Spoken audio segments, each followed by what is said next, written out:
can't stand it.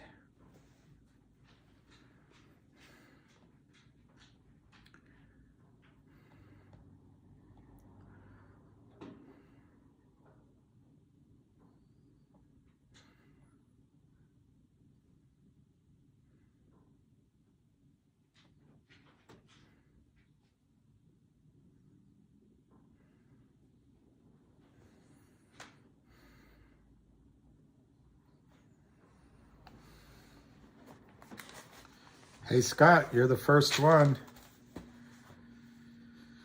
You guys must be busy today. Ham's having a call at noon. Good morning, NRA. You can't believe what I just did this morning. I walked Lucky, and he's full of vim and vigor going that way. When we turn around, regardless if we go that way, whatever direction we go, he's excited.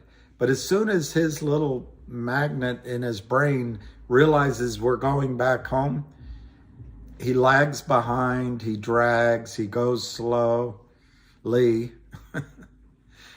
And then he gets home here, and I don't know if he pretends or if he can't. He just doesn't go up the steps.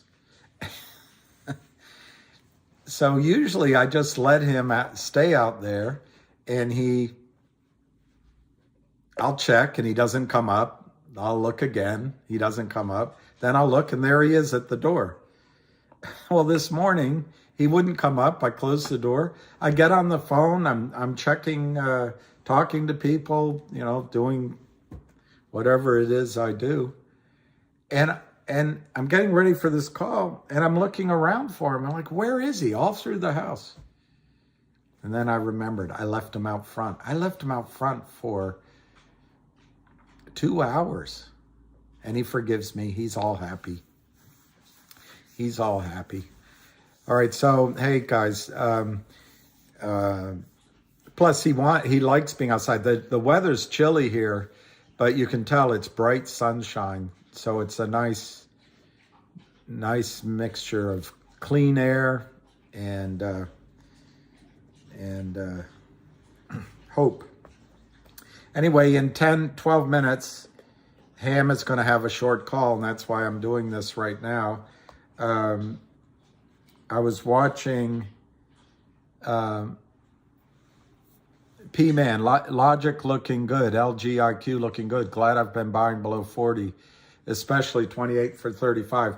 Well, P-Man, I'm still,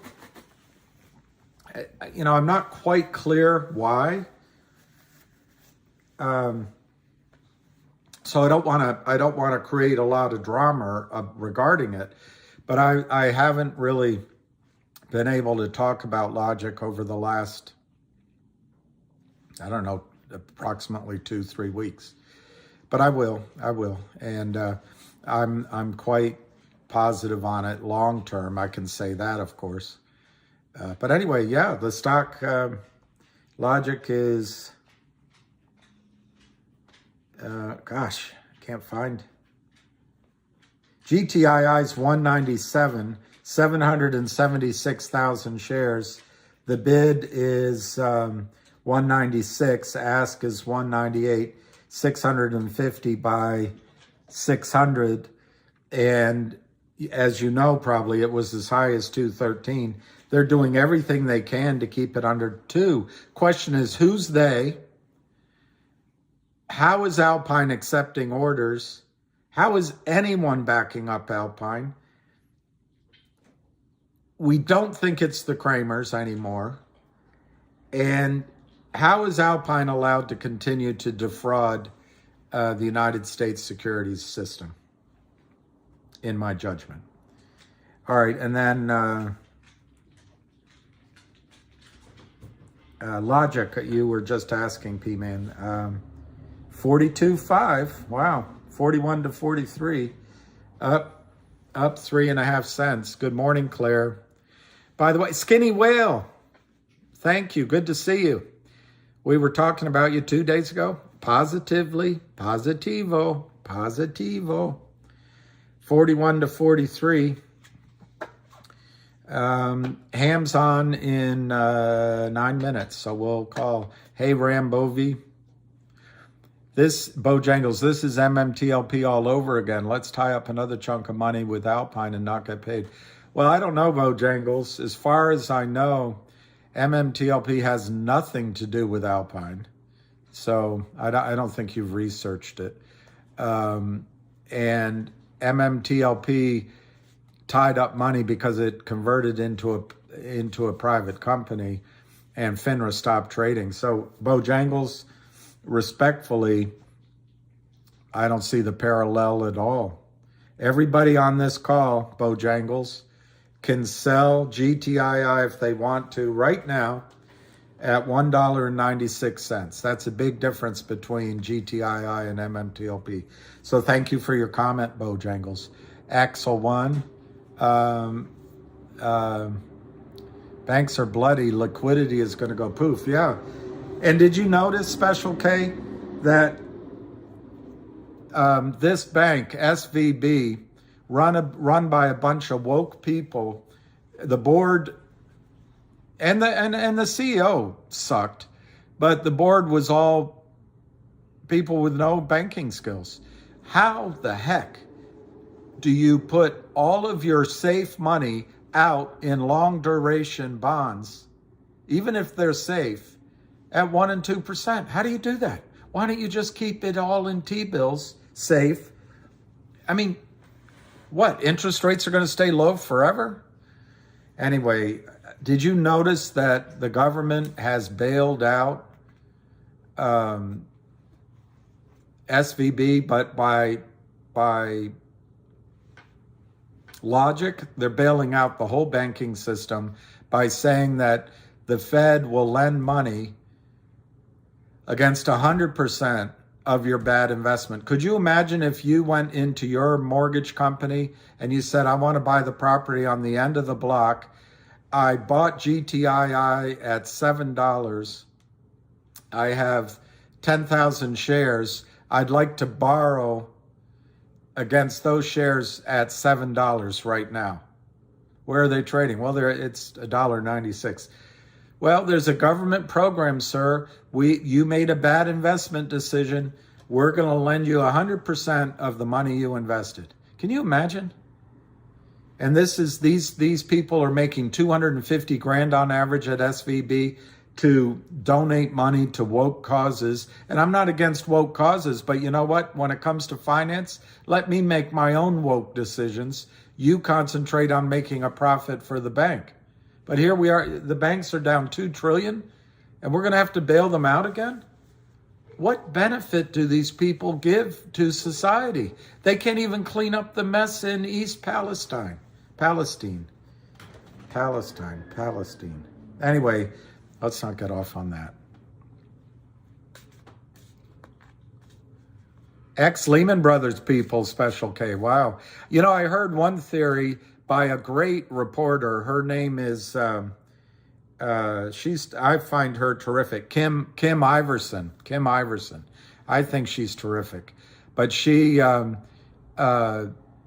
gave the point of view that it's possible the SVB bank run was orchestrated to just crush cryptocurrency.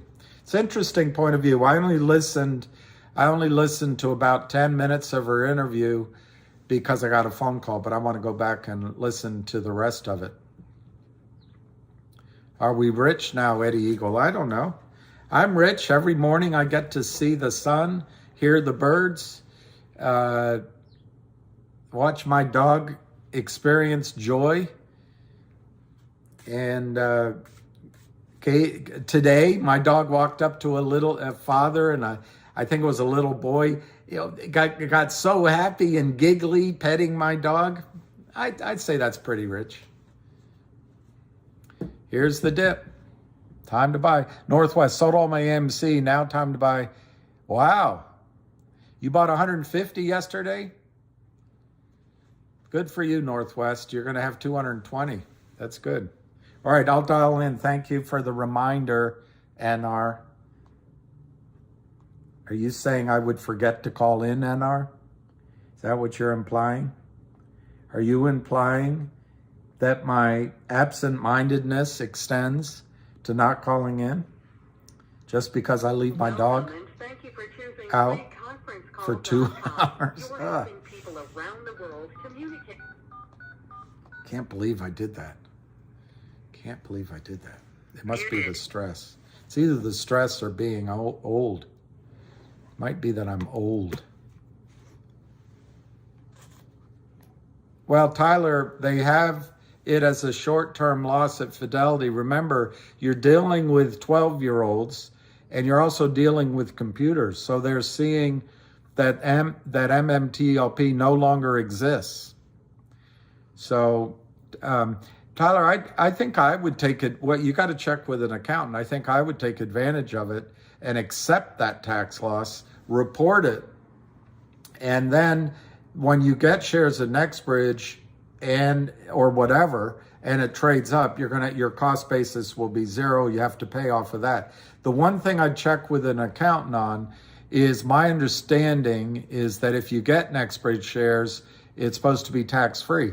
But it's all the NextBridge shares have been allocated. So it is my judgment that whatever settlement they make with you is going to have to take in, it's going to have to be higher by the amount of the of taxes you now have to pay because they didn't get you into NextBridge shares, if that makes any sense. So anyway, I would take advantage. It's a minor benefit, but you know,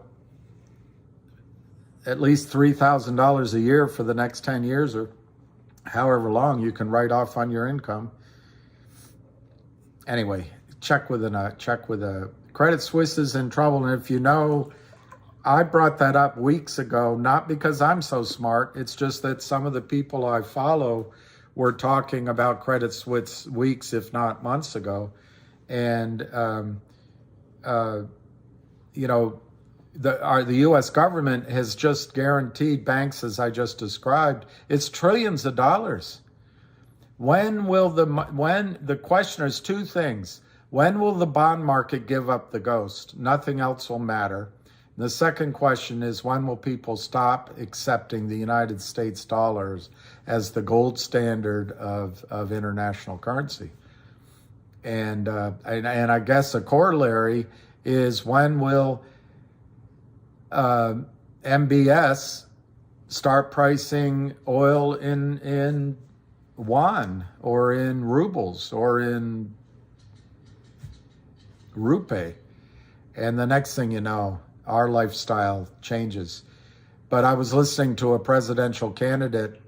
All right, here we go. Hey everybody, welcome to the midday call. Again, this is about the buy and sell, educational purposes, and as you can see, we have a bear rate going on now, trying to mark it down. Obviously, these guys have big margin problems, and they just continue to sell despite a market down. There's no selling in the stock unless they initiate it. And I always tell everybody, accumulation is how you beat them. He spikes up. The spike yesterday to 224, they turned around and wanted it below 2 at all costs. Today, everyone saw 500,000-600,000 at the market on the opening of the stock, trying to blast it down, and it just been stealing a penny here and there, doing a cha-cha back down, selling it back and forth to each other. Okay, with no real volume.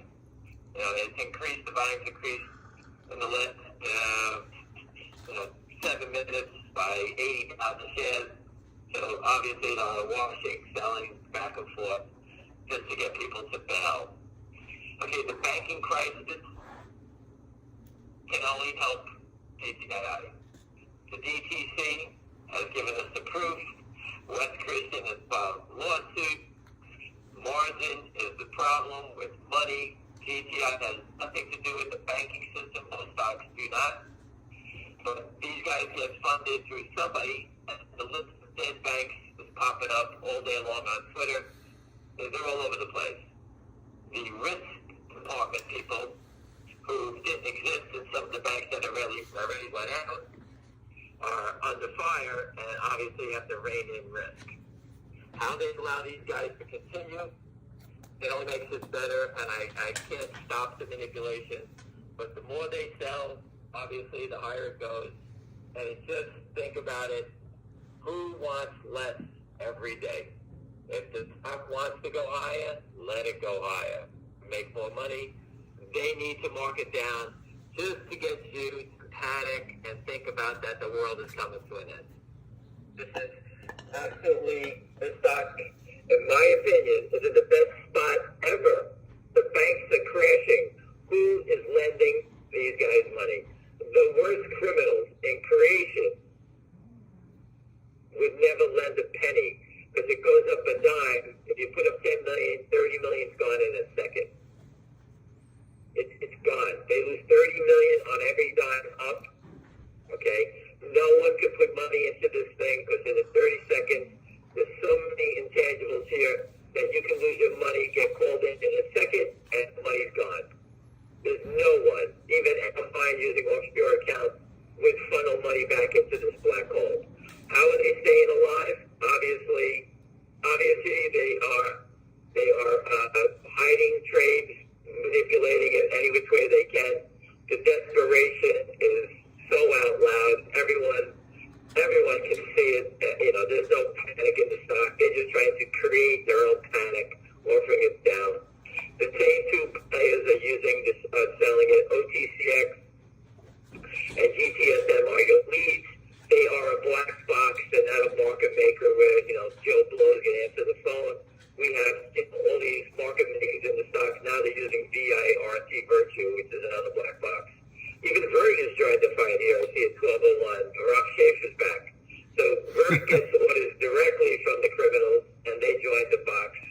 VERT, and again, that is who's taking the order directly from the Kramers and Alpine.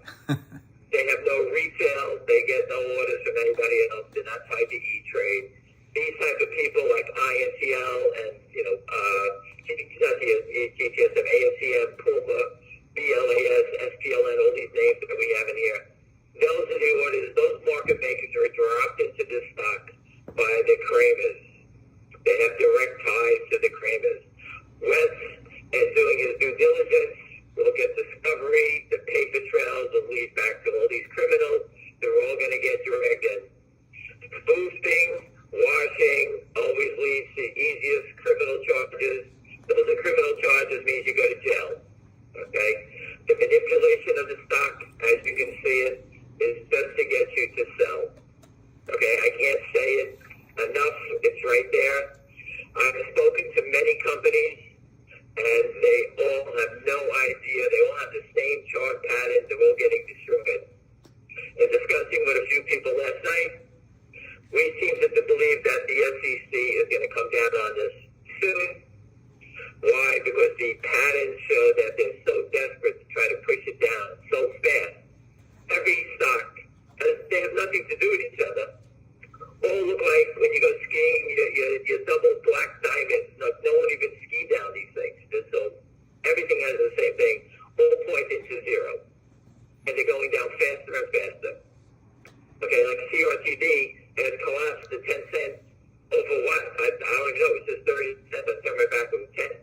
Who's blasting it out of the market? People that need to cover and get people to bail out. That's what they're doing. It's a stupid game. We didn't create it. As you can see, someone buys the stock, they offer. It's like as soon as you take an offer, someone else jumps into the grave. It's like right there. Then they start stacking it up at 10,000, 789 now. I mean, these are signs that they're manipulating. All the stocks have an odd number. You can see OTCX is the lead charge, 3640 at 94. They all got the same pattern again. And you go look for the bid side, and who's standing there? OTCX, BITU. So the stock they sold today, they're bringing in their partners in crime, all the small little business. At the end of the day, these guys they're just here to steal 20 cents, 30 cents, get paid to be an assassin for the today. At the end of the day, these guys want to cover. VERT is he's trying to steal pennies, that guy. Okay? And I can't wait for Wes to drag him in. For those who don't know, in the beginning, that guy sold about 30 million shares naked sweat. He was the only seller. He was just so blatant. He was like 5 to 8 cents below the next offer in the stock. Okay? it was so, they had such balls. They were offering it all through one firm to knock it down. I watched them knock the stock down from 450 to 80 cents in a couple of days at the market, just continue selling, and he was the only person selling it. So, I mean, the paper trail, all the information has been documented, sent to the attorneys, and all these people who think they're getting away with the crime, okay? All the criminals always think they're getting away, the fringe players, they're all going to get roped in. Once one gets called in, they all start to talk about the others, okay? Again, as far as the banking issues go, the banking issues, all risk is being pulled in, whether it's to the short side or the long side. Everyone's got to worry about it. I would ask Credit Suisse, let that guy from New Jersey, that hedge fund blow up on the long side, give him the more UBS, they lost $10 billion plus over fraud. And they all, now Credit Suisse is going out over fraud. Okay? When you help to make these criminal plays, when they get caught, the whole thing gets burned to the ground. Okay? The DTC has given us proof. People say, how do I know? What do I know? Besides watching it and seeing it and following the paper trail, the DTC is the ultimate. They told us. Okay? Wes Christian knows. He has the document. The DTC has showed us the proof. I'm sure he's given it to the judge in a case who's going to oversee this thing. And the first witness is going to be the depository trust. Tell us how big it is. Then we need to know the clients that were doing it and the market makers who are distributing it. Once the market maker gets served, we want to know his client, just like Westpac San Diego. That guy Andy, who took the orders from short sellers. They blew up the firm for a couple of $1 million. We want the client name. Wes has that information also. All the information we see, we talk about. I have many people referring it back to me. I can memorize it all. There's a lot of moving parts here. But again, you understand education about what you're seeing here. GTII, believe it or not, is the leader. Okay? We need to break the walls down. These guys are killing companies left and right. Okay? I've spoken to cancer companies, this company, that company, MULN, great little auto company. I tried to help that guy at 46 cents. I've spoken to the CEO. I laid out the blueprint. He did nothing. He wanted to come to the battle. He's never showed up yet. Okay? It's not easy to run into the bullets. Okay? He ran away. His stock is 13 cents. What's he going to do? He can build the best cars in the world. The only thing he needs is money. He can't build them with paper. Okay? He's got to reverse the stock and kill everybody there. AMC, the chairman of that company, did nothing.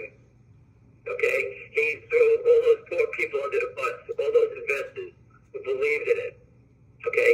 I have to believe that he turned the SEC, someone told him to shut up, make your stock sales, you're rich, do nothing, and let it unwind. Okay? Because they had a big short position in there. So they killed all those investors, and now what?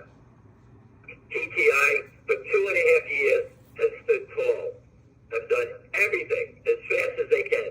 A small little company has done everything in their power to help expose the system and save everyone on this phone call their asses, every investor's asses. Okay? Besides being, you think they're selfish, they're doing it for everybody. Okay, this guy's running into a building, a burning building, and trying to save everybody, to all of us. Whether it's a cancer stock, CVM, Northwest Bio, all these companies with all this data that they worked on for years. It can be flushed down the toilet or it can work. Okay? GTI breaks the shorts. We make them all work. That's the battle here. I mean, I understand it. I know your money's at stake. I'm not telling you to invest. You make your own decision.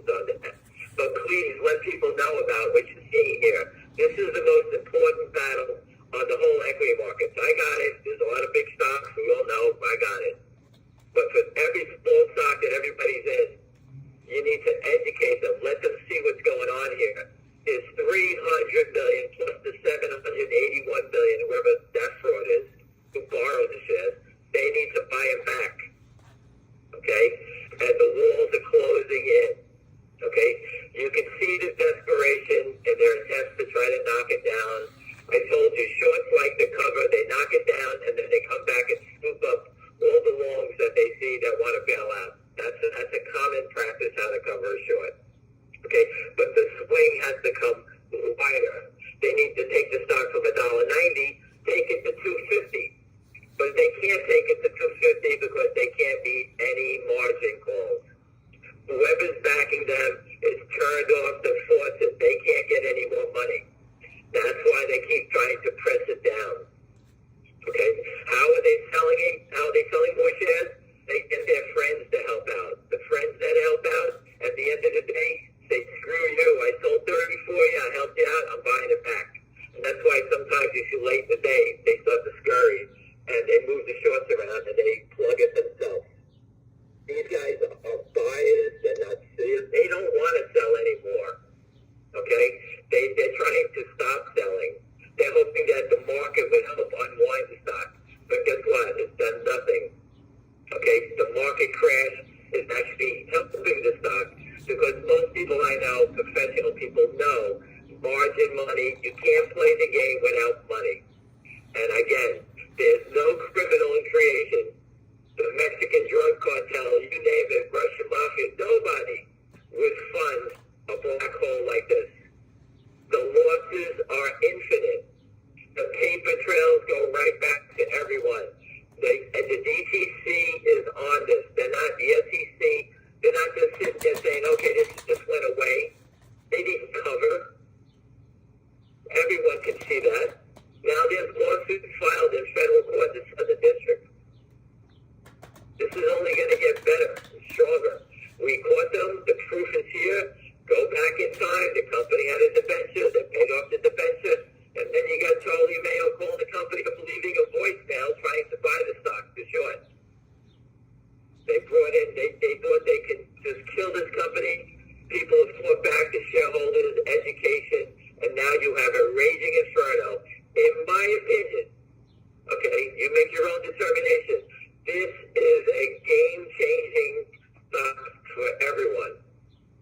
Because once we get this one done, we can go sit down with CVS and Northwest Bio, all these companies that are working on cures for cancer. We know a shareholder just passed away from pancreatic cancer. There's no cure for it. All right? Until it's your turn or a family member's turn, let me see how you squirm then. Now you want to help fight. How come there's no one fighting? GTI is fighting so these companies can get a chance at saving all of our lives. Okay, I watched it too many times already. This isn't about GTI. This is a bigger play. Most companies don't have the balls to stand up and fight. All right, CVS, great guy working on head and neck cancer, great results. No one gives a shit. If you don't fight back, you're going nowhere. Okay, and there's a big biotech going to try to squash him, take all his years of research, 20 years, and scoop it up for pennies on the dollar.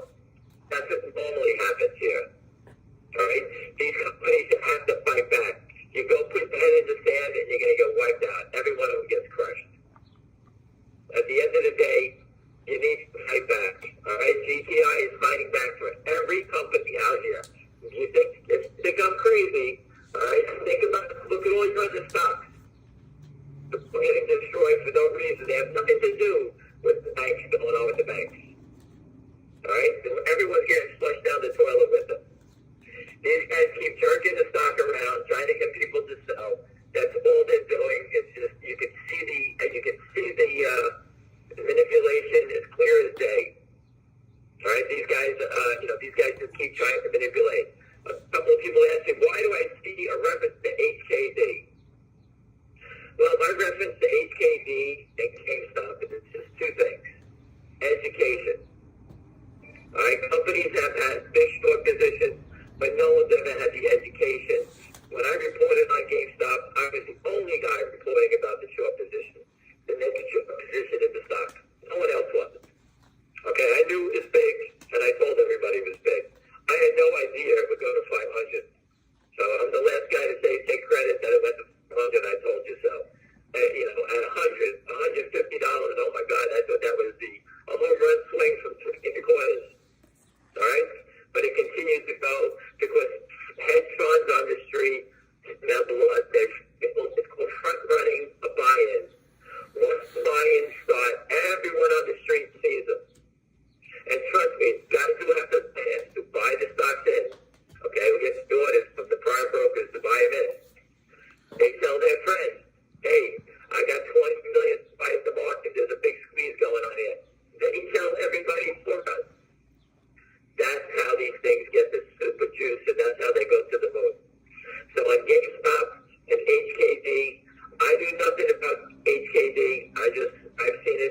you did. The stock went to 2,500. That is a buy-in where the short seller has no money and has no choice in the matter. They didn't take it to 2,500 to make everybody look and say, oh, look at this great stock. They took it to 2,500 because they had no choice but to cover. And that's what short covering looks like. It goes until they run out of gas. And at 2,500, they ran out of gas. All right, that's how it works. Right? It happens all the time. People think it's not going to happen, that the SEC is going to block it. They don't block anything. It happens when there's no money, they have to cover it up. And the walls on GTI are getting closer. Like I said, the DTC is our partner. The West Christian has the proof, the spoofing, he has share intel. Everything that exposes this thing in the system will be brought to the courtroom. I'm sure Charlie Mayo's phone call when they played in the courtroom, everyone died laughing. All right, that the short seller actually left the voicemail and his cell phone number to call back. If that was any other company, it would be on television. If that was Tesla, it would be on television. The number one trading pattern on a stock is slow accumulation, and it starts to walk up steps. That brings in buyers. When a stock spikes big time, that brings in sellers. In yesterday's little walk up the steps, you could see they're starting to gain momentum, and the shorts knew it, and they needed to destroy it quickly. So they're willing to lose more money by selling it lower. Remember, if they thought they could win, they let the stocks go higher. If they thought they could win, they let it go higher. By them attacking, it's telling you they need this thing down because of margin. This is a technical play. The companies do everything possible. They issued a restricted dividend. They're working on it now. They said they get it out to get a record date. The company then filed a lawsuit with West Christian. And I keep posting about TD Bank, which just fined $1.3 billion. They lost in a lawsuit. Fraudulent. They got accused of fraudulent, whatever it was, appliance. A lawsuit. They lost $1.3 billion, so they had to pay out $1.3 billion. What would a dividend be for a lawsuit against all lawsuits for security fraud on stock settlement here? Okay, all banks, everyone who hasn't settled the trade is liable.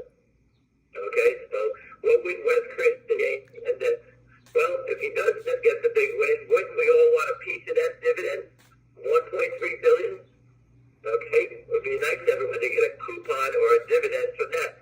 So our opinion, we pass up the ladder to the company, give out a special dividend based on the proceeds of a lawsuit.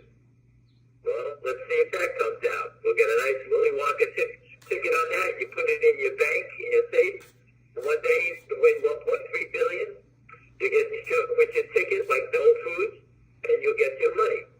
All right? Only if you get your golden ticket. If you're short, how are they going to deliver the golden ticket, the proceeds of the lawsuit?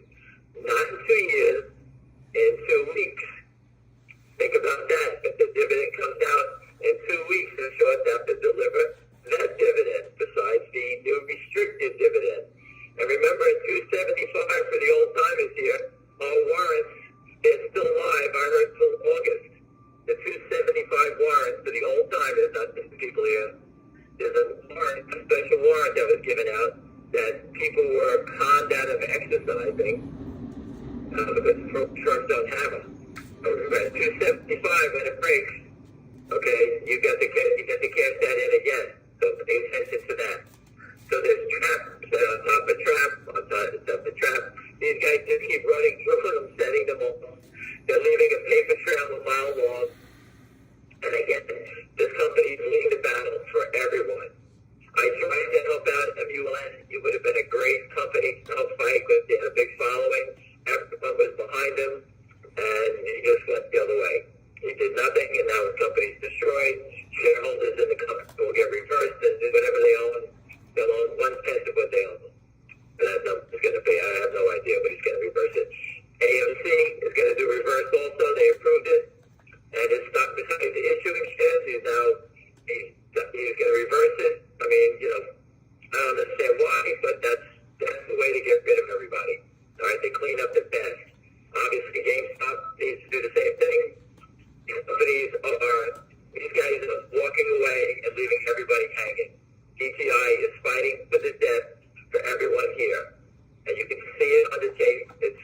liquidity, follow the yellow brick road, and doing everything in their power to close the shorts and give value to the shareholders. April 1st, I think they said the 1-800 deal is going to close. All right?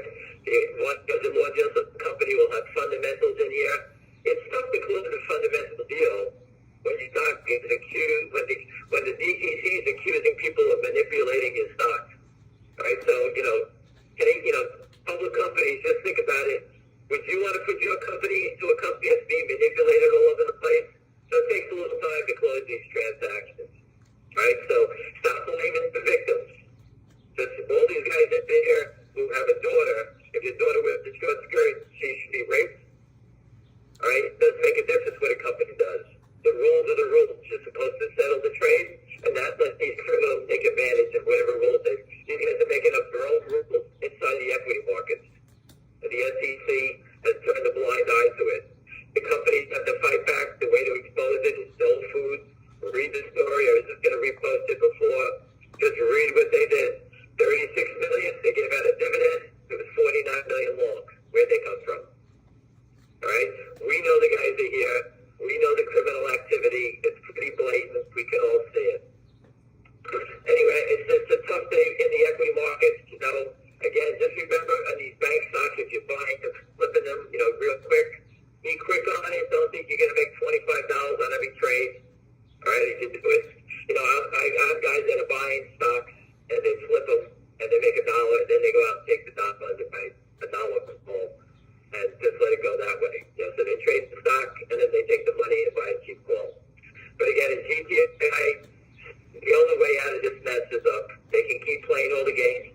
Since we've been on the call, the volume has completely dried up in the last 15 minutes that I've been on the call.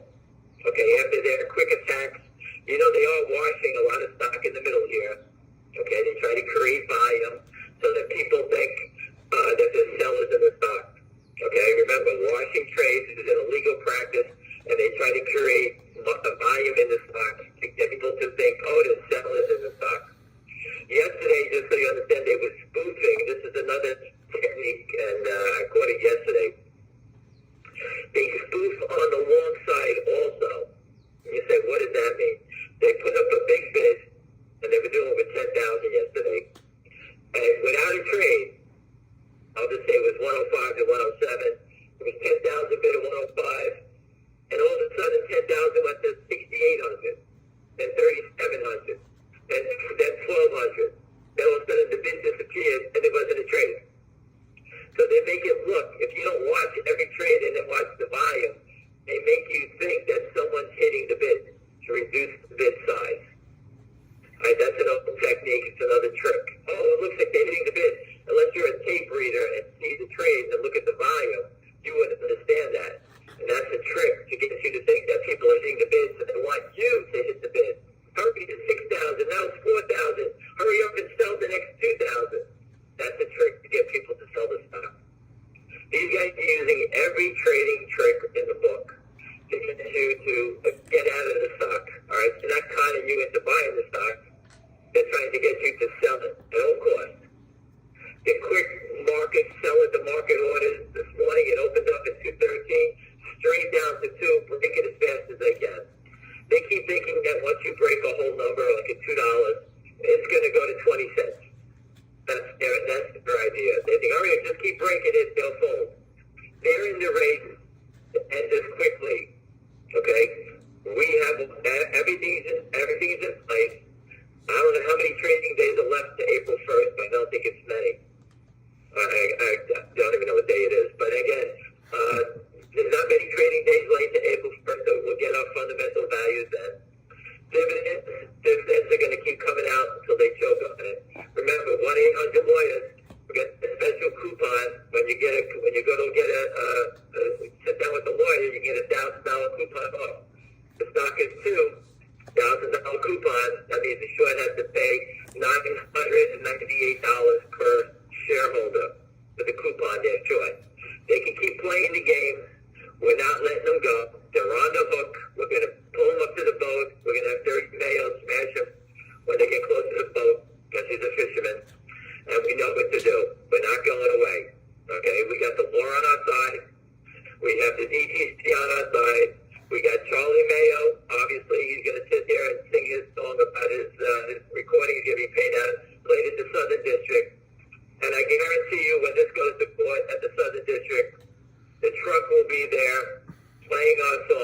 Everyone can see the proof that we had at the SEC.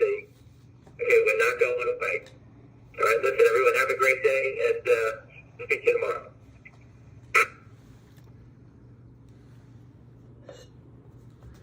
All right. Thank you. Thank you for listening to that. Skinny Whale, I'll try to answer your question. But first, I just want to make something clear. I don't think it was intentional, but I think Matador, I think your comment on somebody else's question came really close to being kind of a racist joke. And I'm not much of a tough guy, but I don't like racist jokes. So I'm sure it was just an accident, but I just want to make that clear. Skinny Whale, I didn't understand your question in terms of, you said when they're forced to sell their longs, how much time do they have to cover their shorts? I didn't really understand the question. I've tried to think of it different ways. Hey, Kevin. Well, you didn't know you were going to buy a stock that was worth more than one of the world's biggest banks. Let me see the 195. I've been watching it pretty much this morning, not every second, but it's 988,000 shares. I'm sure that half of that, 400,000 of that, is just washing back and forth, breaking the law. And so I personally think the action in GTII looks very good. Somebody on this call yesterday said it could go down to 185, I think he said, in a pullback. And it hasn't done that. It was as low, oh yeah, went as low as 187. Wow. Whoever that was, pretty darn smart. But he didn't see, I'm trying to remember who it was. He didn't see that, this technical guy, didn't see that as a negative. Rather, it was a reason for the stock to then rally back upward. And I agree with that. I expected this kind of back and forth at around, I can't tell on the charts I look at if it's 210 or 215 coming back. And then, of course, 2 being the round number. That always becomes a place where they play. All right, Chris Daniel, the next retest at 224 will break its long-term pennant. All right, 224, write it down. Arca called 190. See, Arca's really good, Hale. Arca is really good, I think. And so is Avid Trader. Avid Trader's spot on. There's another guy, Ace is the place for the helpful trading, man. I don't know. After that call, have to buy more. Okay, here, Skinny Whale. Don't they have to cash up with their good stuff to have money to pay their... well, sounds like you still have faith in the system. That's that line from The Big Short. In the case, to be just looking at the specific Skinny Whale of GTII and Alpine, there isn't any good stuff in the accounts. They set up the LLCs and they can't spend the cash in the account. So when you let's ignore shorting. When you call in and you sell stock, or you have your computer do it, and you say you're going to deliver the stock later, you don't have access to that cash. When I was trading, my memory of what they called that was a free credit balance. It wasn't really free. You couldn't take it. You couldn't use it to buy other stocks. But I guess from the standpoint of the accounting at the firm, it was a credit balance that wasn't earning interest somewhere. It wasn't, it wasn't an obligation to a client. So it was I don't know why they called it free credit balance, but that's what it was. And that's what's at Alpine right now in the various LLC accounts. My guess is that Alpine and the criminals are setting up one LLC. Like today, the stock was as high as 213. Just use that. Let's say, as an example, say that LLC number one sold a bunch of stock at 213, one of the criminals that's helping Alpine, and let's just say the second account drove it all the way down to 187. At that 187, this guy, the first one, is buying stock. It's just all washed. It's not affecting the supply-demand equation. But he sold it at 213 naked or counterfeit, failed to locate. His buddy that's colluding with him, RICO charges, criminal, brings it down to 187. They move it over to the 187. This guy buys those shares, so that position is closed. And now the short position is here. Excuse me, I got that backwards. This guy, the second guy, sells the shares at 187. This guy who sold it at 213 buys those shares at 187. I used the wrong terminology. So this position is closed. This guy's now naked. But that difference of 123 to 187, 25 cents, that comes out of Alpine's and out of the clients, and it goes to Cayman Islands or Tel Aviv. It's criminal to do it, but I'm sure they're taking that kind of money out, and that's why they're doing all this back and forth. Can I prove it 100%? Of course not, but you're seeing it happen.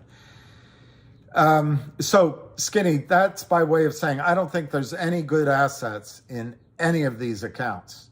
They're using these accounts, and I think, my opinion, Alpine's in it with the criminals. They've asked the criminals to help them out, and they're just ripping off the system, ripping you off, ripping off the regulators.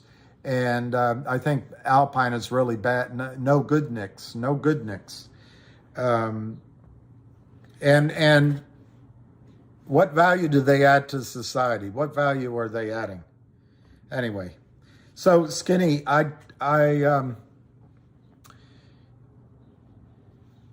in a good account, in an honest account, in an honest situation, if there were a margin call, they would sell the good assets or bad assets. They'd leave it up to the client. Initially, if the client refused to sell, they would probably sell the most valuable assets first, because those are most likely to be liquid and solve the problem. And that cash would immediately, from selling good assets, it would immediately offset whatever margin call or house maintenance or Fed call they have. It would be immediate, and it wouldn't change if that remained. If a Fed call remained, you can't get rid of that. You gotta take care of it. But if it's a margin call, it's possible the market movement could buy you some time. But if it's still there, you got to sell. I'm not sure it answered your question, but Mark, I'm not allowed to speak about LGIQ today, but I expect to be able to tomorrow. I was giving you an estimate of when I thought I could, so sorry. I think I said Wednesday or Thursday. I can't remember, but turns out I can't do it today. Logic is 39.5 cents. And, maybe later today. I don't know, but I'll do it as soon as I can. Will the restricted dividend have to be delivered as soon as possible for the shorts? Well, yeah, but they're going to try.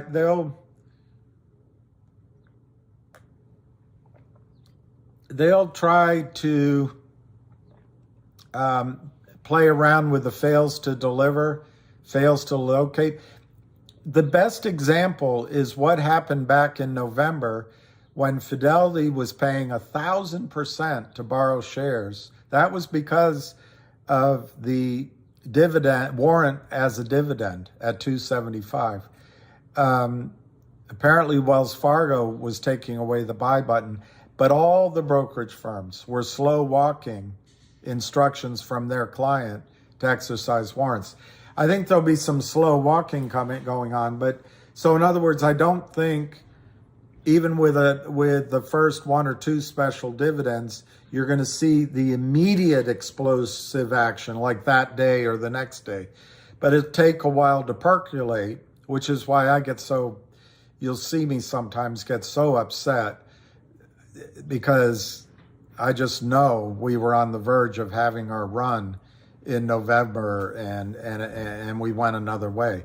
But that's behind us now. The benefit, a lot of pain, and a lot of people sold. And so I'm mad at those individuals that did that. Not mad at them as human beings, not mad at them that they're bad people, but mad at what they did. But anyway, the good news is there's another 100 million shares that has been added to the fire in GTII. So it probably lowers the breakout price and it might make the stock go higher than it otherwise would. Somebody just asked me about CRTD. I'm not going to give a long answer because that frustrated people yesterday. But the stock is 13 cents today, 13 to 14.3. My guess about what's ahead is that Jeremy's going to have one or two announcements because he wants to fight the shorts. I don't know. I'm guessing that. And then secondly, there's going to be a record date for the OG collection distribution on Upstream. I personally think that could, over time, give you your money back on the investment. So for me, even though I think it was a completely boneheaded decision in the short run to announce that the deal was off with GTII, who knows what the long run thinking is. I think it makes sense to wait for that record date. Now, if the stock runs up before the record date, you have a decision to make about getting out of the stock. In my opinion, CRTD is a different story now. One, you can't necessarily trust the judgment as a financial guy of the CEO. Maybe, maybe not. That's open for interpretation. You can trust his judgment in the back office and how to do all those things and to fight. But I'm not sure that I trust that he won't do another toxic financing. So you'll never know what the denominator is on the stock, but we'll find out. The other thing is there's more stock outstanding now. There's 90 million shares outstanding. The other thing is when Jeremy asks on Twitter, what does GTII have? I tell you what, they have cash in the bank and they don't have a burn rate. They don't have a burn rate. CRTD has a burn rate. So they're going to have to raise capital. No one's going to give him 13 cents if he has to do it right now. They're going to discount it. And if it's a plain vanilla financing, good, but it'll probably get done at 5 or 6 cents if it had to be done today. I'm not saying it will. If he does a toxic note, I think you might as well exit the building. That shows just a really, I don't know what it shows because he's so highly intelligent. It's the need to dance near the edge or something. But I believe in the company story. I think he is fighting. He's just obtuse. He does it his way. All right. But it was an idiotic decision to announce and break up the buyout in the short run. So it's a new story. Do you sell here? I wouldn't blame you if you did. I think it's going to take a long time to recover. I don't think anyone trusts his judgment anymore. As he said apparently on one of his Twitter tweets, the hot money in his stock will be gone. Well, good for him. You go back to being dead. hot money adds energy to a stock. Trading volume adds energy to a stock. Trading can run a stock up and get it beyond the margin calls, and then all the stocks that have been shorted can be bought in. But if you'd rather have a dead stock, he's got a great story. But guys, I've raised money for and been part of deals for dozens of companies.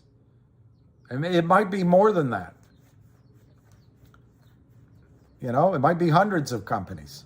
I'd have to sit down and make a list. And I've screened deals for thousands of companies. And they all have a great idea. They all have a great technology. They all have terrific management. But it's that friggin' burn rate. They need money. And you can take the best story in the world. I raised money for a company here with a really intelligent group of people, the best technology team, a genius, and a really smart guy putting it together.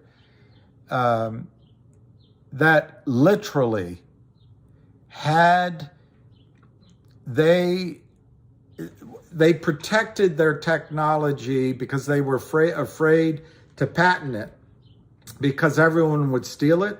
But had they been a little bit more trusting and put it out there, it would be Facebook today.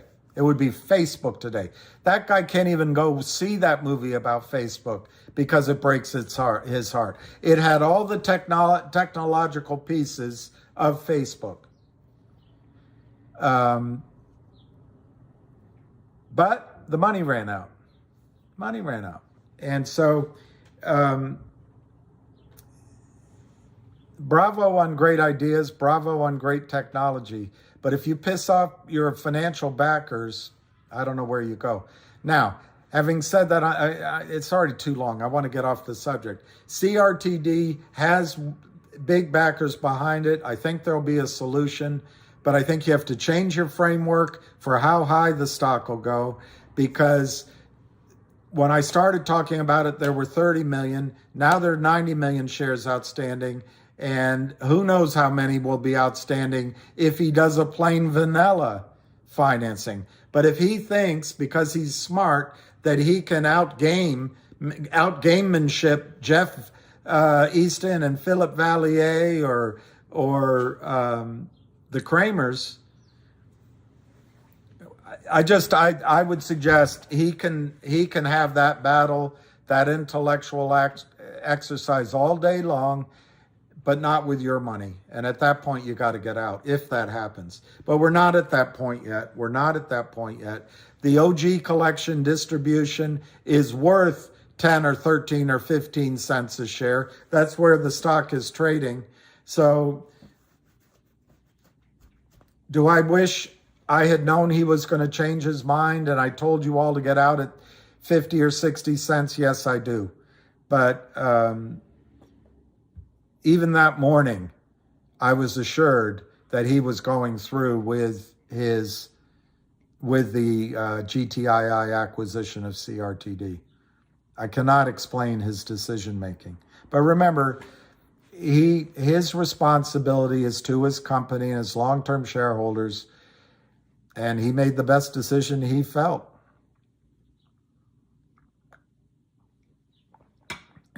Please keep talking. I'm sure you want me to keep talking.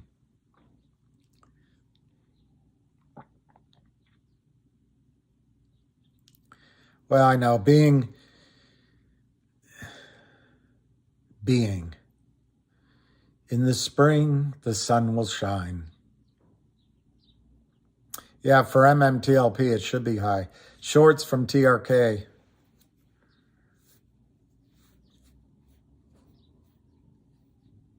Well, I don't know. Somebody asked me to do a video on MMTLP. I'll get around. I didn't expect this call at noon.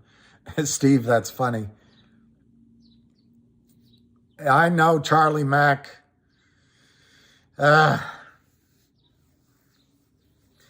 Charlie Mack, whenever I hear somebody say, I just want to give a brief introduction, or let me say something quickly, or my final thought before I always know it's going to go on forever, and I apologize for doing it myself. I apologize on that. Fritz Flappy Ears, what if Jeremy knocks on GTI's door again to make a deal now? I think, Fritz, that's the most logical solution, particularly since Jeremy's supposed to run the new company. But I caution Fritz, when I first made my videos, and Jeremy's press releases confirmed it, where he was trying to get $3 to $5 a share for CRTD in that acquisition. 100 million divided by 30 million was 330.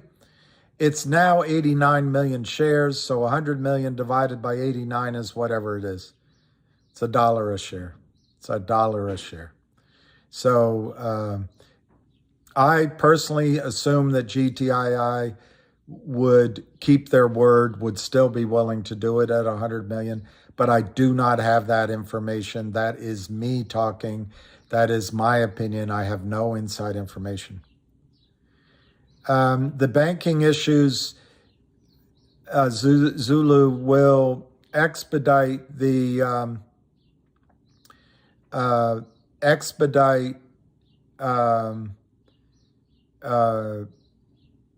our situation, in the sense that it was an easy money game. It was low interest rate game, and nobody's going to finance this idiotic trade that Kurt Kramer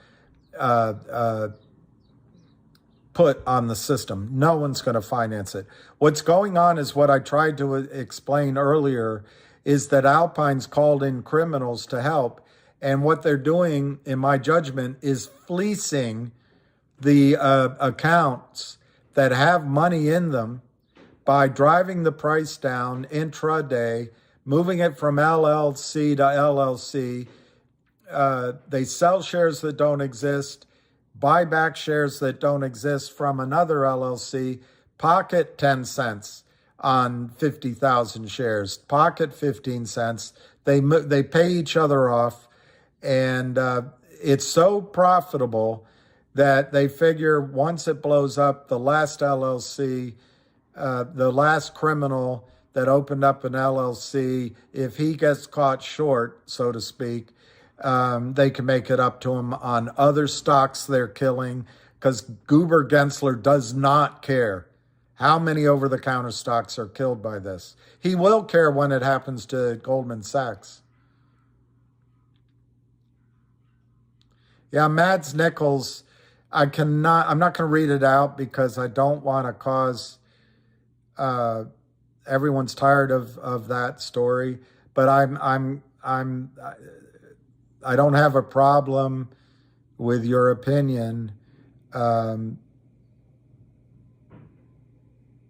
I'm not sure I share it, but look, when you're trusting money to somebody, you want them to behave in the way they say they're going to do it. My boss, he was amazing. I would make a little bit of fun of him, but he'd say, Billy, he'd have a cigarette. Billy, always do what you say you're going to do. He'd say that over and over again. And I go, God, why do you keep telling me that?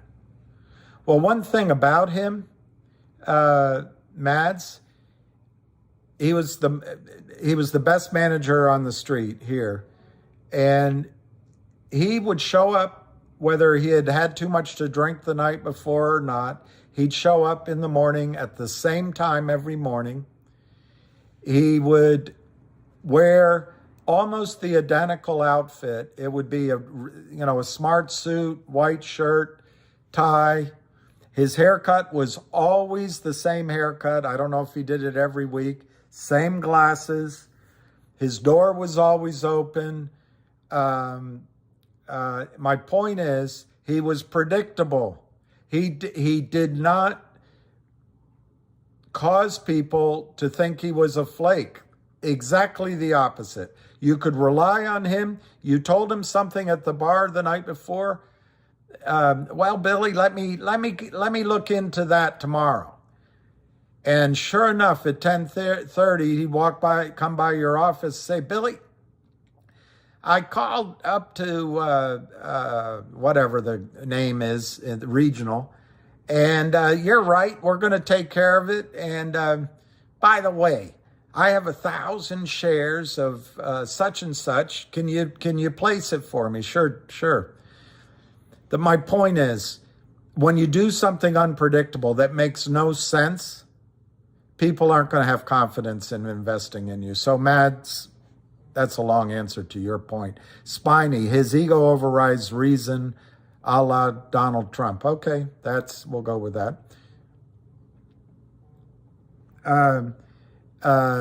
Sam, Jeremy thought he has more followers, so he does not GTII. Good luck to him. Yeah, okay. I think a little bit, and I've experienced it all my career. They need you. There's a song, Boy, I Need You, but they need you. Oh, how they need you. But anyway, once they have the money, it's all them. You didn't do anything, and I hope he doesn't think that way. Mark Maddox, I didn't know this. Ameritrade merged with DATEC, then Ameritrade merged with TD Waterhouse. Now TD Ameritrade is merged with Schwab. And he might not be intelligent. That's a good point. He sounds intelligent. Well, that's Mads. You can buy CRTD for 11 cents on the over-the-counter, sell it on Upstream for 60 cents if you can transfer it quickly and you're the first one to do it. By the time 1,000 shares get sold, that 60 cents will be down to 11. I know. I'm sorry, Scott. I'm sorry. The questions get me on. I apologize, Scott. I hate assuring you one way and then I go ahead and I apologize. Yeah, I know. In our he turned down 100 million value. Anyway. Let's speed on. I agree with you. Yeah, TD Ameritrade is Toronto Dominion Bank.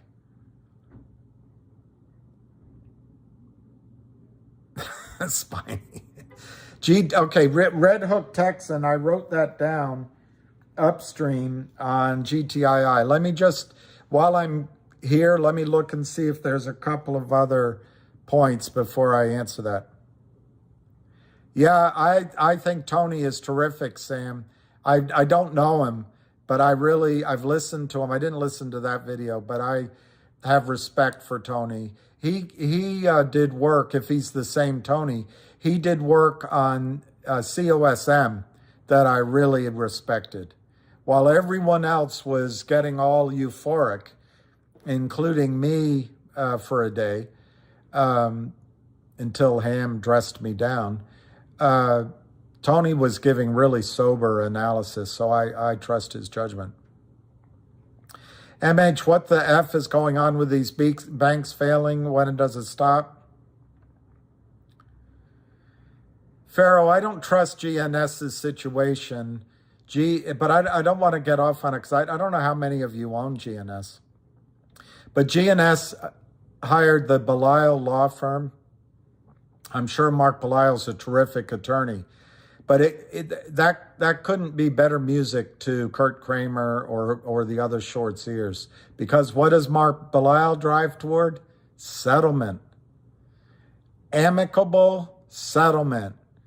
The company gets out of whatever toxic deal they were in, and the Kramers, in the case of HPIL, sign it. It's amicable. They give up a little bit of money. They turn back their warrants. But guess what?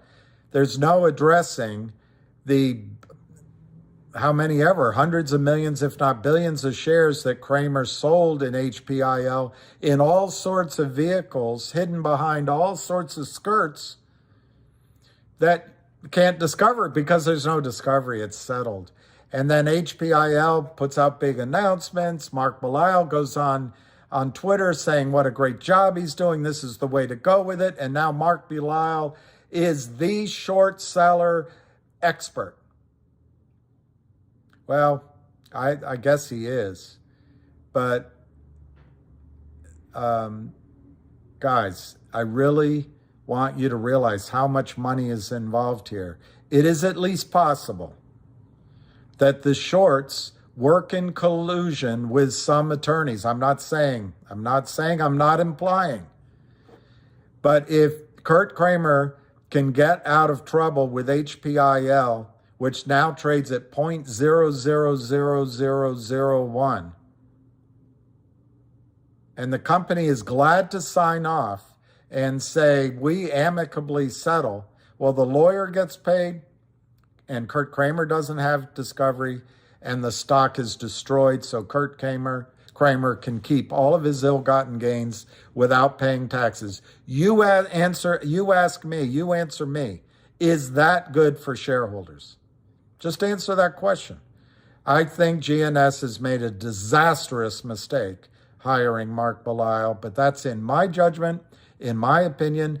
I think the guy's doing other things that are fighting, and so maybe he sees through the trap, and maybe he won't sign an amicable settlement with whoever shorted his stock. But anyway, that's about all I have to say about GNS.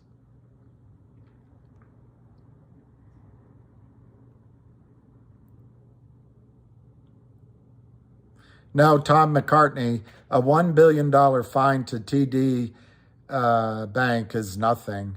And as Wes Christian's father said, if they can pay that kind of a fine, they must be making a lot of money. No, I wouldn't be concerned being in that brokerage house. But Tom, it's a very good question in the macro level. Do you want to be in the brokerage systems? Just look up what happened to Revco under Corzine. Goldman Sachs, Democratic governor from New Jersey. Look what happened, what he did with clients' money when he made a bad bet. And then the government bailed him out. He should be in jail. He should be in jail. But he's not. But that kind of activity will go on in brokerage accounts when Wall Street gets in trouble. Right now, the government bailed out the banking system massively. But at some point, there's not going to be enough. The United States government can always they could print $100 trillion and solve the problem. But at some point, the rest of the world's not going to accept those dollars, and you won't either. So, I hope we're spending our printed dollars on things that are valuable. What I notice, you're spending I forget the losses in the case of SVB, but I read where the whole banking system is down $2 trillion, and that's basically what the government backstopped. Well, if that's where we're going to spend our $2 trillion, brilliant. But wouldn't you rather spend that trillion on upgrading our electric system, upgrading our rails, upgrading our ports, building the state-of-the-art hospitals? I don't know, throwing a party.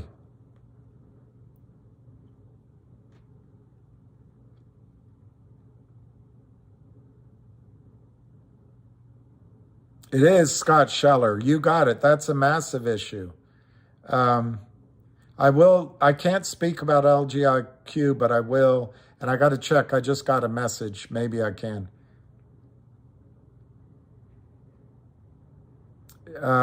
Who's backing it up?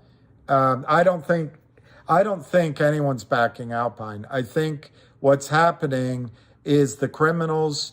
This is my opinion and judgment. You asked me to speculate, but I think the criminal day short sellers are fast and furiously stripping as much money out of the money that was sitting in accounts at Alpine and just out of thin air, and getting it on their balance sheets and offshore before the whip comes down. Tom Davies, CRTD, is the merger dead? Yeah, for now it is. But I think, as someone earlier just pointed out, I think, someone earlier asked, could it come back to life? I think it's the only logical solution. To me, there's two logical solutions for Jeremy. Go back to GTII or raise money from you guys. I'm not sure how legal it is to raise, in the United States, to raise money from unaccredited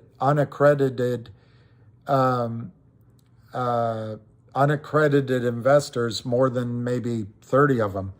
I don't know how that works. There's crowdfunding, but I don't know how the rules work. But those are the two paths forward for Jeremy, in my opinion. If he goes and takes another trade with Jeff Easton, fool me once, shame on you. Well, fool me twice. We won't be fooled again. No, he didn't say anything about MMTLP. What forces them to cover their shorts? Skinny Whale, sorry I took so long, if you're even still here. What forces them to cover their shorts in GTII is, for lack of a better word, margin calls, but there's also maintenance requirements, house maintenance and federal maintenance calls. But in general, it's a margin call. It's the maintenance requirements on their accounts. But in my judgment, Alpine is so riddled with malfeasance that it's possible that even when they're getting margin calls, they're doing nothing about it. But if you kind of followed what I was saying, they could have one LLC set up that has a margin call. They have two or three of their buddies set up LLCs, in my judgment, with Alpine's full awareness. I think they all work in collusion. We'll see. Wes will find out. It's my opinion. The other three or four will drive the price down. So the original LLC that had a margin call will then buy from his buddies, all illegal, all manipulated trading, all securities fraud. But Goober Gensler doesn't care about it. He just wants to teach you about investing 101. But anyway, they strip that money out and they get rid of the margin call, Skinny Whale. So part of the problem is, do those margin calls ever bite hold? So it leads to your question, when do they ever really have to do it? I think the answer is twofold. It gets to a price, and I don't think it's here at $2. I'm not sure it's at $3.50. I'm not sure it's at $5. I have a feeling it's somewhere in the $7, $8, $9 range, but it could be higher, where the price goes so high and the margin call becomes so severe, and the amount of money in the accounts is not enough to offset the negative market movement. So there's a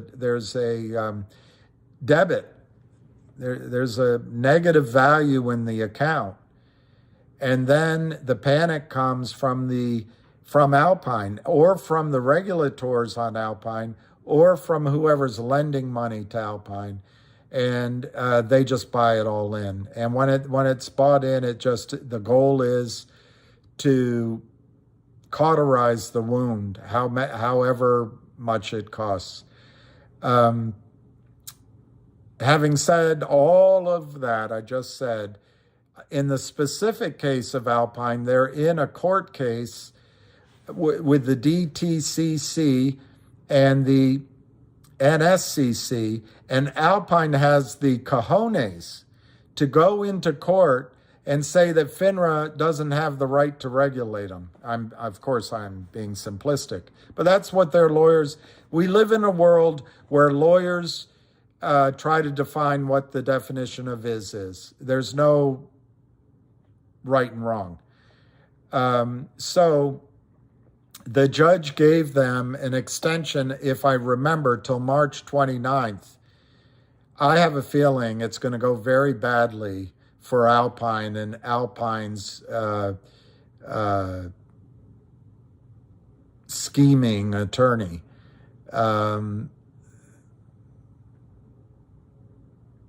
So that could be when the buy-in happens by regulations. Remember, they're in court because they're saying that Alpine is deficient, and Alpine says they don't have the money, and they're specifically saying it's caused by a large short position in GTII.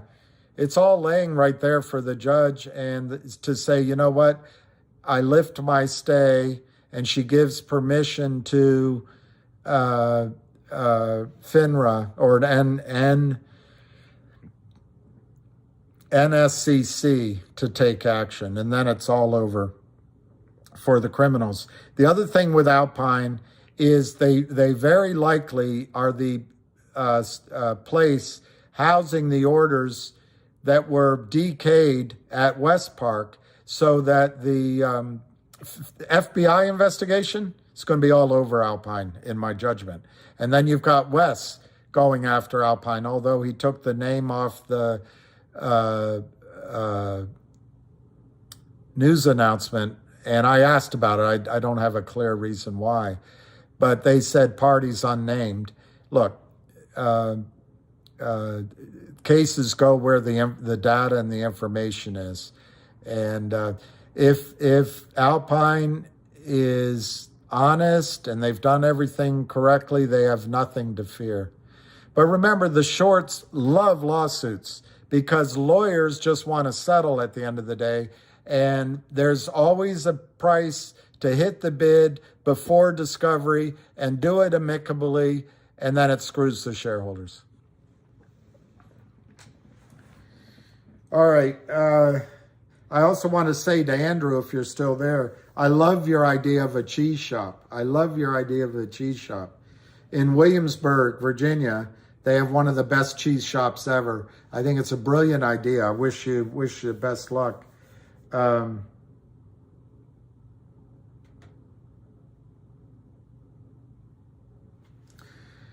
I'll try.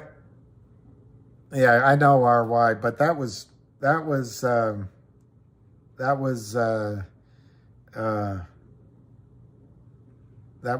CRTD's going up. Steve Mertz is good luck for CRTD. And the fact is, by the way, as people dump the stock, they can only sell it once. And, you know, the distributions Jeremy's going to make have value, at least to him and to third party evaluators. So we'll see what happens.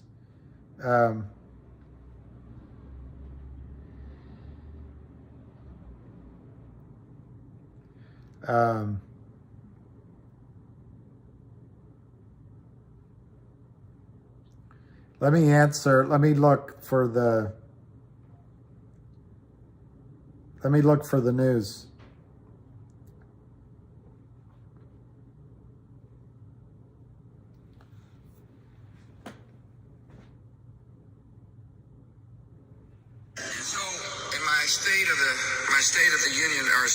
My speech to the nation, whatever you want to call it, speech to the nation. I know the human being and fish can coexist peacefully.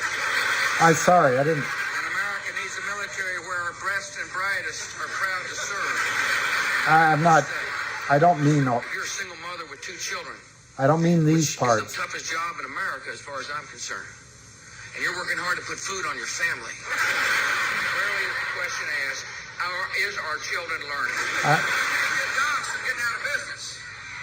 Too many OBGYNs aren't able to practice their love with women all across the country. There's an old saying in Tennessee, I know it's in Texas, probably in Tennessee, that says, fool me once, shame on you. Fool me, we can't get fooled again. That's the one I wanted to show you. Fool me, can't get fooled again. I didn't know they'd have all those other things. Sorry about that. So let me look up the news. Well, I know Romero, I have a feeling it's not getting to $1 anytime soon. Dame time. Dame, you're looking good, Dame time. Dame is looking good. Feeling good. Yeah, it's 15. Look, it could just be a dead cat bounce. I wouldn't get, it's possible this, I don't know. I can't give you advice right now for your personal situation. But if you're trading, it's a better price than it was this morning. Personally, I'm not trading it. I'm treating it like an investment rather than a trade. And I'm going to wait to qualify for the distribution and see what happens. And they might just surprise you. It's not like they don't have things they can do. All right, let's see if Logic made news today. Yeah, it's down, of course, because I don't see any news on Logic. Let me go to the OTC.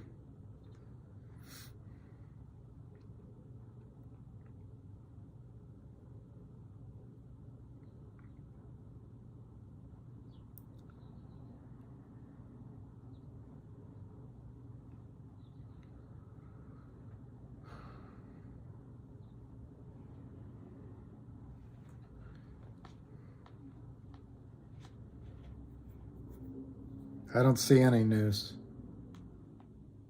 So I don't know. Maybe you found the news. I don't see any news. Feeling good, Winthrop. Looking good, Billy Ray. Feeling good, Lewis.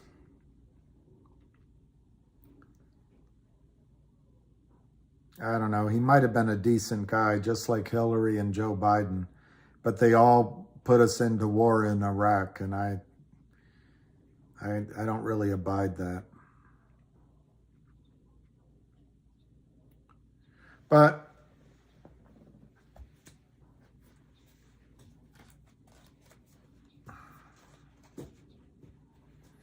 that's yesterday. Once more, shooby-dooby-doo-wah. So it's 1,050,000 shares. $1.96, 195 to 196. I think they're going to have a hard time keeping the stock in the red today. But even if they do, it's okay. It's okay.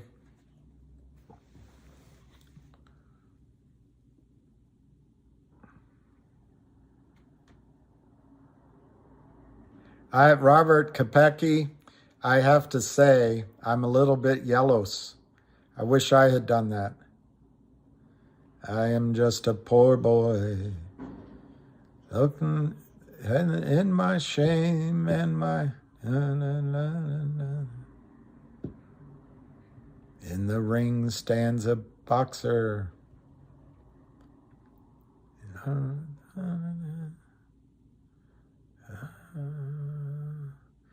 Michael Hernandez, I think, upcoming catalyst. I have to say, I think both Logic and Go Logic have upcoming catalysts. I think GTII has upcoming catalysts. It's possible the one we've been talking about has upcoming catalysts.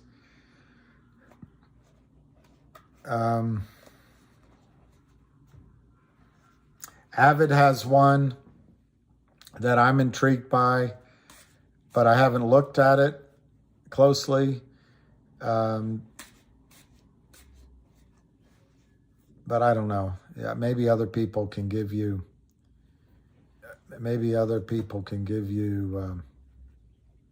Will oil price affect MMTLP price? Pete, it's I can't read that. $65 a barrel. Let me look what the price is. I don't believe you, boy. I do not believe you that that's the oil price. That'd be about $15 drop. I find that hard to believe, but let's look.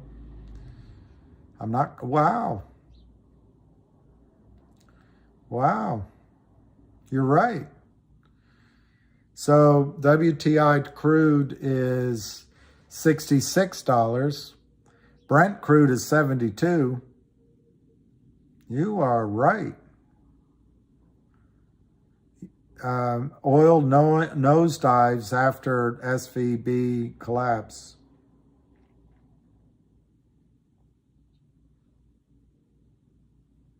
Yeah. I would say it would have an effect on the price of NextBridge. But from what level? So, Pete, I think what'll happen is the shorts will go into Roth Capital via, some prestigious looking firms and try to drive that price of the 40 million shares down. I think any engineering report that is done always has in it some discounts and some adjustments. But my guess is they'll use a lower price deck just by definition. So you'll have a lower price deck when you present value that future estimated revenue stream. The present value will be lower, no question.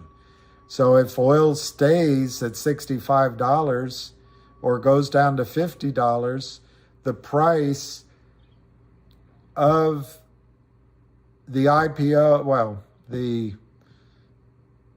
placement of Roth Capital will be lower than what it would otherwise be. The price an acquirer would pay for NextBridge would be lower than what it otherwise would be. And the ability to borrow from the banks against your assets would be much lower than it normally would be. So yeah, the price will be lower.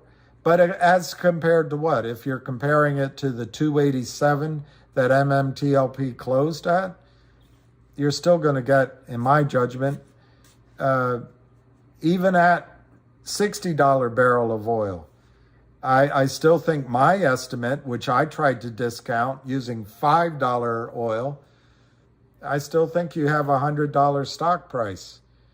That doesn't mean that's just my valuation of it now. It doesn't mean that's what Roth Capital is going to achieve. That might be higher or lower. But yeah, oil prices are a huge part of the valuation of oil and gas properties and financings. Absolutely. But the price deck that they use it goes backwards a little bit and it goes forward months. So they try to smooth it out. So any one day that's a panic collapse because the United States dollar looks like it's going to be in free fall from idiotic government policies, that will abate. And Pete, there's not enough oil in the world for the current demand. If there's a recession, that'll be demand destruction. If there's a depression, that'll be even more. So yeah, that's a risk in any oil and gas outlook. On the other hand, if war, as I was told last night, won't be on the ground anymore, it'll just be from computers launching missiles, and it won't affect us, that war won't have any real impact on oil. But if war expands around the world, what fuels the United States war machine is oil, and the demand for oil will be quite high.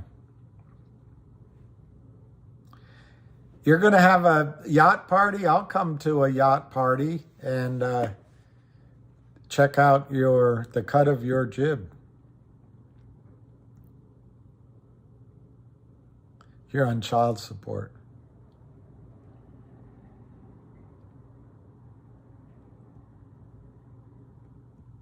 I didn't ride Mara. Yeah, if oil goes to zero, your concerns in this world will be a lot more than NHB. Looks like one guy wants me to talk about Finger. Derek does. Steven Rosenberg, 30 years of investment research and advisory experience for major institutions, advising on over 8. Where's the rest of that? But if that's you, that's very impressive. I think I missed the rest of that. I think silver and gold you need to buy.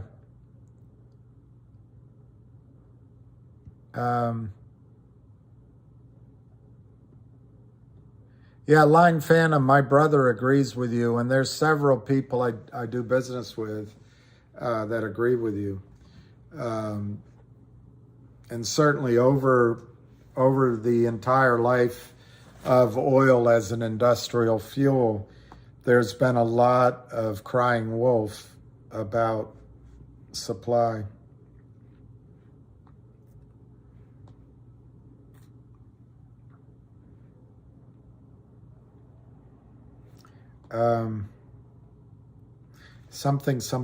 Finger. Let me look at Finger. Sorry, Derek. I left my dog outside for 2 hours, so something's wrong with my brain. Let's see what Finger's doing.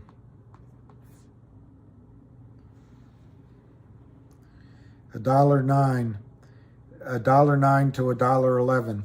Well, Jeremy is fond of saying that the problem in the system is the computers, and that when people got cash, the buy orders overwhelmed the computers, and the computers just spit out failed delivers, and guys like Philip Vallier and Jeff Easton could never be smart enough to destroy companies by selling 300, 400 million shares.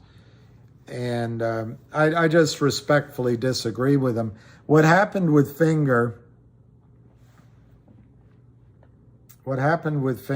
is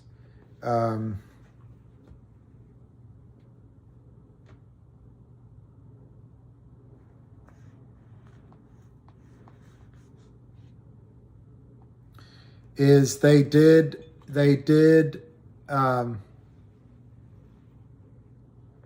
oh, that's painful. They did a financing with the Lind Partners out of New York City on the recommendation of Benchmark Capital, and the person that put it out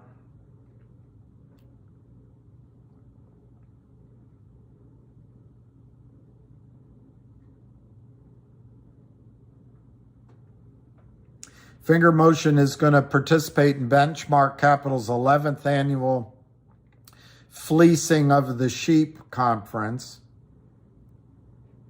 They've retained Wes.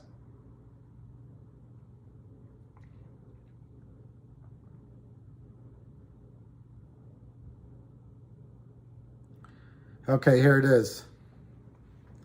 Finger Motion receives $4 million investment from the Lind Partners to accelerate corporate growth.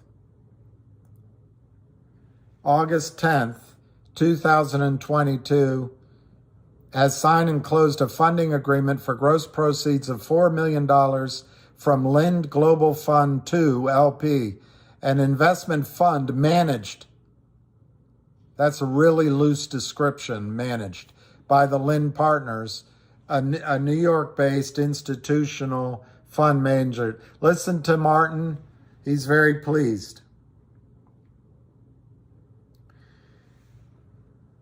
We are pleased to invest in Finger Motion to support their vision and growth initiatives, said Philip Vallier, Managing Director at the Lynn Partners. We are pleased to be investing in Finger Motion at such an exciting time as they expand into new lines of business.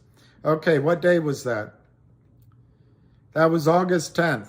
At that time, there was, to my memory, 6 million shares, best estimate, naked short, failed to deliver, sold without existence, phantom shares that existed. Might have been 4 million, but my memory is 6 million.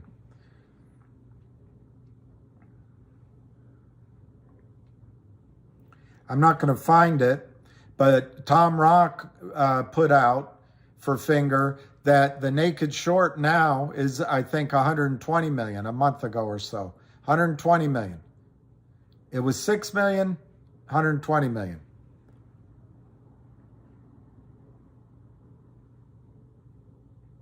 Now, Jeremy believes it's just the computers. Well, I'm not sure he's right. But he wants to know, he wants exact proof. I'm not sure you're going to get that when there's lawyers and it's criminality and they've been doing it for 20 years. And Benchmark Capital is the funnel to groups like Lynn Partners. The whole thing is rigged against you, and it's criminal, in my judgment. Okay, let me just go for 1 year on Finger.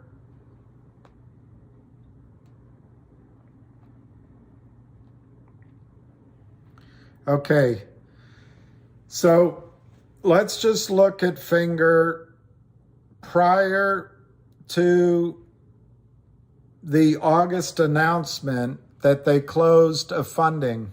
Damn it. August is right here. August is right here. Well, when they close it, they've been talking about it for a while. So here, let's go back. Let's say it took 60 days. From June to August, they drove the stock down, down, down, down, down, down. So they're giving Martin his own money. And guess what? I don't have time to look it up. But it was a convertible note, toxic note, and money given in tranches. Same as all the rest of them. It was a more complicated thing than Kurt Kramer has. I did study it, but they hired Wes Christian to get out of that note, and Martin Shen went to the Lynn Partners to pay off the $4 million plus the penalties, and the Lynn Partners won't take it. But they're good guys. They are good guys. And they're managers. They're managers of money. So anyway, before they sign the deal, they drive the stock price down. Can you prove it? It happens every time. Can you prove it? Well, that's why we hired Wes Christian. So then they sign the deal, and it's got a toxic formula in it. Guess what? The stock goes down, down, down, down, down, down, down, down. Well, then at the end of September, about the same time as GTII was up, and this is one of the things I can't blame Lou about or Frank Benedetto. A couple of people started talking about Finger because it's a great story. And so in the space of 1 week, 2 weeks, it went as high as $10. See it? And that is when the Lynn Partners or whoever's doing it before them lost control of the trade. Well, guess what they do up here? They start selling. They start selling. They start selling. They start selling. They start selling and selling and selling. And now they've got it down to $1.11. Now, what do they do with Finger? Finger is a NASDAQ stock. Lou was right about warning you about it. They've got puts and calls. My understanding is that they use the put and calls as a reference point to create what are, in essence, credit default swaps. I don't know what they call them, but contracts that are off the market so they can hedge their bets with a company like maybe Credit Suisse. But for some reason, the Lynn Partners, no, it can't be them.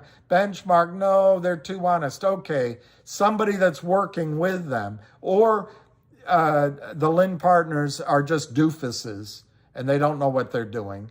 And they hired lawyers, but they really don't understand it. And Benchmark, this investment bank that presents themselves as so knowledgeable, have no idea. All right, so they're just all getting taken advantage of.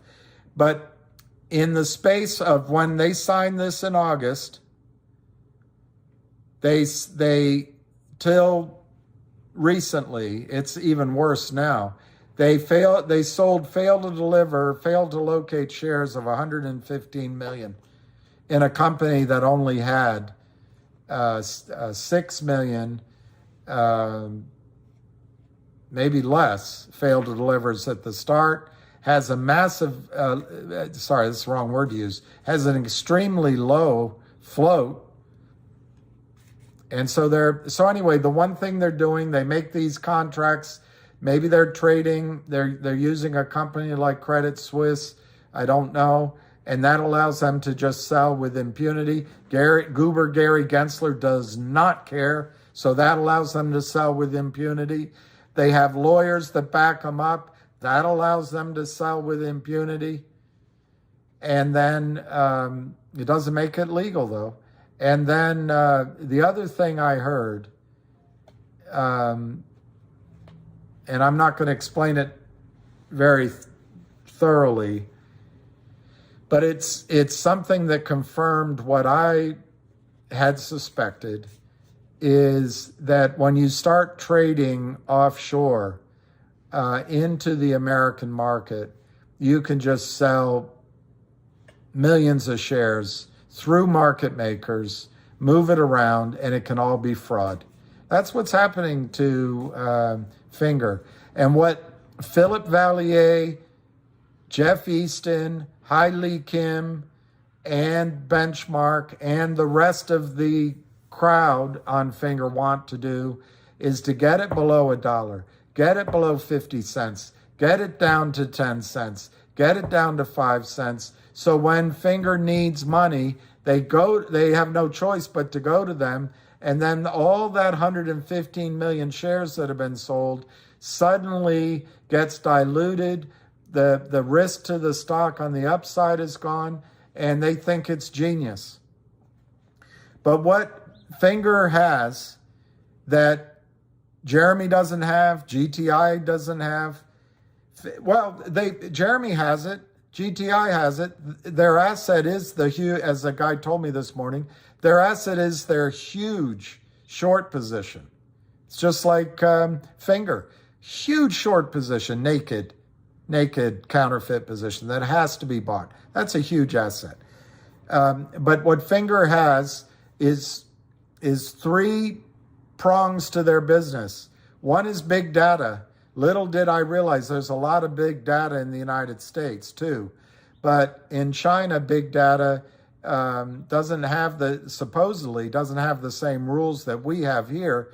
And in China, if you have Finger, they can track you on your phone. And if on the way home, you stop at Cindy's high-stepping girls every night, and then you drive home and you're wobbling on your way home, and then you get home and you immediately go to the men's room, and then you pass out. Apparently, they can track a lot of that behavior, and that data is enormously valuable to insurance companies. So it's a big data story. It's an insurance company story, which is one aspect of big data that they can monetize. But they've signed deals with Pacific Re, Munich Re. They've got the right to give warranty to 1.5 billion phones in China. That's not huge. But they can buy millions of minutes or millions of dollars worth of minutes, sell them online. And in China, everything's done by the phone. They don't carry cash. And they collect the spread. It's grocery store repeatable same day. They can do it 5 times in the same day. They can turn $10 million into $10.4 million overnight. And then the next day they have 10.4 million. They can turn into 15 million over the next 2 days. And then they have 50. I'm making up I don't know the spread. But it's a revenue printing machine. Yes, low margin. But now Finger, best I know, has between 10 and 15 million dollars.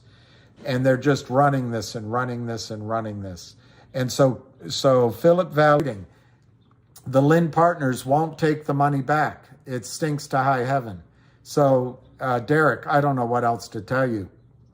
I think Finger is under pressure because Philip Valley, Jeff Easton, the 20th wealthiest man in Australia, John Hancock, and Hai Lee Kim, and somebody named Sam, and then a couple other people are all in the criminal business of defrauding investors, defrauding the system, and counterfeiting shares.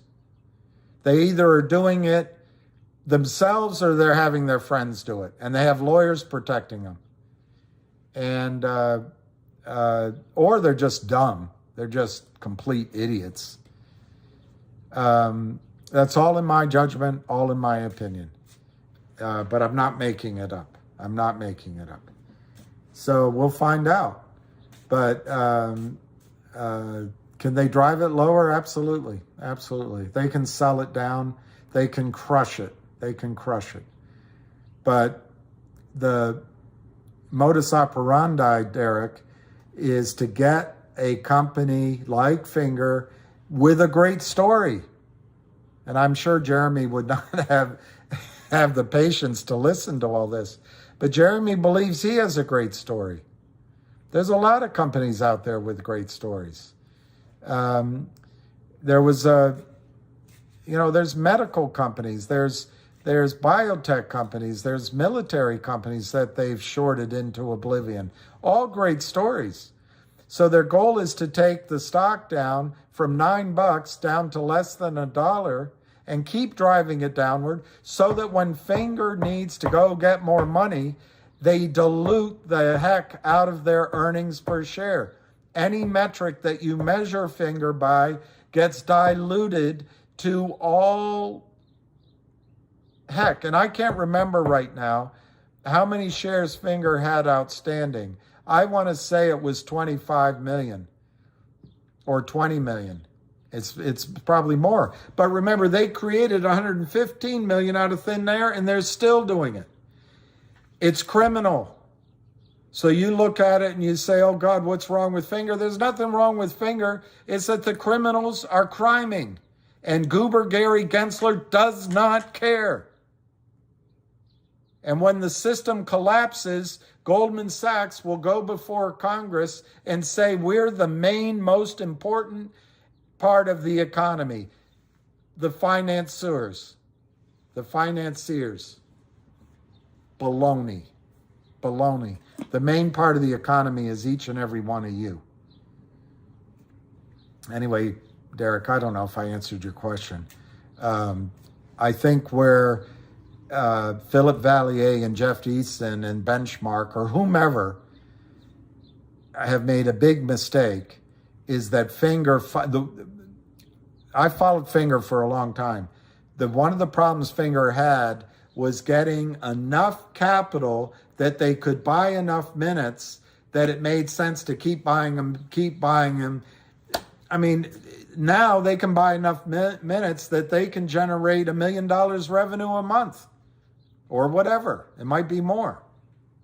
Suddenly, this is a company that can stand on its own. They've hired attorneys. They're not going to be able to seller box the price of Finger.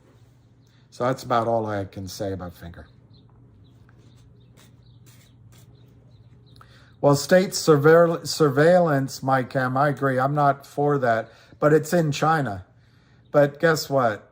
It's happening here. Even though Gary Gensler says, and others say, that the computers, the regulatory computers can't keep up with Ken Griffin's computers and algorithms. So therefore, it's not that Ken Griffin is doing anything criminal. It's just that he has better computers to steal with.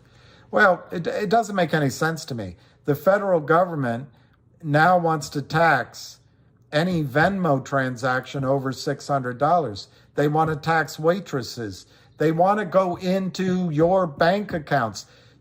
The current president, without getting political, signed a bill a little over a year ago, some emergency bullshit title, that allows the government, I think it still needs approval in the House, but it allows the government to track your bank accounts, And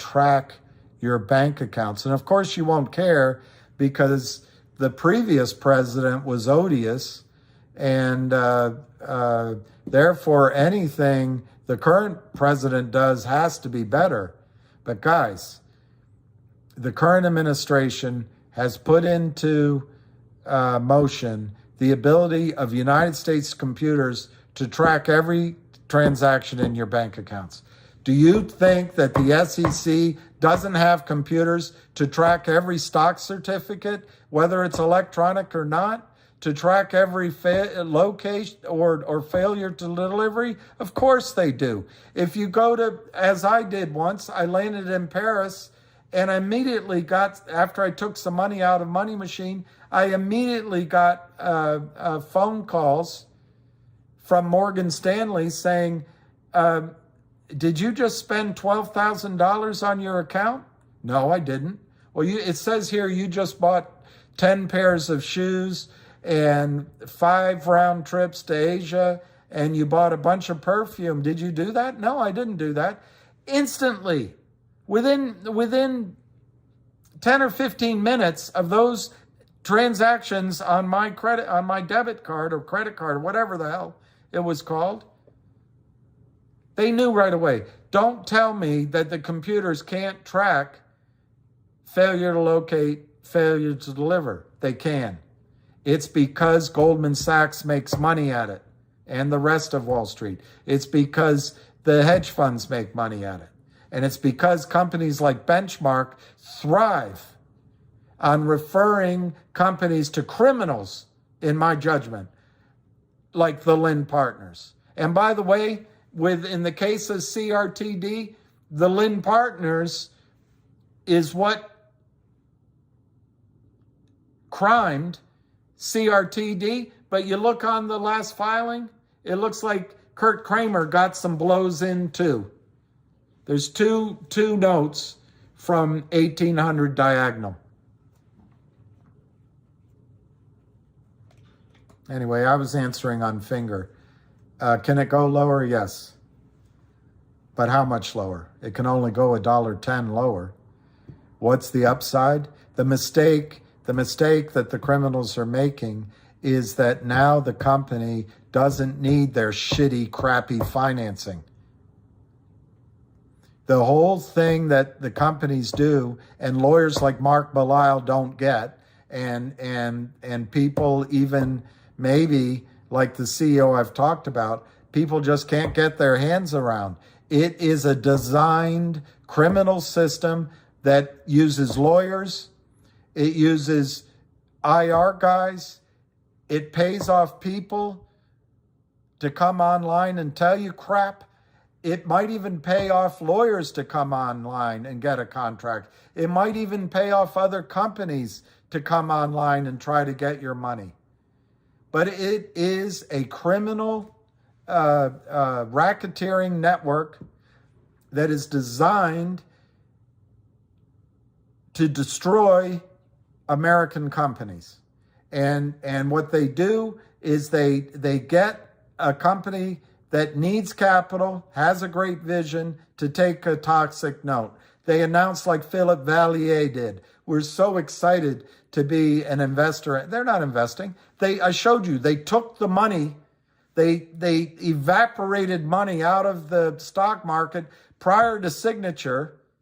They gave Martin Shen his own money at signing, but they said it's $4 million, but it was only a tranche of that $4 million.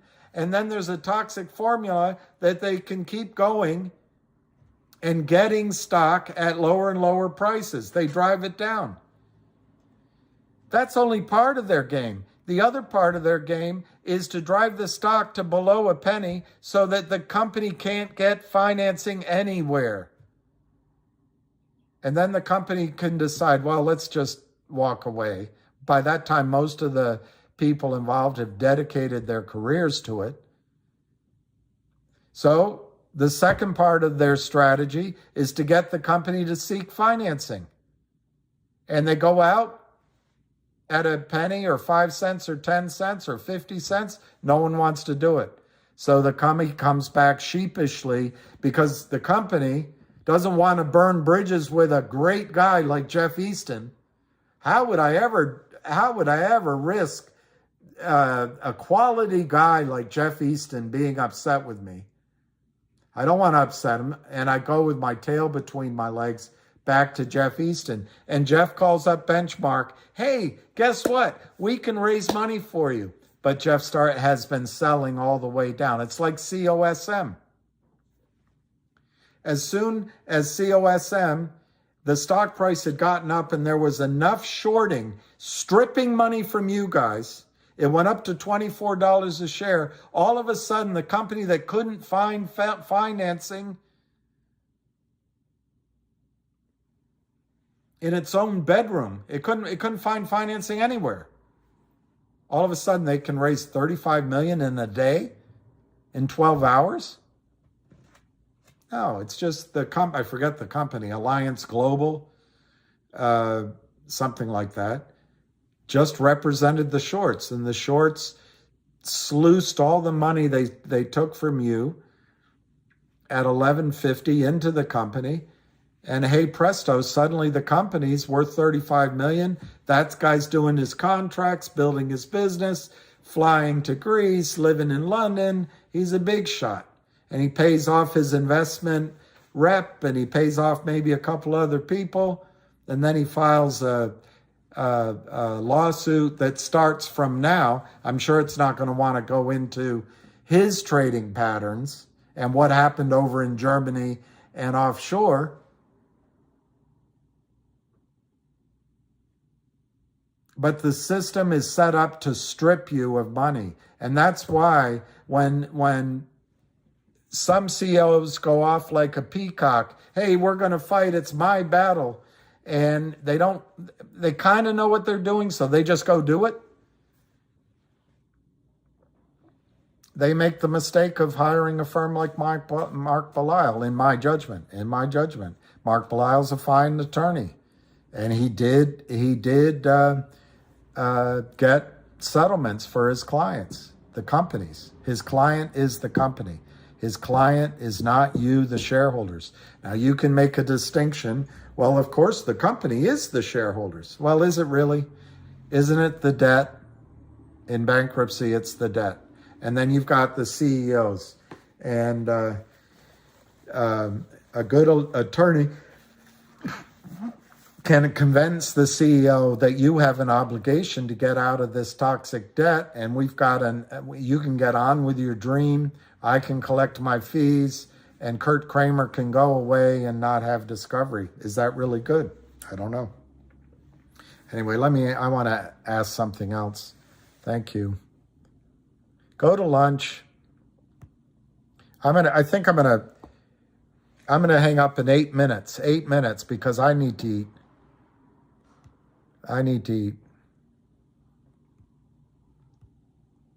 TLLP. I meant M. You got me, Lion. MMTLP. Hey, Vanden Place. MMTLP. I don't know why I was saying it incorrectly. All right, Pharaoh, how can the coupon work for GTII? Ham said the broker on the hook. Oh, someone asked about Upstream. I forgot that. I know Houston. That's exactly Houston. Where my money, Nuka? Yeah, you nailed it. You know, at some point, this lying is not going to last. And I don't know if Chase is very forgiving. I know American Express is, but you got it.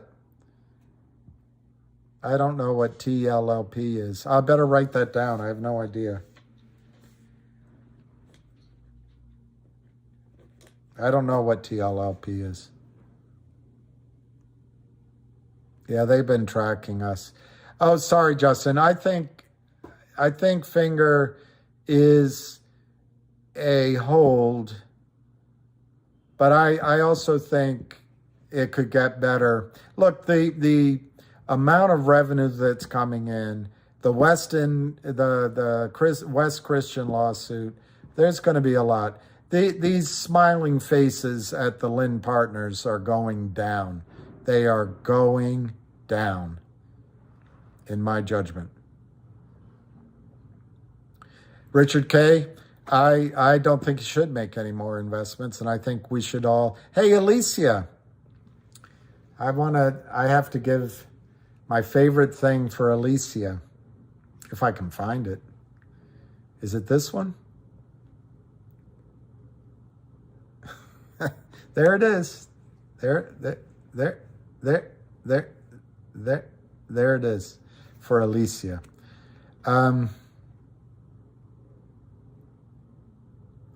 Yeah, damn it, Pete. I'm mad about that. I should have bought more.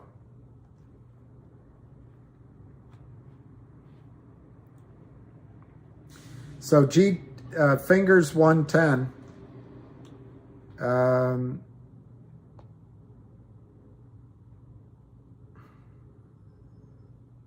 Go Logic is 230. GTII is 192, and it's very low volume. So they're just playing games. CRTD, 15 cents. So Steve Mertz was good luck.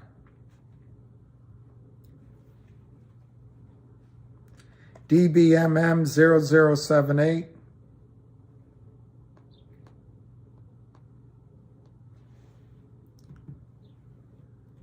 HNRC 18 cents. I wanted to buy HNRC and I didn't. I mean, I had bought it before, but I wanted to buy more.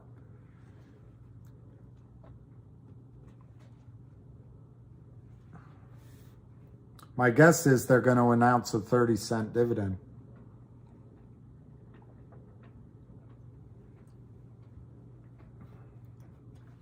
Anyway, sometimes you don't buy all you want. Oh, that's nice, KYP. Let's see, it's 1:57. Yeah, I'll come back on. I just want to get something to eat. If I leave at 2 o'clock, I'll come back on maybe 3 o'clock. Is that all right? Or should I just sit here? Should I just sit here? I can go through till the close if you need me to. Yeah, HNRC. When it was down at, I'll tell you, I found that material things I thought had so much value, they didn't have any value at all without someone to love me for me. No, all right, please eat. Are you saying that so I don't lose my temper later on? Are you saying it so I don't go on and on and on? All right, so I bought 4,300 shares of HNRC at 0.0725. I don't want to show my account number. Here, let me take a picture and I'll black it out.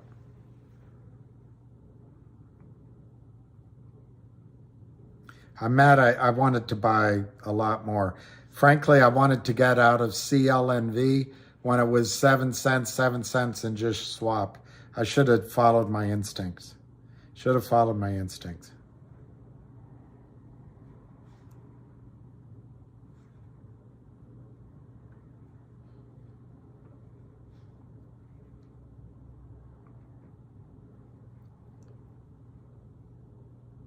I should have bought more. Anyway, shoulda, woulda, coulda. Shoulda, woulda, coulda. At least I got my 4,300 shares in there. See? I put the order in at 0.079. I bought 4,300 at 0.0725. So I made a lot of money. That means I made 10 cents on 4,300 shares. Well, you figure it out.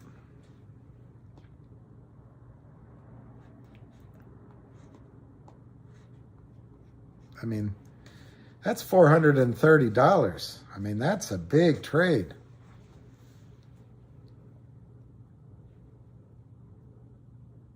Jenny L., I thought you were in something like Georgia or South Carolina. You're in California, eh? I know, Shannon Lee. I just wish I had swapped. It's what I almost did, and then I got on the call and I forgot. But I spent about 10 minutes thinking about it. I was going to swap out my CLNV for HNRC. I didn't do it. But I don't see CLNV going to 18 cents anytime soon, unfortunately, because he did that financing.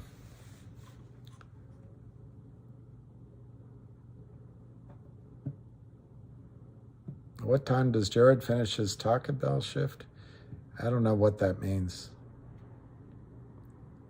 HNRC is up, Jenny. I don't want me hangry. I don't mean to tease the news. I just literally, and I'm not sure it's going to rock your world because I don't really have a, I put it on, Alicia. Isn't there lipstick there? I don't like the lipstick, but I did that. But I think that's lipstick.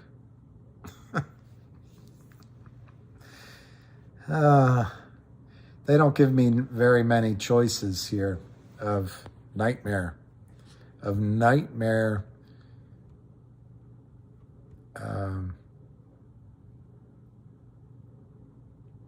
Eating is overrated. Lionel. That's what it was. That was Lionel Richie. Sail on down the line, about a mile or so. Some people told me so. I was wishful thinking. Now I don't mind the things you're gonna say and do, Lord. But you took my money and my time. You know it ain't so hard to say. Won't you please just go away? I'm looking for a good time. Good time, yeah. Sail on, party. Good times never felt so good. All right, let's look at some prices. Prices. Prices.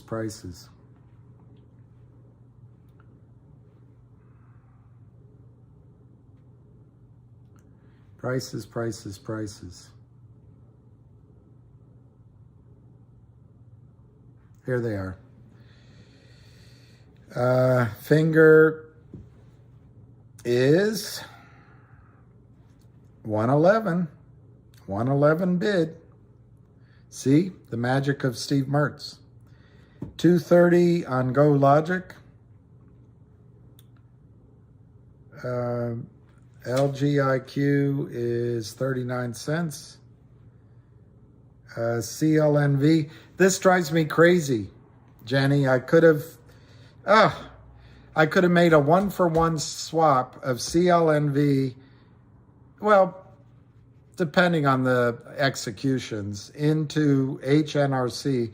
CLNV is under 6 cents. And unfortunately, I think it's totally dead. What I don't think Frank Benedetto, and I don't think it was his fault, understands is when these companies that he's pushing run, they go do a financing, and it's a nightmare. It just destroys. It doesn't matter how good the story is, and it is a good story.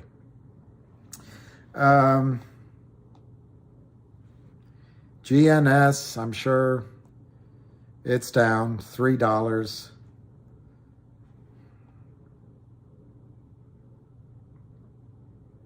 I called into DBMM today to see if I could help.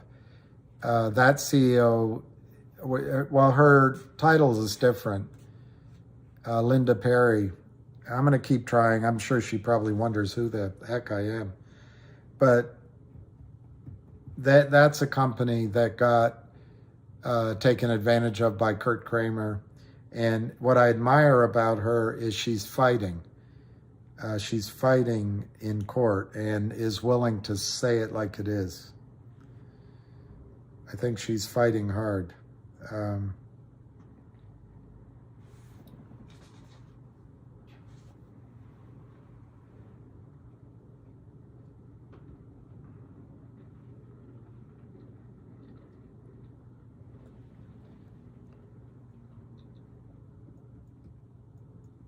Yeah, it's a nice day in HNRC. Opened at 12.5 and is now almost 19 cents. Pretty nice day. Oh well. Could have, would have, should have. They do, Alicia. They pump and dump on runs. Well, I just think they dump. But then the CEOs in some of those companies you're right, they pump it up. Victor, lots of DBMM. I think that's good. I know, Spiny, I wish I had sold CRTD, Spiny. It's down for me, I don't know, something like that percentage. And I've done all the explaining I can do on CRTD. I don't know what else I can say. Your only choice, Spiny, is to get out. It's up today. And damn it. Don't like looking at that. CRTD is up, Spiny. So you can get out right now at 14 cents. And you can go buy HNRC. Unfortunately, not an even split, but you can go buy HNRC at 19 cents. That's what I think you should do, Spiny. I don't know you, but you're so frustrated. I think you'll have a much better experience in HNRC than CRTD. That's one choice. The other choice is to just say, damn it, I didn't get out. I'm just going to put it out of my mind for 6, 9 months, 10 months, and see what happens. Your other choice is to complain about it every day, which I often find rewarding, talking about the same thing I'm upset about over and over and over again. But in my long life, it might make me feel good, but it never really changes anything. So that's another choice. Just constantly harp on it that it's down and that. I'm down in it, and it hurts. It hurts, and I'm pissed off at myself because I called how it would trade, but I didn't do anything. I'm pissed off that CRTD decided not to be bought out by GTII late on a Friday night. I'm pissed off about that.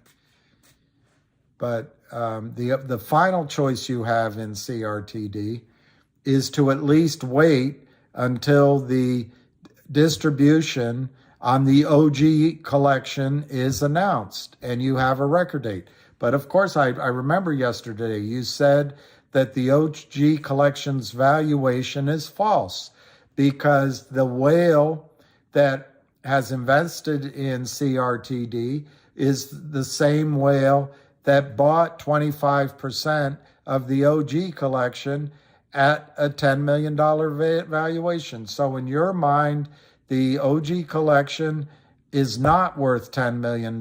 Therefore, it's not worth 11 or 12 cents a share. Therefore, waiting for the distribution of the OG collection record date, which could come in a couple weeks, could be 4 weeks, I don't know, is not worth it to you. So I would tell you, based on watching these stocks, Spiny, that all of them, CNLV rallied up. Did I get out? No. Could I have swapped over? Yes. Did I do it? No.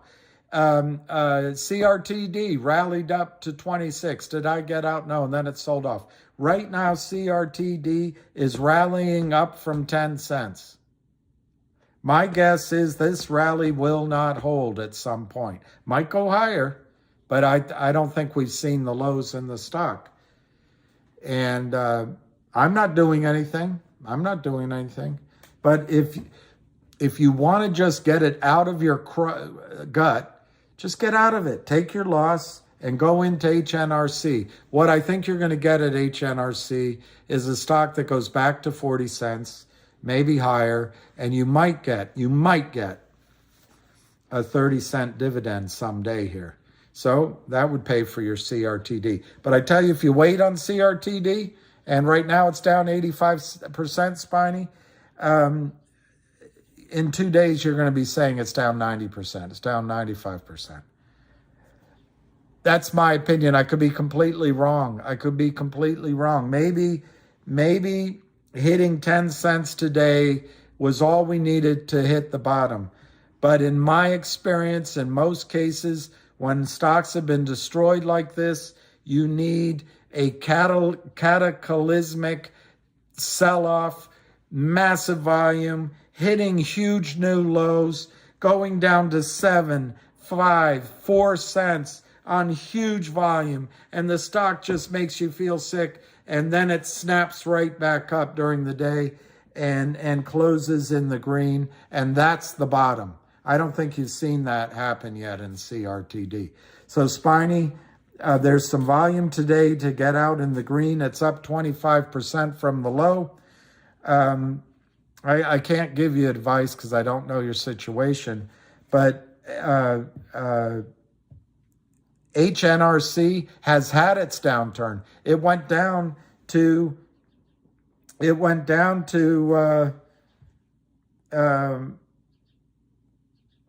6 cents, a little over 6 cents recently, and on 3/1 this year, this month, it went to 6.2 cents.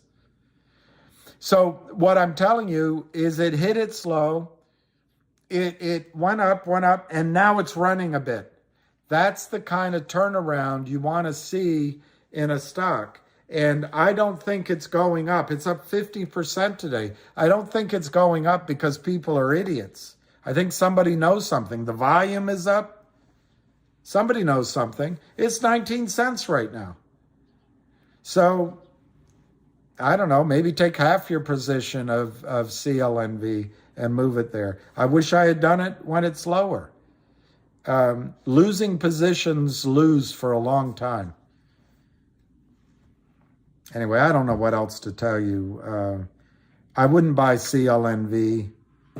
I think you can buy Go Logic. I think you can buy Logic.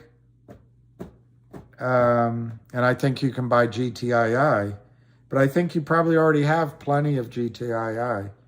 But GTII is down to 192. That's a pullback. It's been recently as high as 220. And every signal I get from everyone is that GTII could double or triple from here before it runs into massive selling. So, maybe you put some money there. But Spiny, you either just go, God, it's horrible, and it's just horrible, but I'm going to wait for the distribution of the OG collection, which I don't believe in, or I'm just going to take my losses now, or I'm going to sell some of it here. If it goes down, maybe I'll sell more. If it goes up, maybe I'll sell more. But I want to get into a better story. I don't know. I don't know what to tell you. The mistake I've made with CRTD, I had a chance to sell it. I had more than many chances of putting it into HNRC. I could have put it into GTII. I could have put it into Logic when Logic was down at 21 cents. Did I do any of those things? No, because I believe in Jeremy. But I am upset about it. But I'm not spending my time, my mental energy, telling myself I'm down on that stock by 90%. I think that's my number. Why? Because it's a fact. And if I keep repeating myself, I'm going to paralyze myself. On the other hand, I'm up now on GTII. I'm up on a smaller position in HNRC than I wanted to be. And I have small positions in the other stocks I've said. So I don't know what to tell you, Spiny.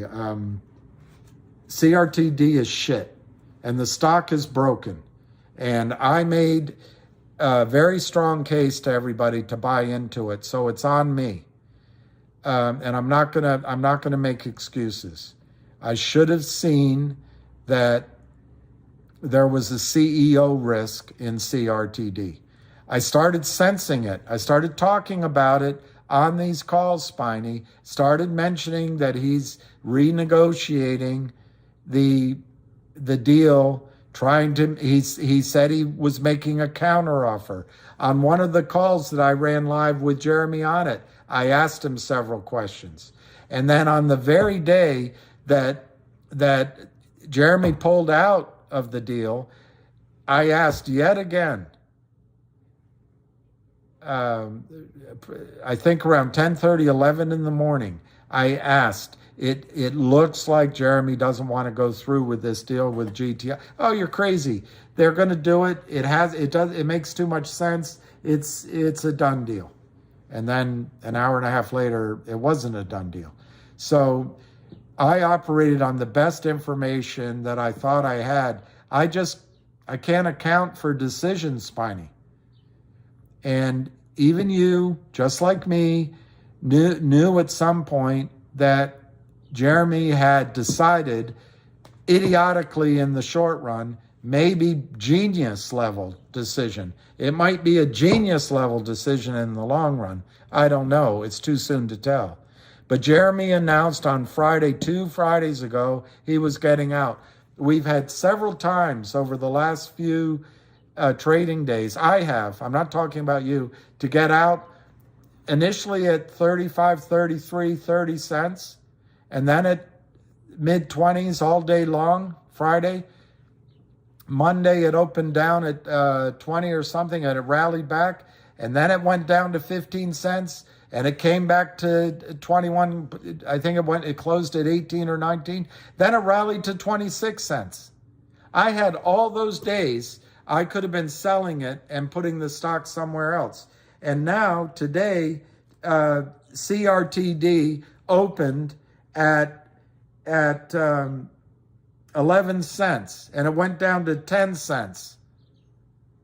And now it's rallying. It's at 14 cents. Is this the time to sell some before it goes back down or not? Was 26 a time to sell it before it went down? Was 18 cents a time to sell it? Was 33 cents? In retrospect, yes. So I am, I'm not going to pick on you. I'm facing a decision right now. Should I sell at 13.88 and go buy HNRC? Should I sell at 13.88 and go buy Logic? Should I sell at 13.88 and go buy GTII? Or should I stay in the position?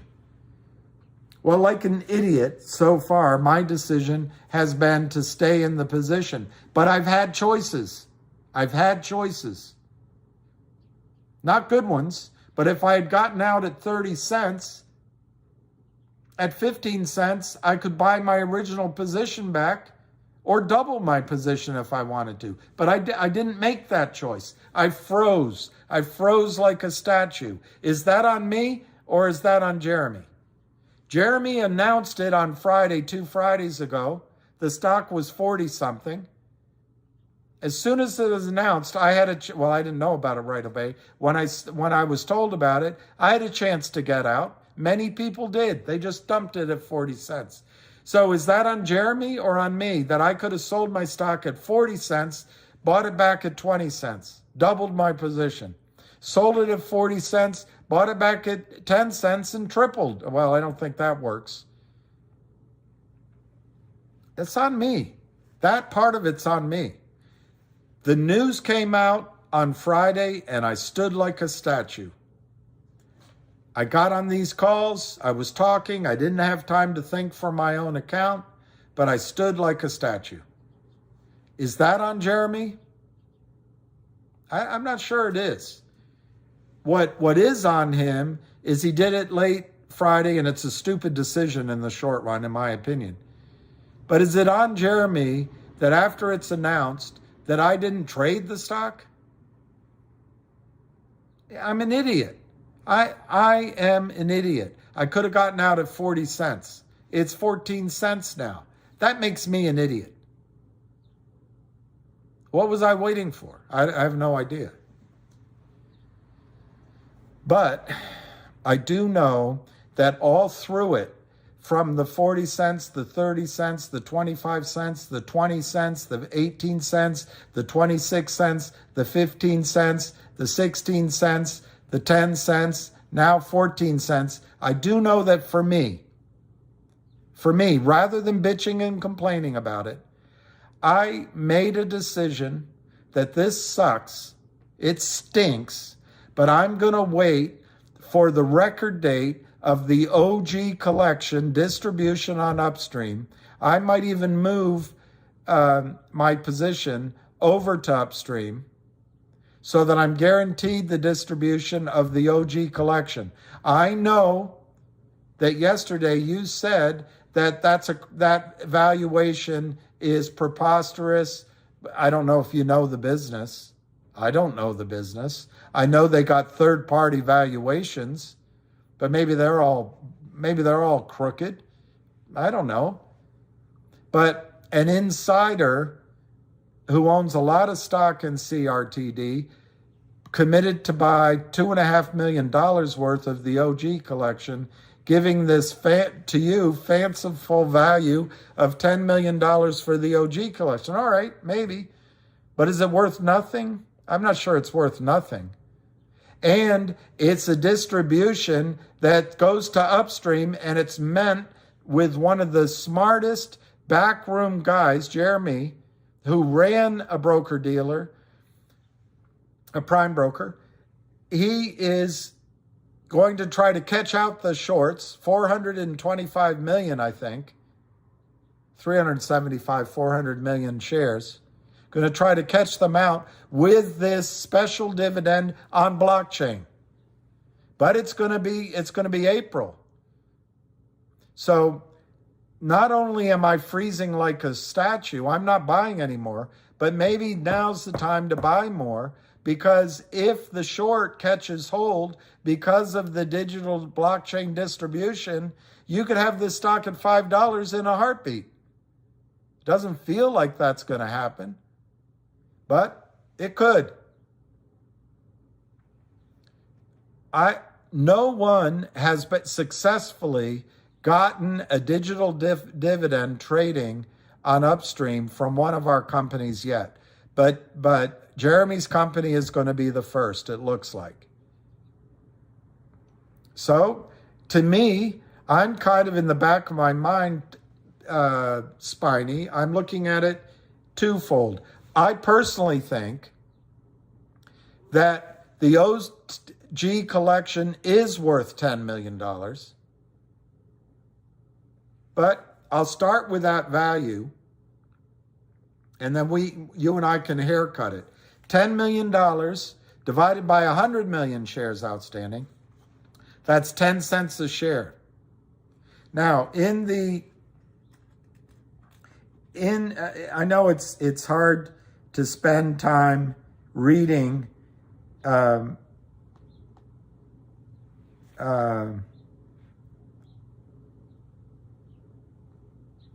news releases because there's so many of them.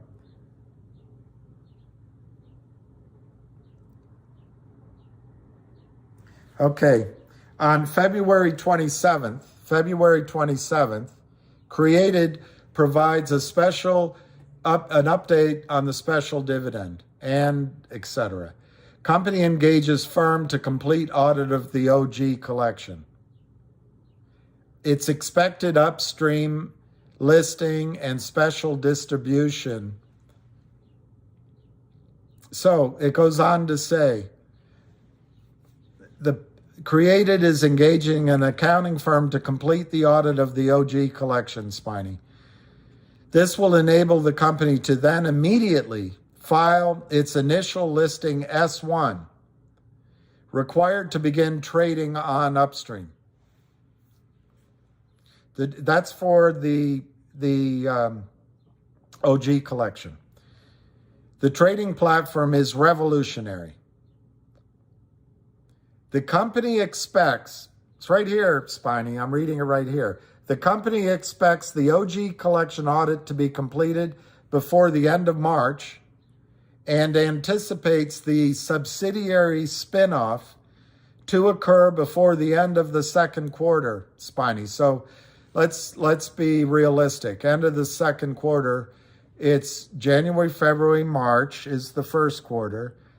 April, May, June is the second quarter. So it could be June, but it could be April, but it's second quarter. So the company expects the OG collection audit to be completed before the end of March. So let's go through that, Spiny. Today is March 15th. I think March has 31 days. Anyway, doesn't matter. 2 weeks. 2 weeks from now, within 2 weeks, they expect to have the audit done for the OG collection. The company anticipates the spinoff of OG collection to occur before the end of the second quarter. The spinoff of a listed public company is a corporate action, Spiny. Corporate action. This is what Jeremy thinks catches out the shorts. No one knows if special dividends like GTII has done, like was happening in November before Lou and Frank Benedetto told us to go over to COSM. No one knows if that was going to catch it out. It's my opinion it was, because Fidelity was paying 1,000%, and Wells Fargo took away the buy button, and the brokers were slow walking the exercise of those warrants, but we'll never know. It stopped. We went to Cosmo. Jeremy doesn't really believe that special dividends are the way. Jeremy believes corporate actions are the way to catch out the shorts. And Jeremy said, I want to nail the FUCKERs. So, Spiny, this spinoff of a listed public company is a corporate action, which will create a unique CUSIP for OG Collection Inc. As part of the registered spinoff, a special dividend consisting of tradable OG collection shares will be issued to all created shareholders of record with the record date, Spiny, expected to be, Spiny, in the second week of April. Okay, I gotta take a second. We're now in the second week of March, I think. And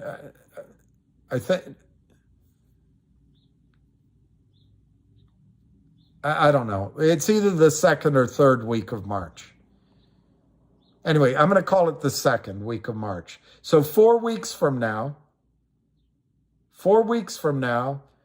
he's going to create the record date for this distribution of the OG collection on Upstream as a separate company with a separate QSIP, which creates a corporate action, which he believes is the way to put the pressure on a buy-in of all the counterfeit shares in CRTD. How is Fidelity going to stuff your account with a blockchain of a tradable stock? We'll find out. Okay, estimates of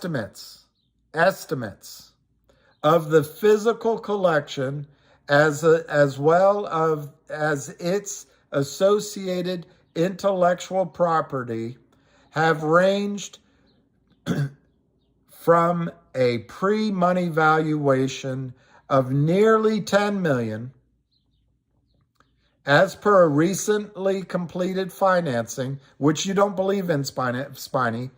To you, it's bullshit because an insider put up $2.5 million at this $10 million valuation. So it was in clearly a conflict of interest. It was to benefit his ownership of CRTD. You might be right. On the other hand, $2.5 million is a shitload of shinola. Okay, so estimates of the physical collection as well. This is a press release. He goes to jail if he's lying. Estimates of the physical collection as well as its associated IP have ranged from a pre-money valuation of nearly $10 million per recently completed financing to a post-money potential of 7 to 10x that valuation. Let me read that again, the part of that again. Pre-money distribution of the OG collection as a trading public company on blockchain, Upstream, pre-money valuation of nearly $10 million, pre-money, which you don't believe in. But then estimates give it a post-money potential of 7 to 10 times that $10 million valuation. So I'm going to take a second because I always make mistakes. 10 million times 7 is 70 million. 10 million times 10 is 100 million. 100 million in the distribution of this on Upstream. So 100 million is the way outside of the box number here. 10x 10 million. Okay, we don't believe in the 10 million. We don't even think it's worth 5 million. We think that's bullshit because the guy put up 2.5 million and he's conning us. Okay, I think you can agree with me, a valuation of 2.5 million.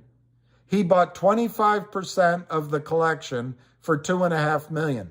If somebody next door to you paid 2.5 million for the house next door to you, and you say, oh, that's bullshit, that's at least a place to start the comparable valuation. I'm saying that 2.5 million for a quarter of the company, let's say the rest of it's worth 0. We'll start at 2.5 million as the pre-money valuation of the OG collection that's going to be distributed with a record date the second week of April. That's either 3 or 4 weeks from now. I'm having, today's the 15th, but it's the middle of the week. I can't figure it out. It's 3 or 4 weeks from now. So starting from 2.5 million, not 10 million, 2.5 million, and using 10 times that number, that's 25 million. All right, but it says here 7 to 10 times. All right, instead of using 25 million, why don't we chop it in half? Let's just chop it in half. Call it 12.5 million. And instead of dividing 12.5 million by 90 million shares, let's divide it by 125 million shares. Okay, it still supports my belief that based on information that's been presented publicly, that the distribution of the OG collection can be considered to be worth about 10 cents a share. Now, in my second example, that there's not a lot of upside in my second example because I chopped all the values down. But in the example that's presented here by Jeremy in a public release, the fact is he's saying the OG collection starts at 10 cents in valuation. You keep your original shares, you get the distribution worth 10 cents. But he's also saying it could be worth 100 million all by itself. So if you have the stomach for it, you say to yourself, all right, I'm going to hold on to CRTD until the record date. I'm going to roll the dice. I already screwed up. I'm talking about myself, I, screwed up. I should have gotten out. I didn't. I should have put it there. I didn't. But I'm going to stay in, and I'm going to get the distribution that publicly might be worth 100 million. And unless Jeremy, which he might do, by the way, Spiny, that's one of the risks here, he might sign a shitty financing. I hope not. I hope he's learning.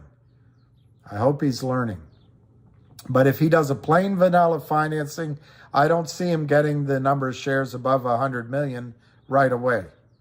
So with 100 million shares, 100 million valuation, that's $1 a share. Maybe over the next, he doesn't give a time frame other than saying a post-money valuation. So let's just say it's within the next year. I don't know if that's fair enough. But let's just say it's within a year. That Upstream values the OTC, the OG collection at 100 million. Well, what have I done?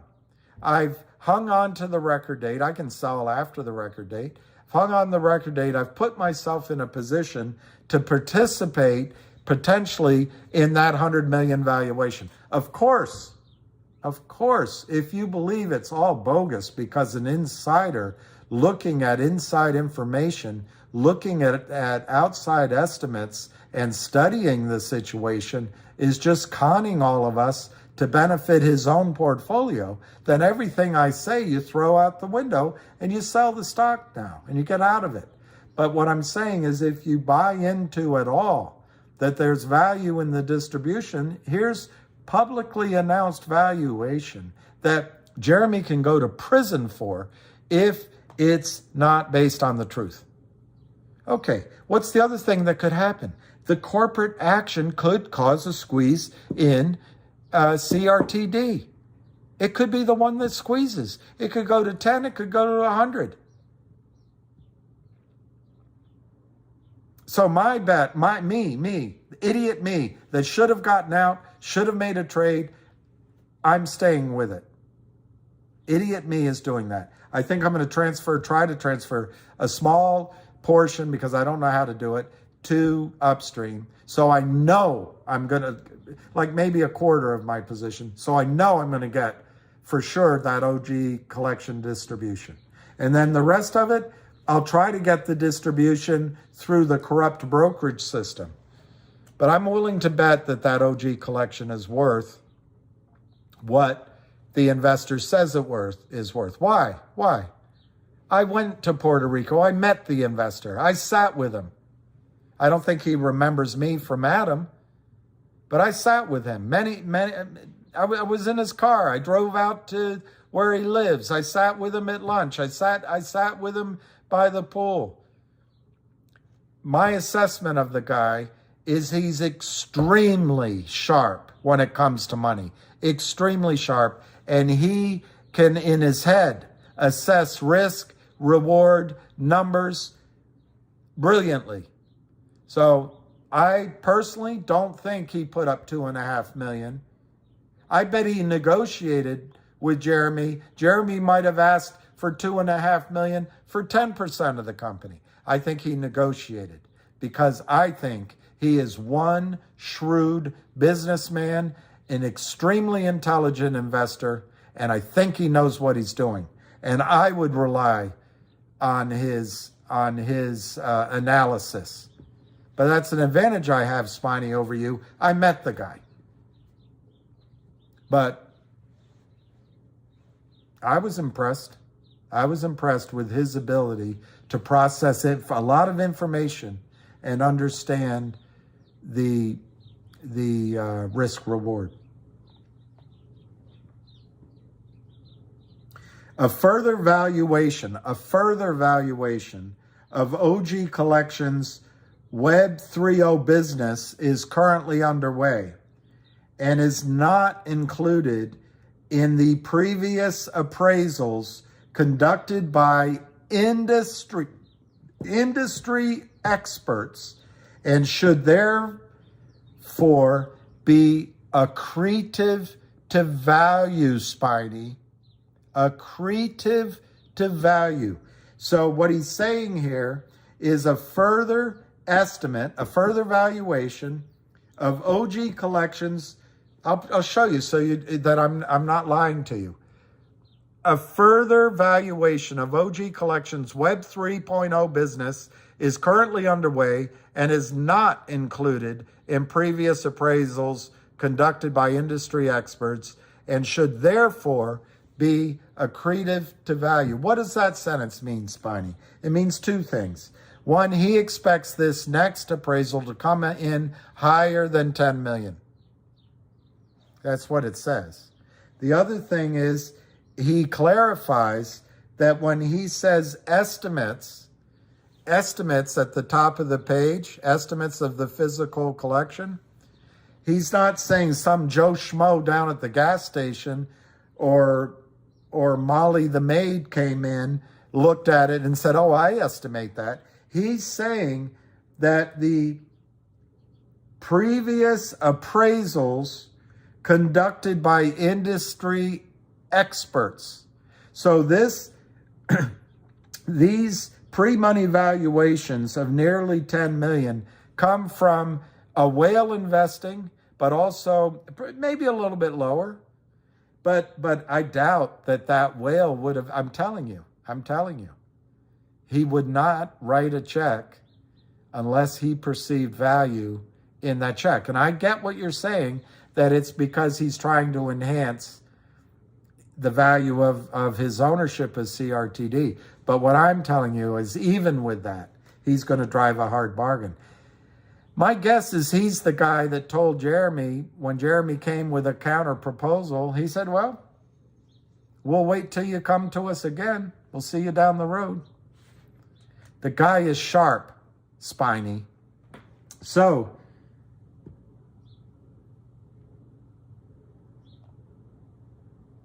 then Jeremy goes on. Listen to some of the stuff Jeremy says, Spiny. Just listen to it. Commented Jeremy Frommer, created CEO and chairman. Quote, based on the analysis we have received from external data science companies, external data science companies we have engaged, we can now distinctly identify the indicators and markers of potential illegal naked short selling. After speaking with counsel, it has become apparent that we should move forward with the process of prosecuting these thugs. No, it doesn't say that. Those who are found to be profiting from abusive trading tactics in created stock, unquote. Continued Frommer, quote, in a financial system corrupted by loopholes and technology failings, that's where I disagree with him, I do believe that a barrage of special dividends on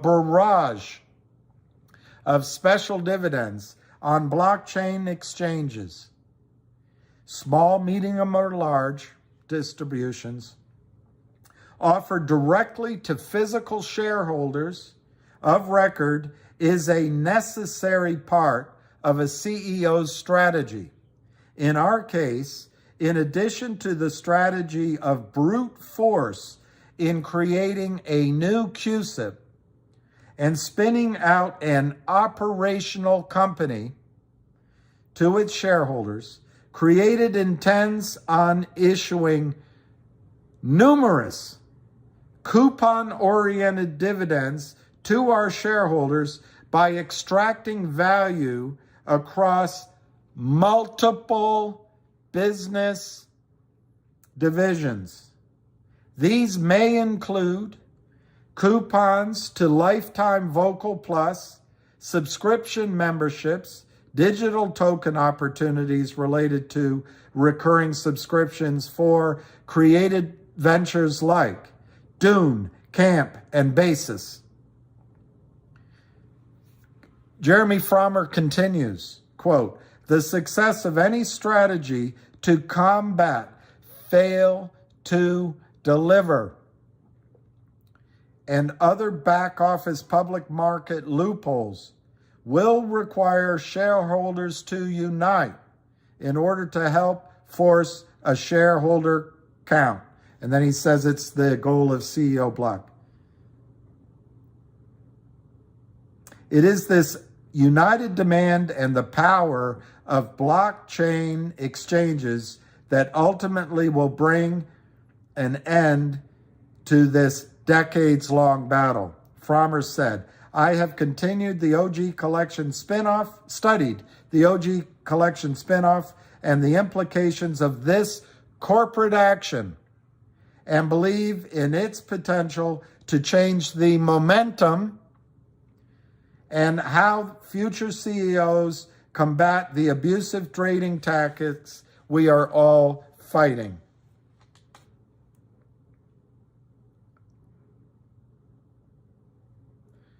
Then on 3/8, Spiny Created announced that they released an update regarding ongoing legal dispute with the Lind Partners and its affiliates. The dispute concerns a convertible promissory note in the amount of $900,000. I'm sure it's toxic and poisonous and crap, with Lind alleging that Lind is alleging that Created Inc. breached certain representations and warranties related to the note and is demanding immediate repayment of the full amount because remember, Lind Partners manage money. They don't get companies trapped and then sue the heck out of them to strip them of their equity. That's not Lind's business. The company responded to Lind's demands, responded to Lind's demands by offering numerous alternatives, while its underlying stock value continued to deteriorate rapidly. Do you think it's because there's something Jeremy's doing wrong, or do you think the criminals are criming? You can blame Jeremy, and I certainly don't understand part of his decision, but that's a short run. He's the only one that can make that decision. I can't. I'm not the CEO. Or do you think it's Jeff Easton and Philip Valier and Sam Chung and Hailey Kim and John Hancock participating directly or indirectly in the glow of counterfeiting shares down to oblivion? That's not Jeremy doing that. That's the Lind Partners and associates doing that. So he said the company offered numerous alternatives while its underlying stock value continued to deteriorate rapidly. The Lynn Partners LLC refused to negotiate. Unlike all other note holders who agreed to a restructuring last year, continued pressure on the stock hindered financing and eventually led to Created's delisting from the NASDAQ to the over-the-counter markets.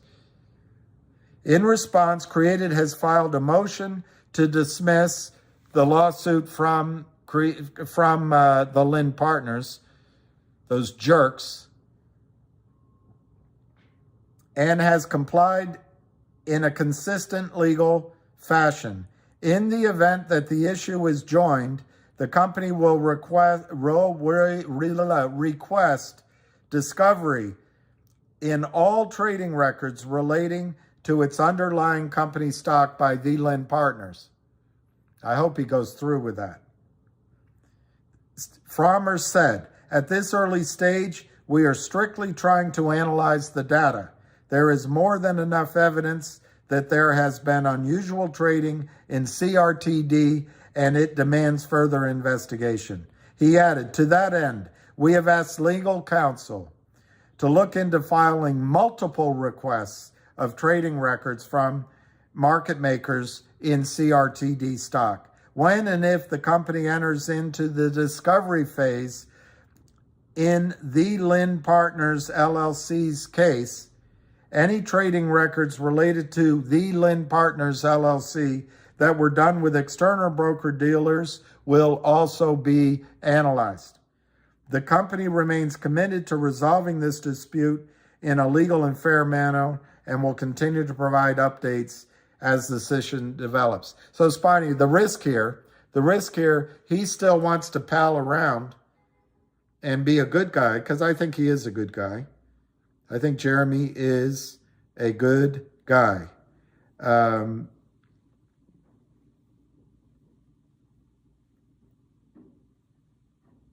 And I think he's sincere. But he wants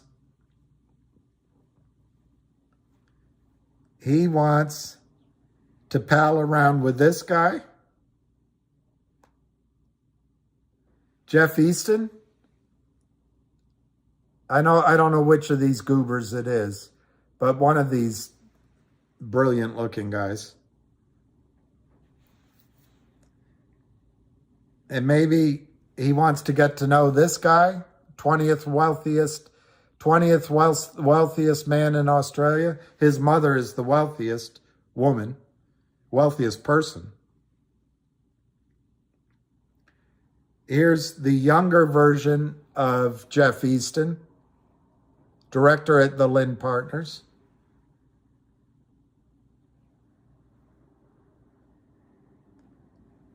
Here's John Hancock in his glory.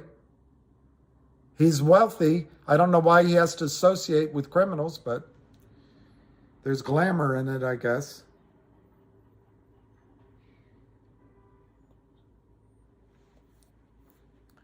I guess I should say alleged criminals.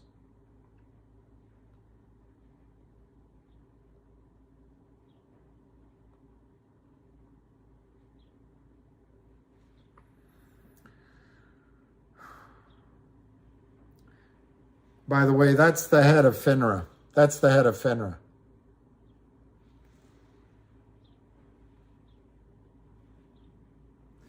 Jessica Hopper, enforcement.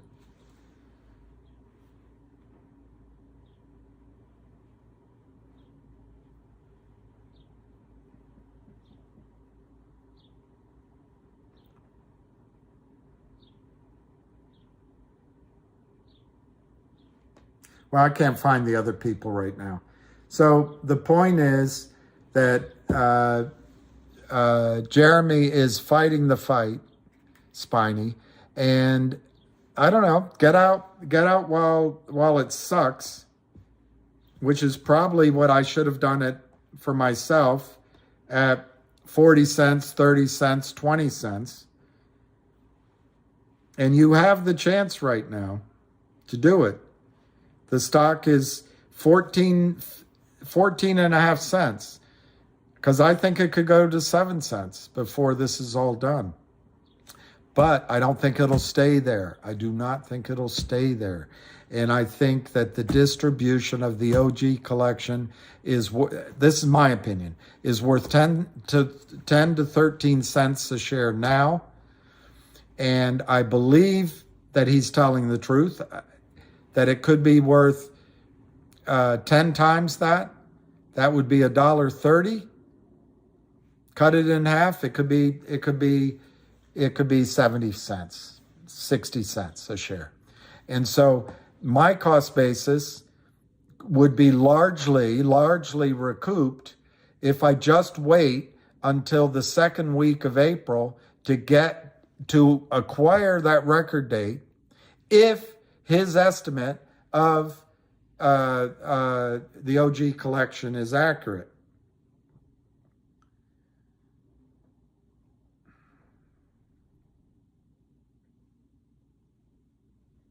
So sick of this. So sick of getting, but it's my fault. It's my fault. I should never have believed in this.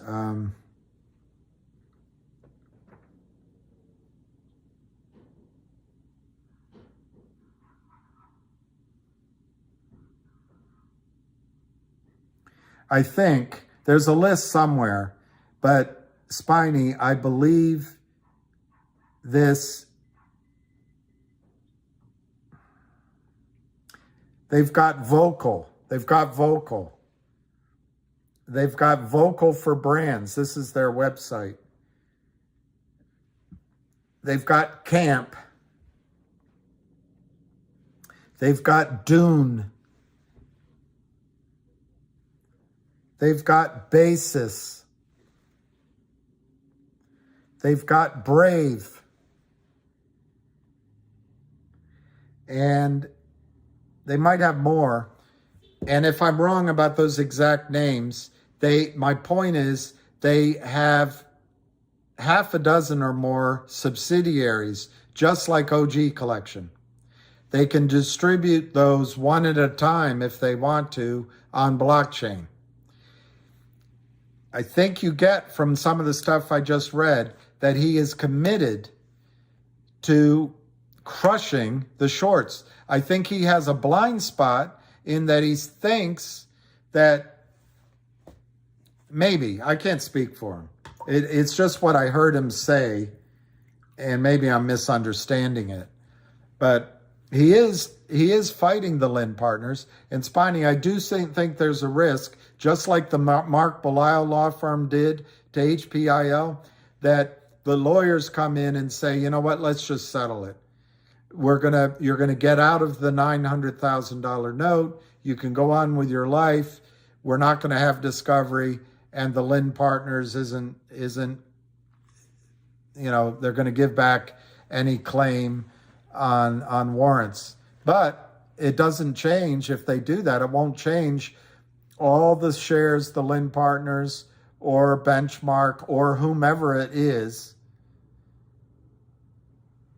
who have been naked shorting the shares. They won't have to cover those in that agreement. Now, they will have to cover it if the stock price goes up. So it's such a long answer, and I know everyone must be sick of CRTD, but after he made the announcement on 2 Fridays ago at 46 cents, each of us had a choice, because at that time, the trade was busted. The story was busted. The reason to be in it for the short term was busted. We each had a choice. We probably wouldn't have gotten 44 cents or 40 cents or 36 cents or 30 cents or 25 cents or 20 cents. But we had many different times to do it, and now it's 14 cents, and it was as low as 10. So we could have traded it. I did not. And I think I've just read to you a quite rational reason to believe that the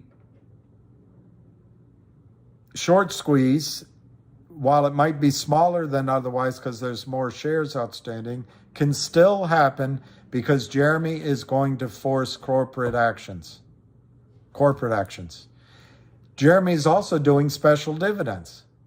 And he says here he's going to do many of them. He's also hired a law firm to look into improprieties in trading. I don't know what else you want. So there's no question, as I've said on Call Spiny, that CRTD is a broken,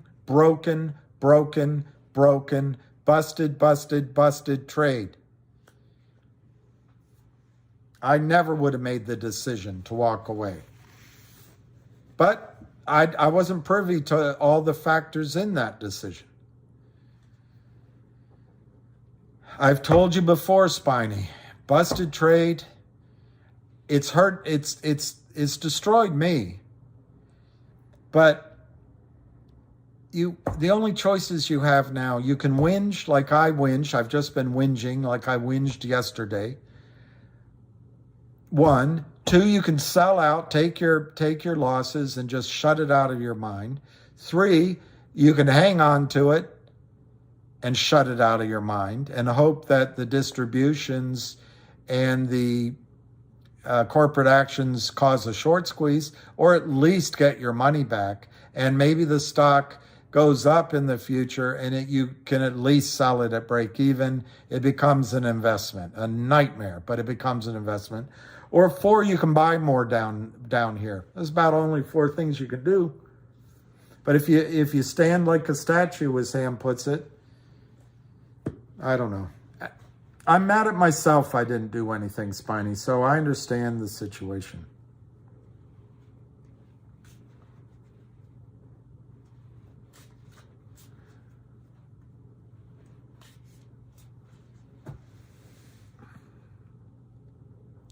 Yeah, CRTD is a dog with fleas. All right, Dan, let's talk about GTII. I'm sure he fell asleep. I apologize. One thing, Dan, I have to get a computer that if I do a video on CRTD, it'll upload in a half an hour. Right now, when I do a video, it might upload, it might not. And if it uploads, it takes 24, 48 hours to do it. So I guess I take this opportunity live to make my point, such as it is. Such as my point is. I don't blame you for saying that I should move on. Let's talk about GT. Yeah, the value might be a valueless value. It's just like it's a bunch of pictures of Penthouse, which in the ages of pornography online might not have much value. Let's just look at the prices.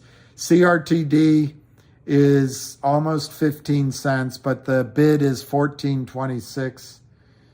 GTII is 186. Okay, that guy was great. Whoever was on this call yesterday is amazing.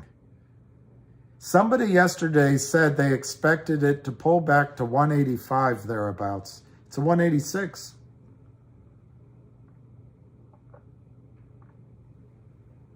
But they said that they didn't expect it to be it's not going to kill the story. It would rally from there. HNRC, 18.5, brilliant. GNS, $3.11. CLNV, 5 cents. Damn it. I should have swapped out. Shoulda, woulda, coulda. Shoulda, woulda, coulda. Finger is up 21 cents. I guess Steve Mertz brought a good look. Or Derek. It might have been Derek. LGIQ, 39 cents. And what's left? I don't know. MMAT, 51 cents. Oh, that was a guy named Rhino. That was pretty good. He called it yesterday, Dave M. That's amazing. That's amazing. I just think it's amazing how accurate those guys are. I'm more like Ham, that I don't really believe that technology. I don't know my upload speeds, but I have some things to hook up that I will try to. I was going to do today if the Ham call had been at a normal time, but I'm going to do it, and it should increase the upload speeds. But I went out and bought the equipment, so it should do it. I did that Thursday or Friday, and it was, I don't know when I did it sometime last week, and it was delivered in 2 parts.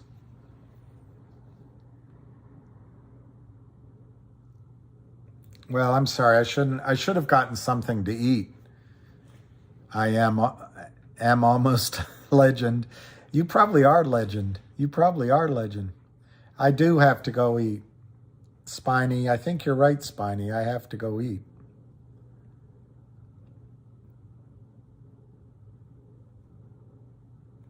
I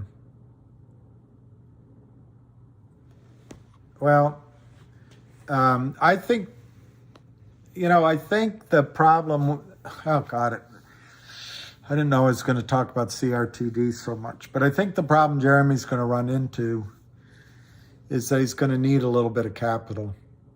And that's the risk, Spiny, I didn't talk about, is he's got a burn rate.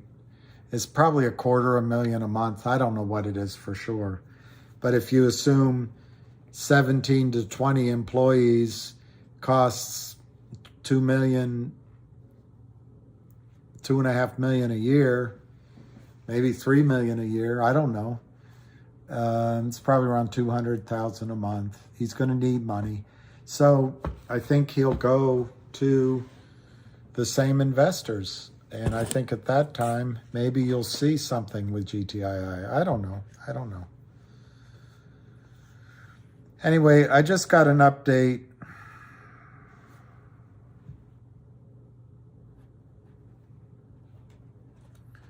I just got an update sent to me on a different topic. And you are right, Spiny. I should have gone and had something to eat, because it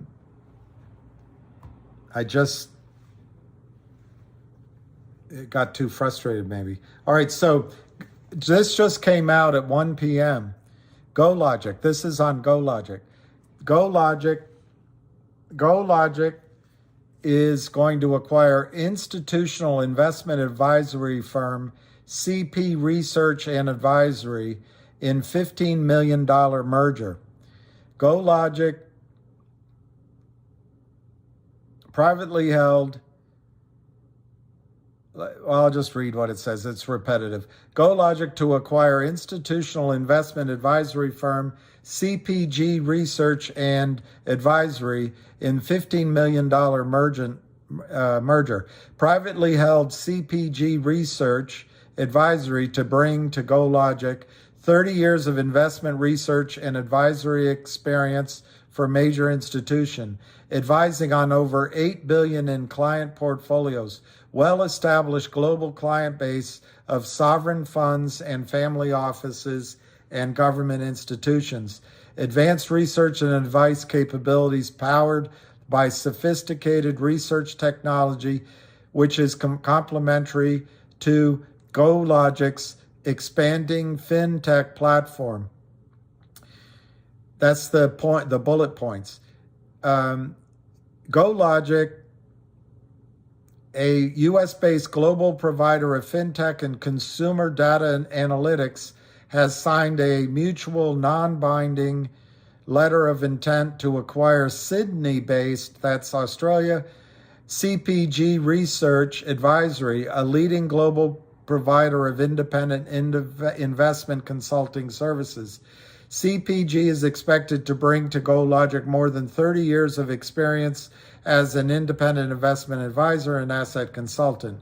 The firm provides comprehensive, customized solutions to a broad range of institutional investors, including superannuation funds, insurers, local authorities, government agencies, sovereign funds, family offices, and government institutions, and firms which service the wealth management sector. CPG's highly experienced team of financial specialists and analysts provide professional investment and wealth management advice to clients across Australia and internationally to countries such as Bahrain and New Zealand. Under terms of the proposed agreement, GoLogic will acquire 51% in CPG in an all-stock transaction. GoLogic would issue common shares to CPG shareholders valued at $15 million. The parties anticipate the acquisition to close in the second quarter of 2023. Quote, as part of a global-oriented public company, we see greater opportunities to accelerate our growth and attract a larger client base of major institutions across the Middle East, New Zealand, Australia, and as well as enter new markets in Southeast Asia and North America, said CPG CEO Andrew Vollner. In addition to more favorable access to growth capital, we believe the prestige and transparency of a U.S. publicly traded company will open doors and provide a competitive advantage, as well as help us attract top talent from our industry.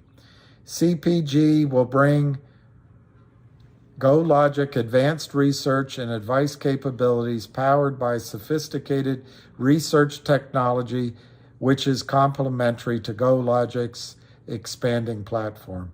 According to Brent Swan, interim CEO of GoLogic, quote, this proposed merger represents our first entrance into research advisory and asset consulting for large institutional investors. CPG's growing international presence and advanced research technology complements and rounds out our global offerings of comprehensive fintech products and services for individuals and SMBs. I'm spacing. We also see tremendous opportunities to help CPG expand its client base into new markets. A letter of intent follows GoLogic's recent acquisition of Gamma Ray, which brought to GoLogic a profitable business driven by an estimated $20 million annualized revenue run rate and nearly $800 million in consumer financial assets. It also introduced a pipeline of accretive, this is Gamma Ray, introduced a pipeline of accretive and or tech enabling acquisition targets, including nest eggs and now CPG. GoLogic recently announced it entered into a definitive $30 million merger agreement with Nest Egg, which will soon launch a new easy-to-use retirement investing app. The app offers a streamlined, AI-powered solution for discovering, planning, and automated retirement savings, including investment products and services offered by Nest Egg's FINRA licensed broker-dealer. GoLogic recently reported that it has begun the process of applying to list on a senior U.S. stock exchange. The listing would be subject to approval based on several factors, including satisfaction of minimum listing requirements. The company believes it meets the reporting, governance, and quantitative requirements, including net shareholder equity and market capitalization. While the company expects that the CPG transaction will be completed as anticipated, a definitive agreement has yet to be signed, and no assurances can be given it will be executed or the transaction will be completed as described. When mutually signed, additional details of the definitive agreement will be made available in a Form 8-K to be filed with the U.S. Securities and Exchange Commission. For 30 years, CPG Research Advisory has been a leading provider of independent blah, blah, blah, blah. CPG is widely regarded as Australia's foremost researcher of enhanced cash investment. Anyway, that's the news. This is GOLQ, and it's news that just came out today, and the stock is down 6 cents. $1.85 to $2.29. You know, what's not in here is what price of stock per share, what the per share price of stock issued will be. So maybe that's why it's down a little bit, but that's great news. It's great news. GTII is trading at 186 to 188. Incredible.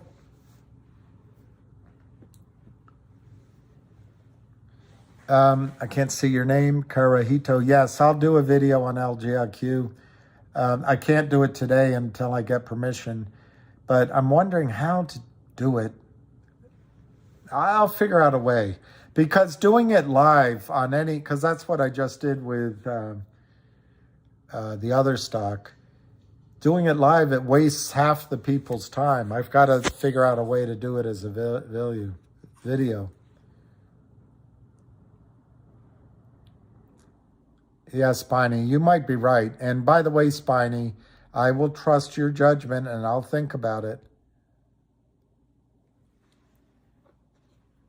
D. Croteau, Avid says $1,000 highly unlikely in GTII, but I say it spikes to 2,000.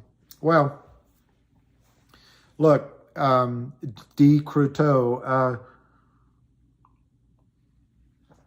it always pays in stock investing to be extremely conservative and almost negative in projections, because you're going to be right 90%, 95% of the time.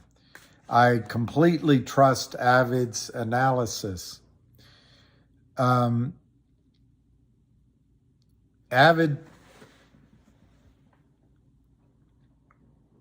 for example, in CLNV, I think he recommended it, or am I confusing it with, I'm confusing it with CRTD.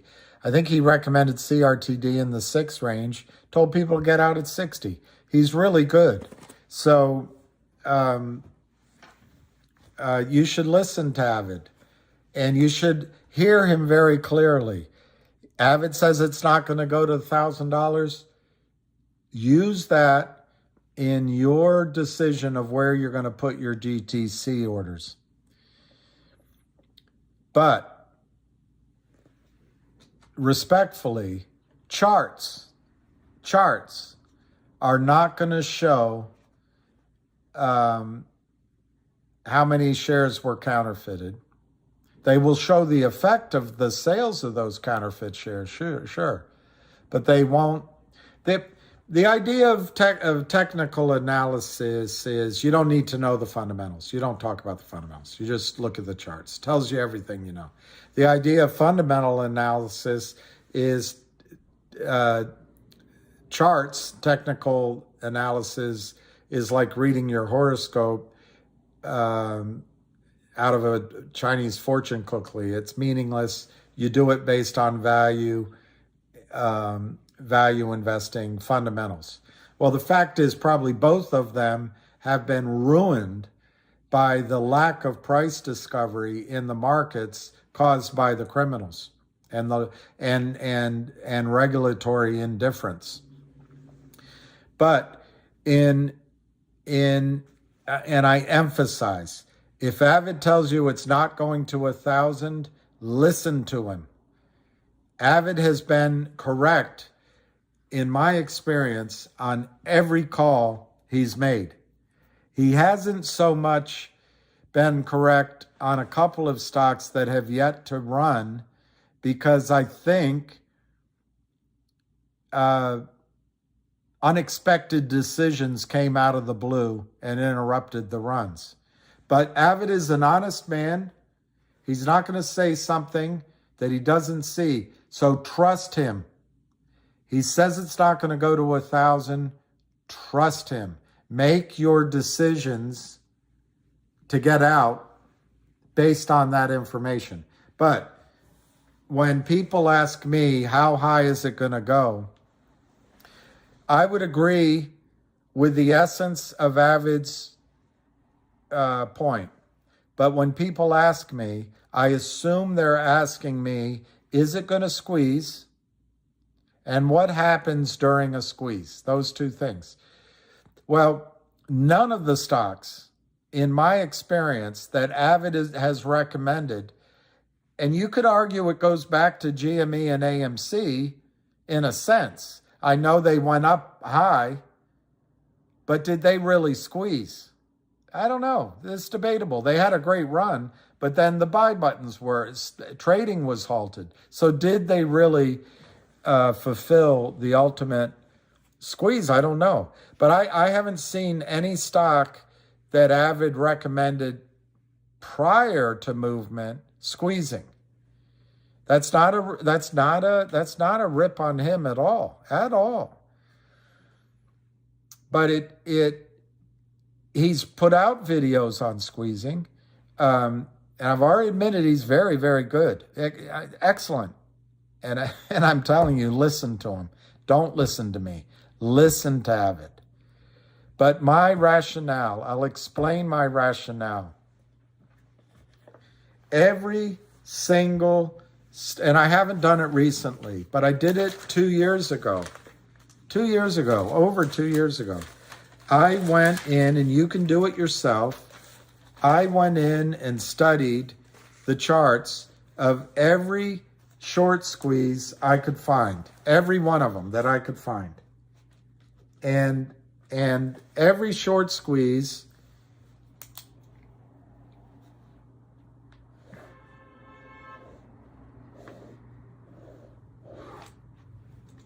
I mean, it's basically something like this. I mean, you can stretch this out much further. You can add in some sharp, you could add in another, but something like this. So you start here at the breakout. The question is, what number do you start with at the breakout? So what I did on all the charts I looked at is I didn't use the lowest number. I tried to use the number where there was, there's usually in these stocks, there's usually a long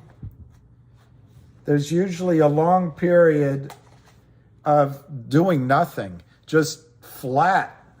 And then it starts to go up a bit, and it might have some pops going up, and then it comes back down, just like all of the stocks that we've discussed. But what I tried to do when I looked back on previous short squeezes, I tried to take where it broke out. Now, that is completely a matter of who's looking at the chart. And again, use Avid. I really mean it. Use Avid. Use ARCA. But so I didn't use the lowest number is my point. I tried not to use look, what I'm talking about is these stocks all had movement that was flat until it got to here, or they might have movement, it went up and then it came back down to here. But what I didn't try to use this lowest number if it were flat all the way. But what I might try to do after a bunch of trading, I tried to use what looked like where it broke out. It's a matter of opinion. So from this point, let's call this the breakout point. From this point, what I noticed is the stock rallies. There's a pullback. It rallies. There's a pullback. And I notice in many of these, there's really sharp pullbacks. But how long does this period of time last? This period of time could last anywhere from 1 week to 2 weeks to 3 weeks to 4 weeks. But then out of the blue, there's this almost rocket ship move, and it can be more vertical. It could be up, down, and then vertical, but it's something like this. It's something like this. So what I tried to study, and I don't know why I can't find a single pen. I have a straight line here. Oh, anyway, I'll just use my hand. What I tried to study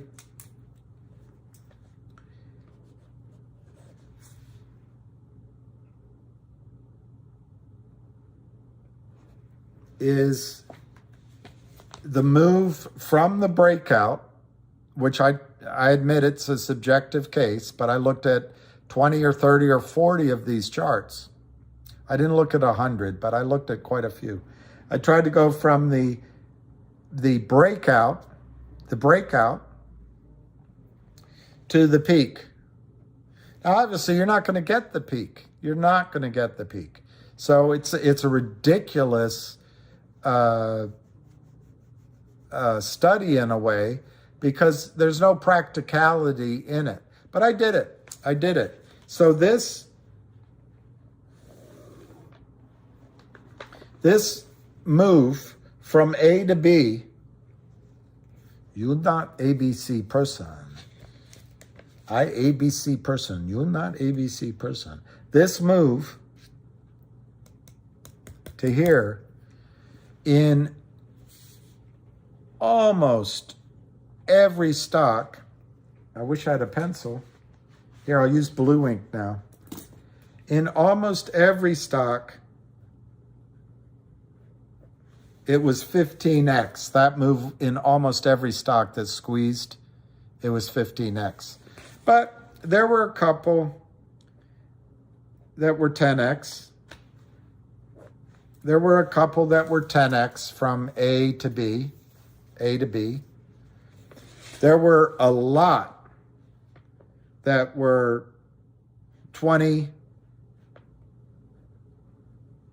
and 25x. There were a lot at 20 to 25x, quite a few of them. And then there were many that hit 30x of the breakout number right here, right here, sorry, right here. There are a lot of those. And then there were so many, not as many as down there, but there were so many that hit 50x, 100x, and there were some real outliers that went up thousands of x, thousands. So I'm not going to write that down but you get my point. So there were a lot of these. So that's one predicate with where I get my numbers. You can see it's not very scientific. Avid is scientific. But so let's say I looked at 40 to 60 of these charts, and I probably found 24 that seemed relevant to me. And remember, what I'm trying to discover is something that agrees with my belief that GTII is going to short squeeze and that there's a massive amount of stock that needs to cover. So I've made some ass out of you and predicates that maybe you don't want to make. But anyway, so what I used in my estimates were 10x and 100x for sure. And then as I looked in other times, I've used some of these numbers, and they're very simple. They're very simple calculations. So and then remember, this went into thousands in some cases, 10,000. 10,000. I mean, it went into thousands. So anyway, then you need to decide what's the breakout point. Well, in my opinion, GTII is right now at $2. But I think you can at a minimum say when the breakout comes, it'll be at $9 because that's how high it was in the past. You could disagree with me though, because I think Avid will say, and I happen to agree with him, that there's going to be some resistance. I don't know, 455, 550, something like that. Arca was saying, I think in the $6 range, and then he does these fractals and he gets up to $10 and then it goes somewhere.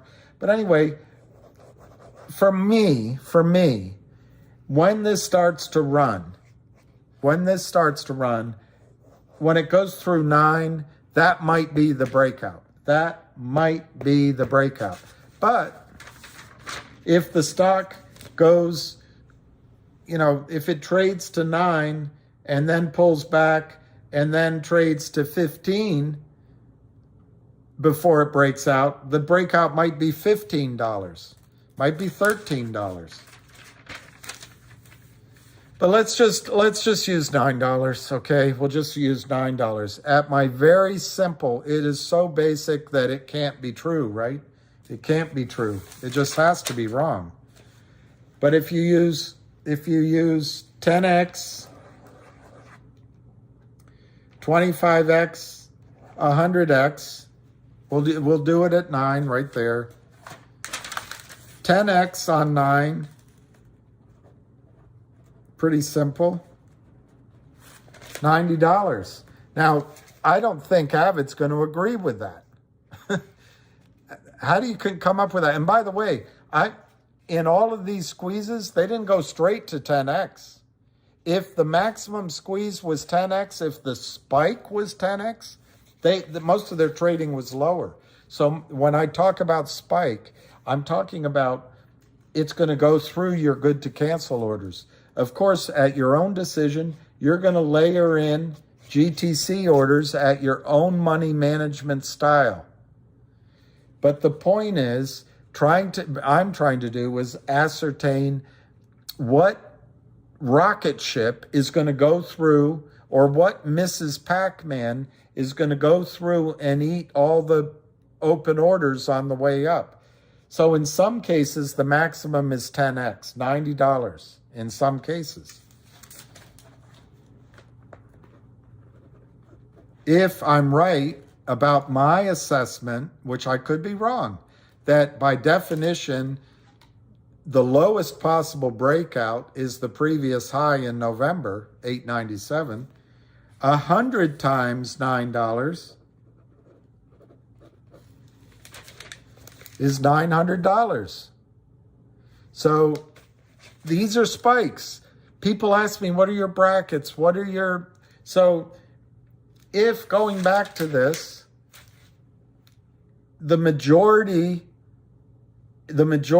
of squeezes happened in the 10 to 30 times range, well, then the 100x isn't going to work. It isn't going to work. And just to throw it in, because it's simple, if it went 50x, it's 450. So that might be the peak. But at 100x, it doesn't go to 1,000. Doesn't go to 1,000.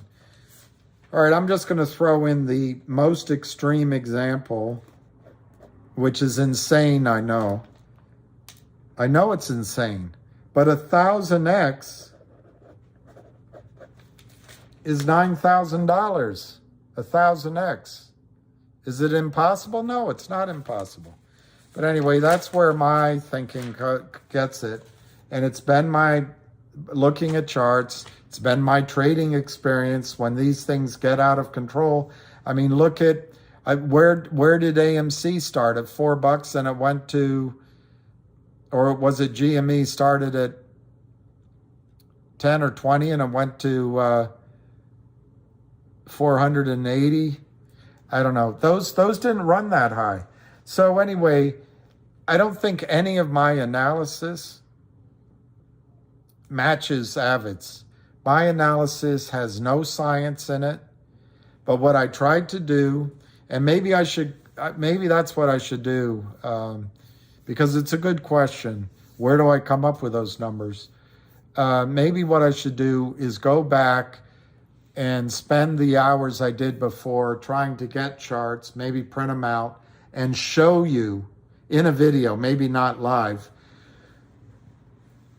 how 2 or 3 dozen short squeezes actually traded.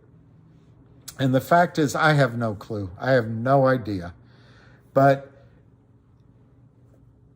if 325 million counterfeit shares have to be bought in when Alpine goes down, which I think it will, and prime brokers realize, and other brokerage houses realize they're in deep doo-doo, and they start buying in, and you all sell furiously.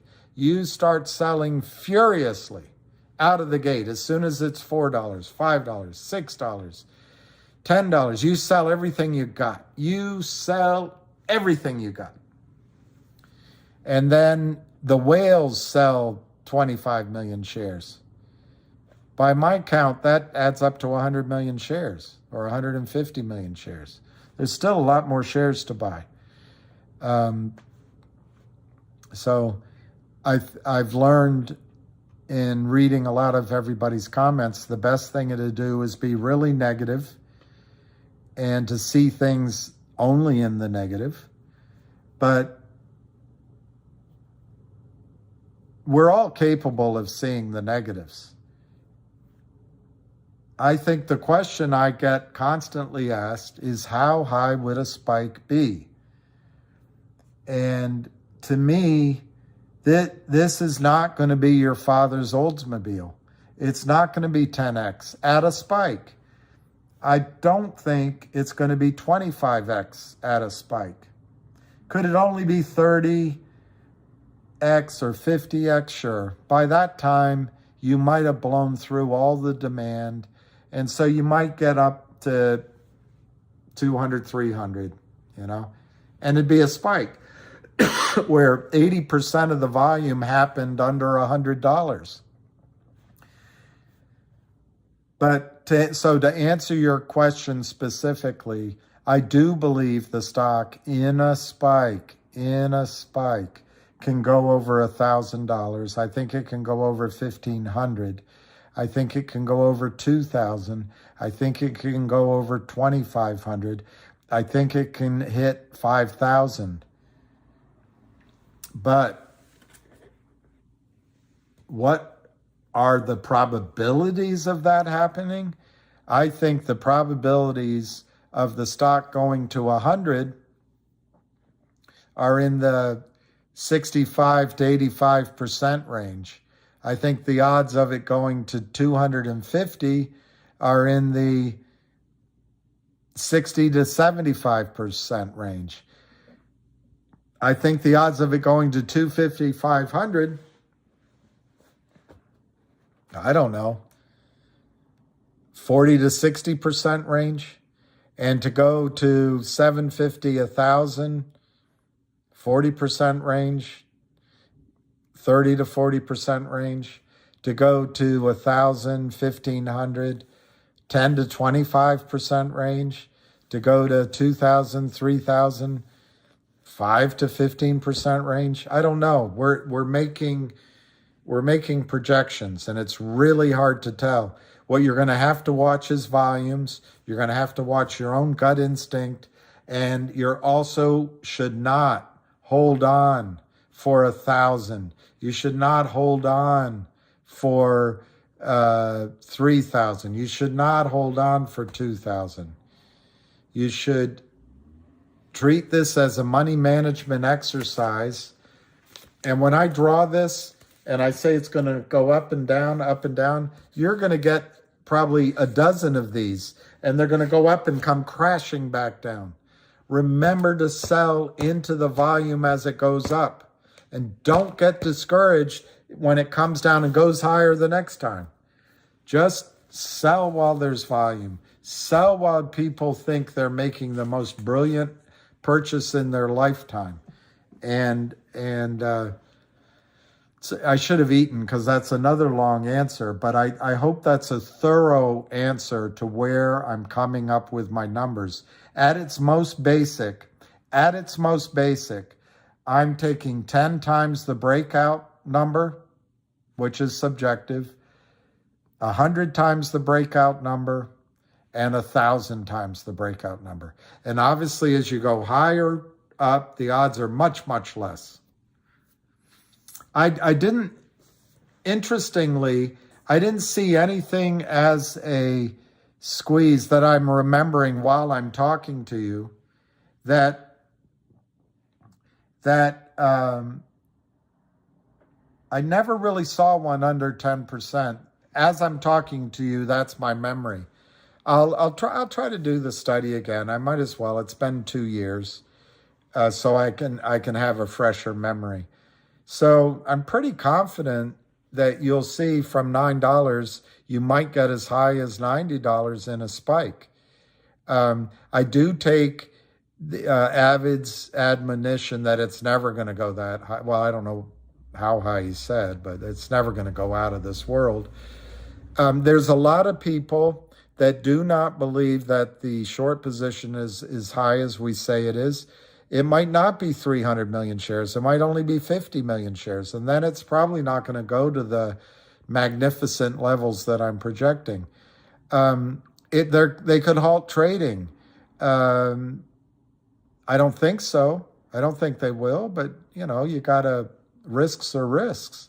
They also could, a huge amount of sellers could come in. They could try to gang up on it for some reason. I don't think so, but it's always possible.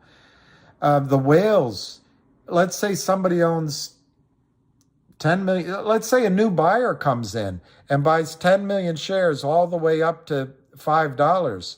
So they risk 50 million. I'm talking a trading desk. They risk 50 million.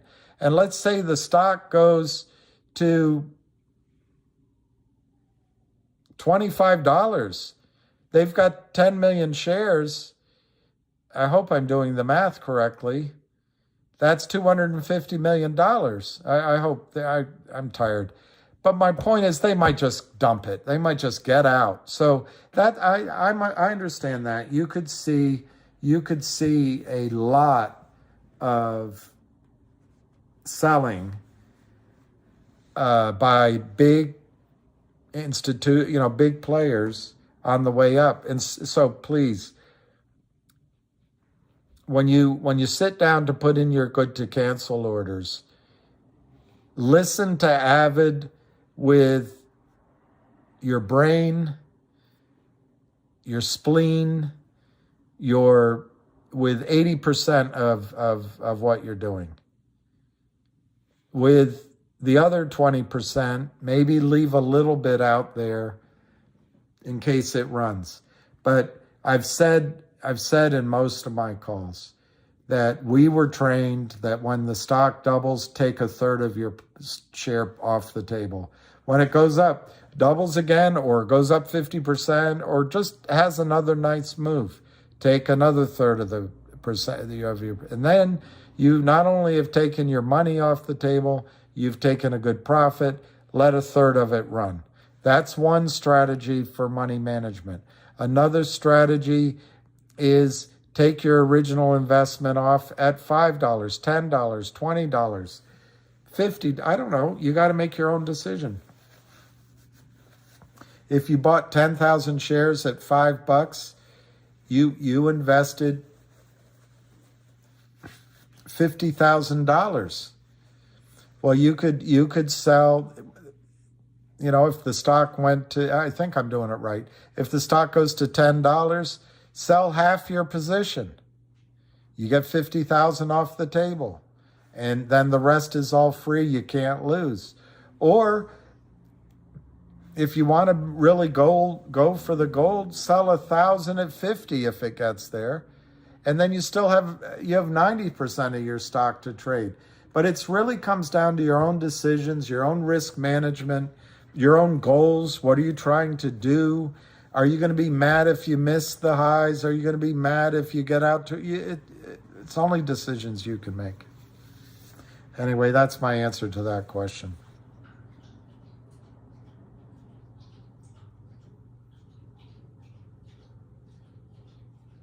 Absolutely. Take counsel. That's right. What if it gets a U3 halt? I don't think it will get a U3 halt. Grow up. It's time for lunch. Yeah, and if the GTCs aren't working, do a daily, or put in a GTC just in case you're driving to Boston or something when it runs. But then if it starts moving, you can always change your good to cancel. Once you have the order in, it's really easy to go in, hit the order, change the price, change the instructions, and do it. It's really easy. Okay, Justin, valuable information. I love you guys. They're so smart compared to me. You're missing some valuable information. There are more synthetics than real shares, around 8 times the float. Justin, I think that's right, and that's why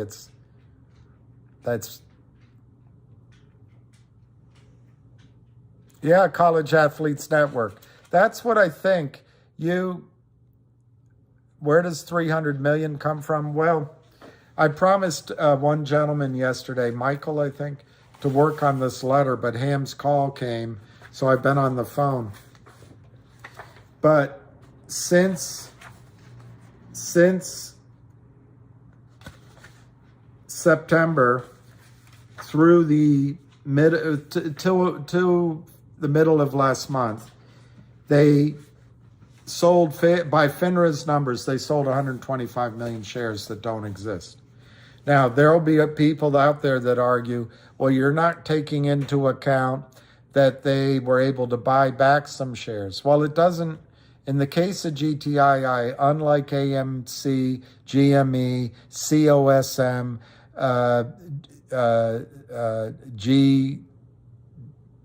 GNS, a bunch of these stocks, we know it's one trap short, an idiot. We know now that it's a corrupt, in trouble, according to court documents, deficient prime broker called Alpine. And to the extent that what I'm saying about those two isn't true, it's my opinion. But I'm based on factual information. We know that the Kramers use Alpine, and that Alpine is a conduit for at least one other of the Kramers companies, DBMM. So Ham in particular, but I've been following it too, have been watching the volume all along, and there's never, in all that time of 2 years, 2.5 years, there's never been any indication that they bought back any shares. The only 2 times I saw what looked like buyback was that one time in December when it ran to 2 all of a sudden. That looked like one of the hyena shorts, the opportunistic criminals who were brought in probably, in my judgment, by Alpine, got panicked and they bought in quickly as it was running up, and it went to 2 or something a little bit higher, and then everyone ganged up on it and drove it back down. That looked like short covering, but it wasn't very much of a short. Looked like a few hundred shares, maybe 1 million shares. I'm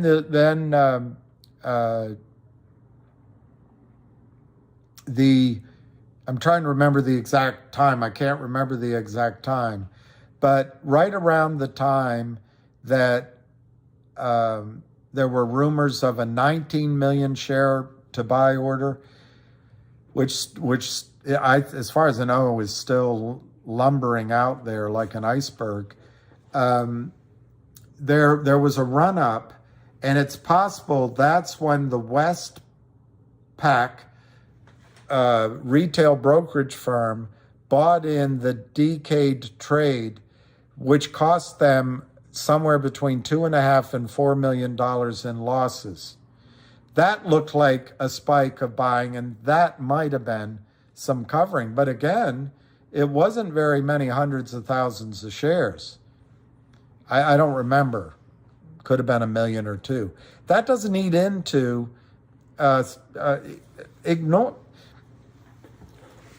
this number that I looked on FINRA is 125 million end of September to beginning of February. So it's basically October, November, December, January. It's basically 4.5 months, basically.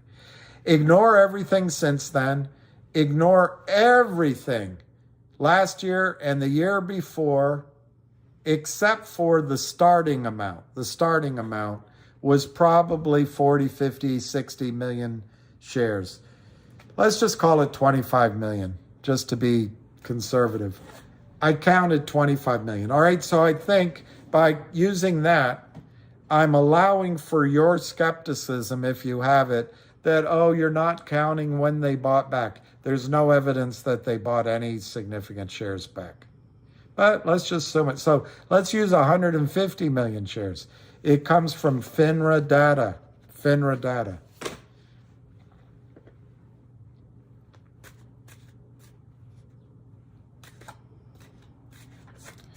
Say that again, Take Counsel. Because of front running, the brokers will put an open order in.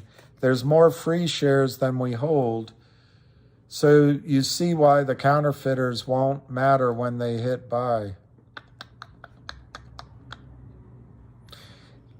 I'm not positive, Tay, if I'm reading you correct. Let me see if you wrote something else.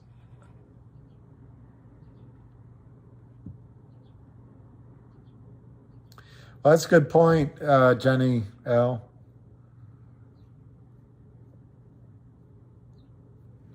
Pretty smart question, actually. I never had that answer when I was looking at those charts to my memory. But I included charts like Volkswagen, and I think there was some data on it. But I honestly don't know the answer of how many nakeds were there. As Ham always points out, in this case, there's one trap short, one prime broker as far as we can tell, and they shorted it on the way up, and no one's going to fund it, and you have management cooperating with you. So there's a lot of reasons why this squeeze could be the mother of all squeezes, but I really don't think you should base your sell decisions on my guesses at high numbers. I think the more prudent person to listen to would be Avid. It would be Arca. But I caution you guys, I've had a lot of experience listening to technicians, from Bob Farrell to Lobsher, hello, Harry Lobsher, to Jim Chappell. Yes, Billy. Let's see. You count 1, 2, 3, 4, 5. 1, 2, 3, 4, 5, and 1, 2, 3. Well, it looks to me this could go to $15, and your risk is it could pull back to $7.50. But if it crosses, let's see, 1, 2, 3, 4, 5, 2, if it crosses $22.50, you might see $30. Any others that you want me to look at, Billy? You know, I've gotten advice from the best technicians out there. There's another one that I'm forgetting his name. I can see him and his nose. He had a chart that ran around the largest conference room, big, huge conference room. It ran all around the wall, and it went into the other room and down the hallway. I've listened to Bob Prechter. I've followed him. I've listened to guys in my offices that were technicians. I spent a lot of time, and I'll tell you one thing about technicians. I told you this story, David Lefebvre, David Lefebvre, that he was my manager at Merrill Lynch. He fancied himself a technician, and every week he would have us go in. We had blackboards back then with chalk. You know, you go in, and it was a blackboard with an eraser and chalk. He would go in. He would take his charts, and we could ask him any chart, any stock. And so I had a client who was trading a lot of Apple with me. So I called him up. I timidly raised my hand. I was a newish broker. And I said, Apple. Well, let's see. And he'd pull out the chart, and he'd have it on the desk, and he'd draw it with chalk up on it. And he'd go, well, see. And he used Prechter, Elliott Wave. He'd go 1, 2, 3. Well, it looks like we're in the fourth wave. I'd buy it here it looks like we're in the second wave. I'd buy it here because the third wave up is your best. So at 37, I counted up to $65. I think it's a great buy. So I go dutifully to my client, and I'd say, look, I just asked David Lefebvre, who's Don Regan's son-in-law, and he's been at Merrill Lynch forever, and he's a technician. He thinks it can go to $60. Okay, why don't you buy me another 30,000 shares and buy me 300 call options. And then the stock, 3 trading days later, opens down at $22. And there's an announcement that, I don't know, they ran out of a special glass in Thailand or something, comes across the tape. It opens at $22. Well, it's Thursday the next week. I go in, I raise my hand from the back. After my client has lost a bunch of money following the chart, I raise my hand, David, Mr. Lefebvre, could you take a look of Apple for me, please? And he doesn't remember that he did it the week before. Oh, yeah, sure. Let me just look. Okay. It was 33, went up to 36, came back to 28, and it went to 34, and now it's down at 22. And I'd say my client bought it at, without telling him it was his recommendation, my client bought it at 33. But I would say that my client bought it at 33. It's at 32. And he'd say, well, he shouldn't have bought it. It's 22 and it counts down to 15. Shouldn't have bought it. So I'm just telling you, I've had experience that charts after some event say something completely different than they said before. But I trust Avid, and I guess my point is use your own money management. The more I talk with you guys, the more I feel like the stock's not going to go up. But I think it is, and I think you've seen how painful these stocks are. You've seen that the Greek CEO and Frank Benedetto and Lou got you hyped up on COSM. All of a sudden, COSM could fund itself. The CEO has salary.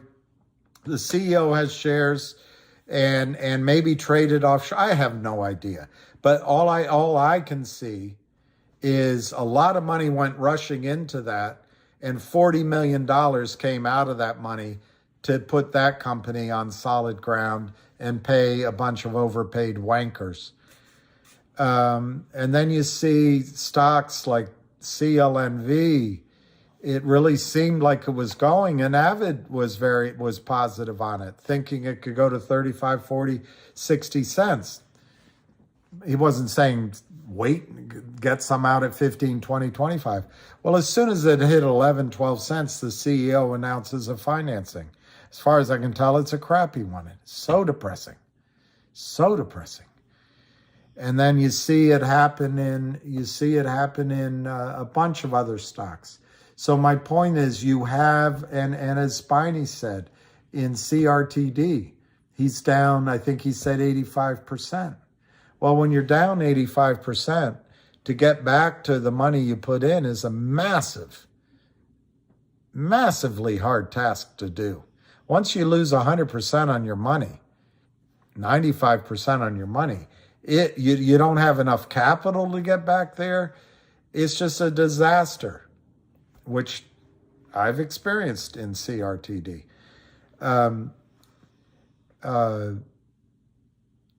So I'm trying to remember what I was trying to say.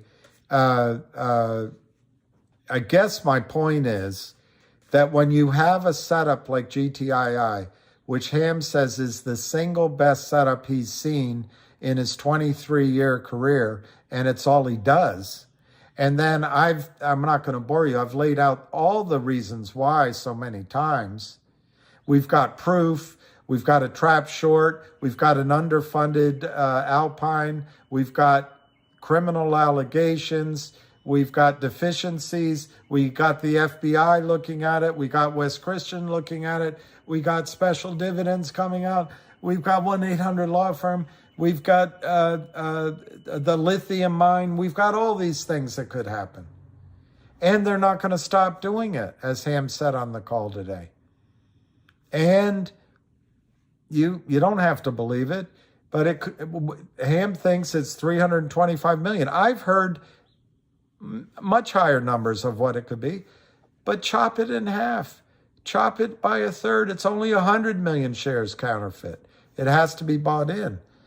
So the reason I try to give you what I think could happen in a spike is not so much that you hold on for that glory so you can tell your grandchildren, I sold everything at 5,000. It's not why I'm saying it. I'm hoping that it gives you confidence as you listen to David and he says it's going to 6, or you listen to Arca and he says it's going to 10 and it might go to 16 or 23 because the fractals are expanding and the declining something or other, and the 1.92 is here, and the 3 days counts to here, and it might be 21. Listen to those guys. Listen to all that and put your orders out. But my point is, if you put GTC orders at 20 or 25 or 30 or whatever your number is, I hope that possibly my little projections have a possibility of being correct and can give you some confidence that in a massive buying pressure, which you have not seen in any of your stocks, you have not seen it except possibly AMC and GME. You have not seen the initial, persistent, ongoing,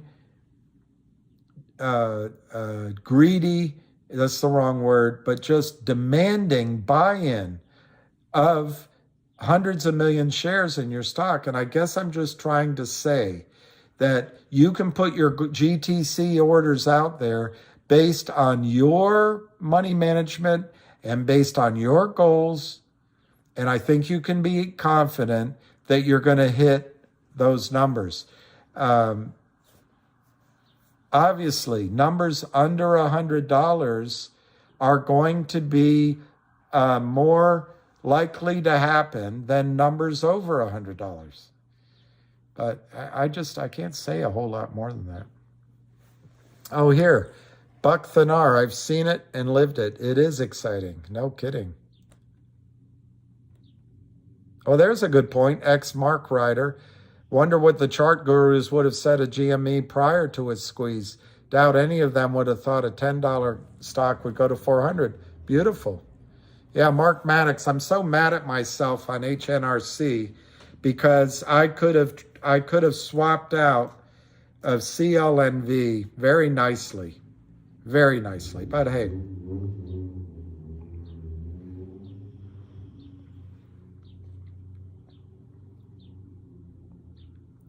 Giannis, there is almost no way for the best setup ever, and DTC provided proof on Alpine, and it's going to go to 100 or a bit more.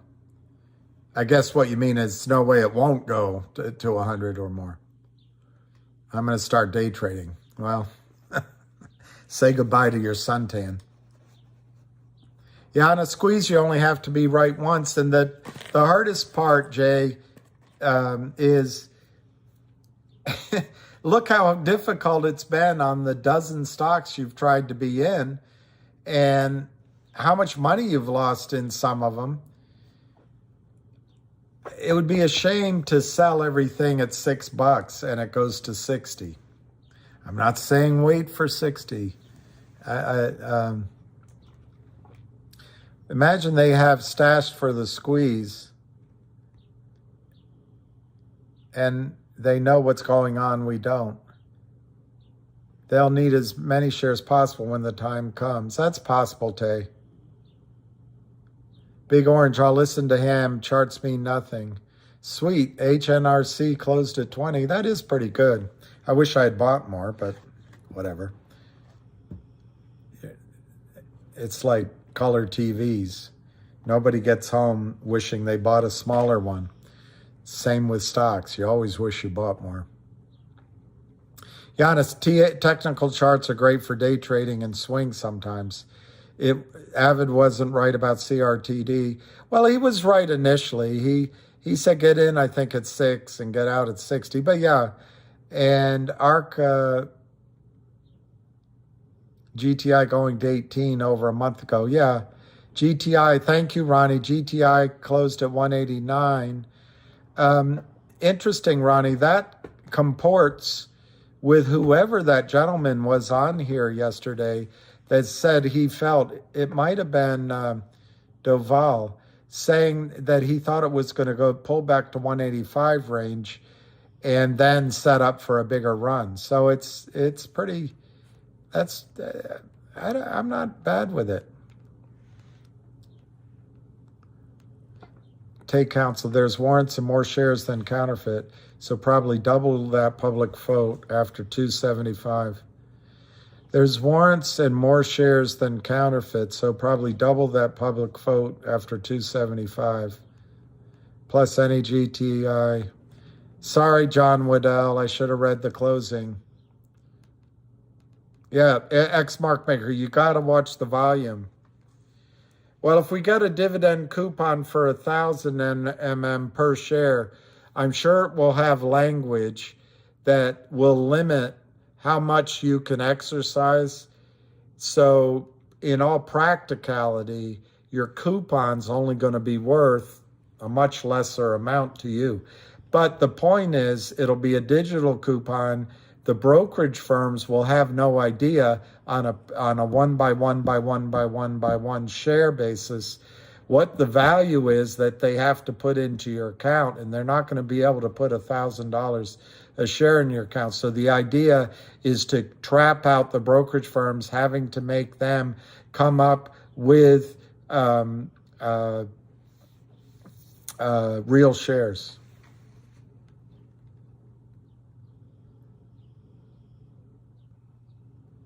They are counterfeit.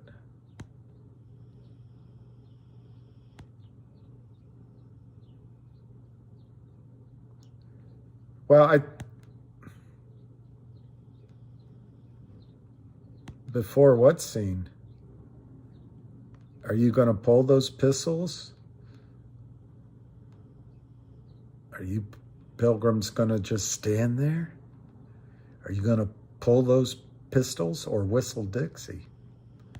There's so many things I'm having a hard time reading everybody's reading everybody's. Yes, I tried to answer the 300. All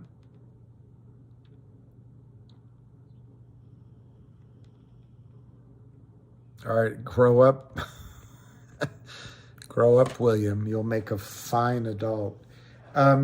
Where the 300 million number comes from is basically all FINRA data.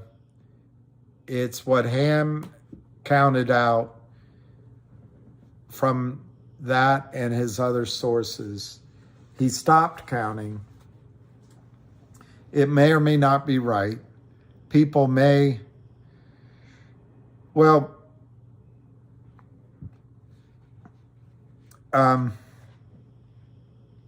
can what happened to MMTLP happen to GTII? I don't know what happened to MMTLP that you're talking about, but if you're talking about FINRA stopping trading, I think it's very low likelihood that FINRA's not been asked to approve whether or not brokerage firms can buy in shares on a margin call. I mean, they're not being asked that. That's a SOP, standard operating procedure. They're not being, FINRA is not going to be asked if the stock goes to 10, Mommy, do we have the right to buy back in all the shares that haven't been delivered? If the stock goes to 50, they're not going to, the prime broker's not going to be able to say, hey, mommy, we don't have the money to meet the margin call. Can you stop trading? It's not going to happen. What happened with MMTLP is MMTLP announced and the SEC approved basically less than a full week before the record date, giving FINRA just a handful of days to review it, the distribution of 1 share of a private company for 1 share of a publicly traded stock. The computers at FINRA had hummed along all those years, and those people that worked there that were attorneys and were proud of their jobs, never had seen a problem before. They didn't assume it. The back offices, all the computers were humming for years. They didn't see a problem. But for 7 or 8 years, the criminals destroyed Torchlight by selling counterfeit shares. Torchlight was forced into merging with MAT just to survive. And then the criminals started shorting there. The criminals started shorting the stub asset called MMTLP Preferred A. Well, FINRA assumed everything was okay because everything has always been okay. There's 105 broker-dealers that have counterfeit shares of MMTLP in their clients' accounts. Whether they're guilty or not, the fact remains they allowed 105 broker-dealers allowed a imbalance, which is reported to be over 1 billion, maybe 1.5 billion counterfeit shares of MMTLP to sit in retail accounts and hedge fund accounts that don't exist. Beyond the 165 million real shares that transferred to the transfer agent. So FINRA on Wednesday night announced to everybody, approved it, and there's trading. Thursday, trading went on like a banshee. A lot of real people sold, but the criminals also crimed the stock down from $8, $9 down to $2.87. The 105 broker-dealers are looking, human eyes, not computers. The computers hum, but human eyes are looking at it for the first time, and they're going, oh my gosh, DTCC, the transfer agent, tells us we've got 1 million shares at the DTCC of MMTLP, but I'm looking at my accounts, we have 15 million. They call FINRA. They say, Jessica, we cannot settle the trades because we only have 1 million shares. We have no idea how we're going to locate 15 million shares that we don't own. So Jessica, what do? We're scared shitless. We're 12 years old. We have no idea what we're doing, but our runs are telling us we've got a problem. We're afraid to buy in these shares because we might get sued.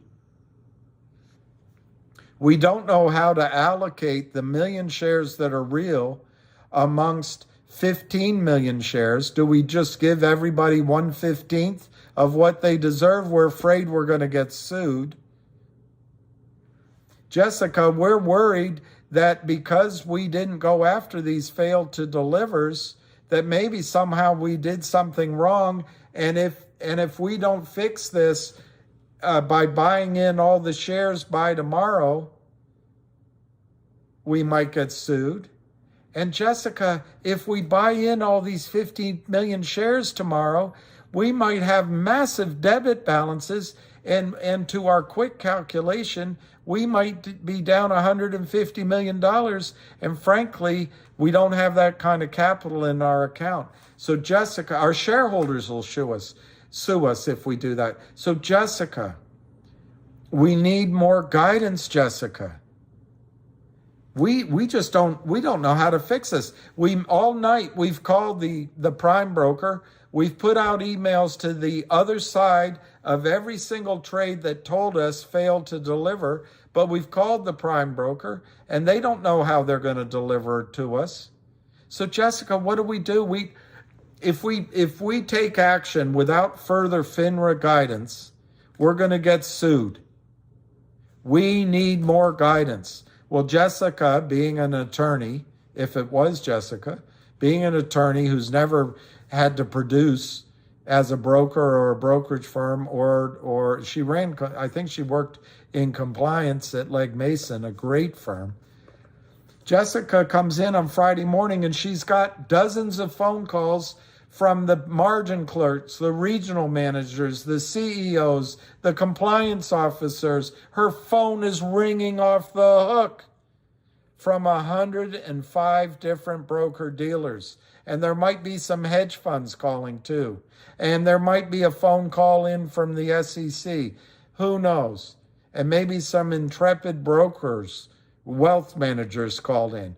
And Jessica comes in all night. She's getting phone calls, her emails pinging, her cell phone has messages. She comes into her desk on Friday morning and she's got 1,000 messages.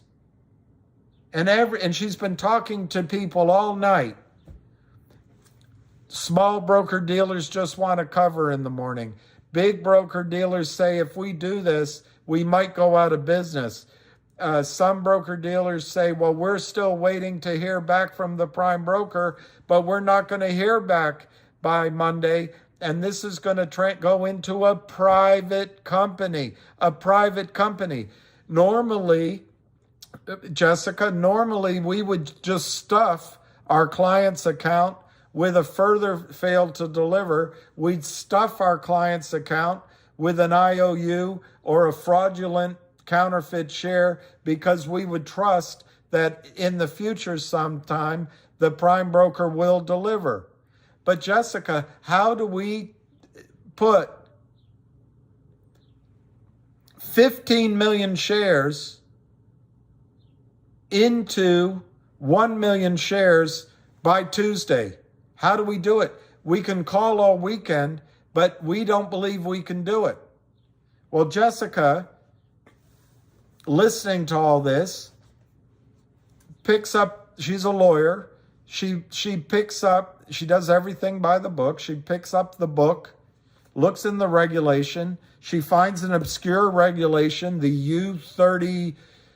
U39C regulation. And it says that FINRA has the right to halt trading if in the judgment of FINRA, it looks like the trades can't settle. The trades cannot settle. that it will not be possible to settle the trades.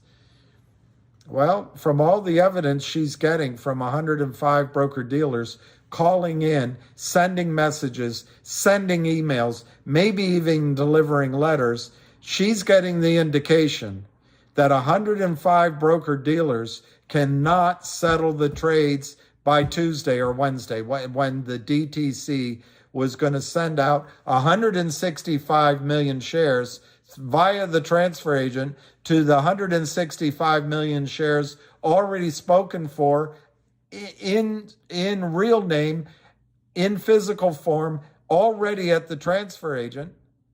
By definition, it looks like there's a billion and a half counterfeit still sitting in people's accounts. By definition, if AST already has a 165 million real and MMAT delivers 165 million real, and the DTC says, yes, MMAT delivered 165 million real to the transfer agent, and there's all these counterfeit shares still there. And by the way, Jessica's phone calls, all of the broker-dealers would have gotten their runs from the DTCC.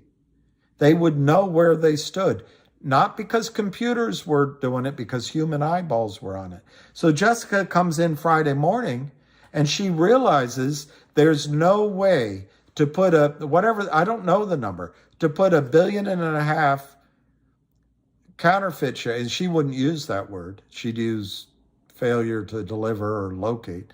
But she's getting all this pressure. How do we put over 1 billion shares into 165 million shares by Wednesday? How do we do it? Well, and then they convince her that there's going to be lawsuits all over the place from all different directions. And they tell her we need guidance. And she looks up this rule and she sees the rule. She exercises that rule. She halts trading. Well, it robs you of the magic of a free market system, where when there's more shares to sell than to buy, the stock price goes down. And guess what? That's what the criminals did for 7 years in Torchlight and MMTLP. They crushed the price by creating fake shares to sell in such a magnitude that the stock cratered and there was no hope. Well, guess what? Time, payback's a bitch. Now there's, in 2 days, Friday the 9th and Monday the 12th, there was going to be so much buying that the likelihood, at least on Monday, maybe not on Friday, there's going to be so much buying that there could have been a short squeeze. She robbed you of that beauty of the marketplace, deciding what price is needed to clear the final counterfeit share and get it off everyone's book. Was it going to be $1,000 a share? Was it going to be $10,000 a share? Was it going to be $30,000 a share? Nobody knows, because she halted trading. But insiders at MMTLP, big boys that have been around it, they said on Twitter they wouldn't take less than $600 a share. So, and they said on Twitter, which Jessica might have read, it said, if we don't get $600 a share, we're going to sue. So she stopped trading. Why? Because the shares of a freely traded market stock could not fit into the private company NextBridge. They couldn't settle the counterfeit shares. In the system, current system that you trust, I guess, in the current system, Dr. Suzanne Trimbleth, in the first or second chapter, she says they've set up this system so that failed to delivers can be met with failed to delivers. This is the secret in most mergers and acquisitions is that the brokerage firm, when they're caught like MMTLP, caught out the system, the brokerage firm would stuff your accounts with $1.5 billion, further fails to deliver. And they'll just sort it in the future. And you'd say, la di di, I have my shares, no problemo. Because it would be a publicly trading company. That hurts the company, that hurts the shareholders. Wall Street's so greedy, they're trying to turn the system into a fractional reserve banking, fractional reserve securities, fractional reserve custodial system. They're doing it out of greed, so they make more commission, so they make stock loan fees, so they make asset under management fees, so they look like they're a big-ass brokerage firm when in fact they should be maybe 1/10 the size. And they want all the trading volume with the Ken Griffins of the world. It's the way to use the upside-down pyramid of modern financial theory in the securities markets. But the problem is a stock certificate, which represents ownership in a company, is not fungible the way cash is. Yes, one stock certificate is the same as the next, but it comes with a different cost basis. It comes in a different tax, in a different lot, not tax lot, a different, somebody might own 10 million shares. One person might own 1,000 shares. It's not all fungible. That owner gets the right to vote. That owner gets to make her own decisions about her stock, if she wants it on margin or if she wants to sell it. It's not all fungible, but Wall Street decided somewhere along the way they're going to take a lot of those decisions from you. For example, voting on who the CEO is. But it also takes away the upside in the price, because when they allow billions of shares to exist that don't exist, they take away from the CEO his ability to imagine what the company could be. They take away from the chairman of the board her ability to go out and acquire new companies, new technologies, new board members, new employees. But the difference is that the system can handle, I'll read the sentence. Well, it's just one of, she has just one of the sentences. They can prevent, the regulators can say they can prevent trades from failing by enabling trades to fail. That's one of her sentences. But the point is, the difference between MMTLP and GTII is that GTII is a publicly traded company. It's not going into a private company. So when the margin clerk says we have to buy back these shares, the hedge fund could call up Jessica and say, you know what? There's all these failed to delivers. You have to stop trading. But she doesn't have a rule in her rule book that says, are the trades going to have a hard time settling? She doesn't have that rule. She only has a rule that says, I should have been looking at the failed delivers in the past. So it's a very long answer. Well, what happened to MMTLP was unique to MMTLP. Jessica cannot stop trading in GTII when the hundreds of broker dealers want to buy it in so they eliminate their risk in the stock. So no, I do not see it happening.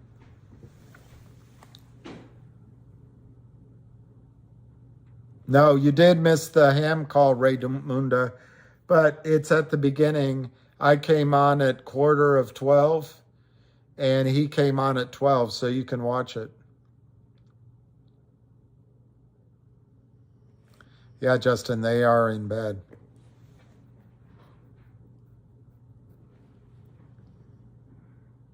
Yeah, that's eat some seaweed. I agree with it. It takes a long time.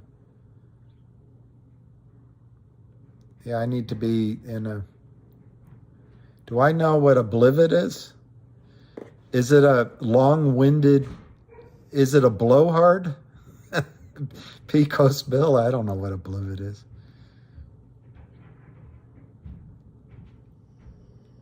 Well, that's M-Echo. That's what Jeremy thinks. It has more to do with the regulators' computers not keeping up. I think it has more to do that the regulators are captured and they haven't put people in the SEC or FINRA that know what they're doing and have any teeth. I think it stems all the way back from when Ronald Reagan said big government is bad, and that the only 12 words to fear are, I'm here from the government and I'm here to help. But it went through Bob Rubin and Bill Clinton, who convinced Congress that Wall Street could regulate itself, and Bill Clinton was more Republican than Ronald Reagan, and he got these things passed.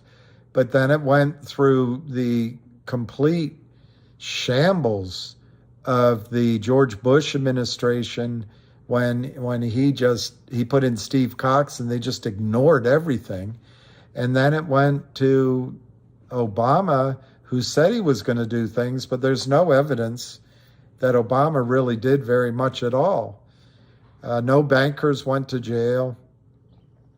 And then it went through Trump, who pretty much probably carried on where Reagan left off, and Bill Clinton even, where you don't want to regulate them too hard. And now I don't know what we have. I guess we have Samantha Power or I don't know who's running the office now.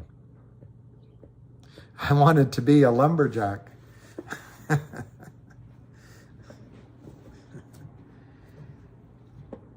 I want to be a lion tamer. I want to be a lion tamer.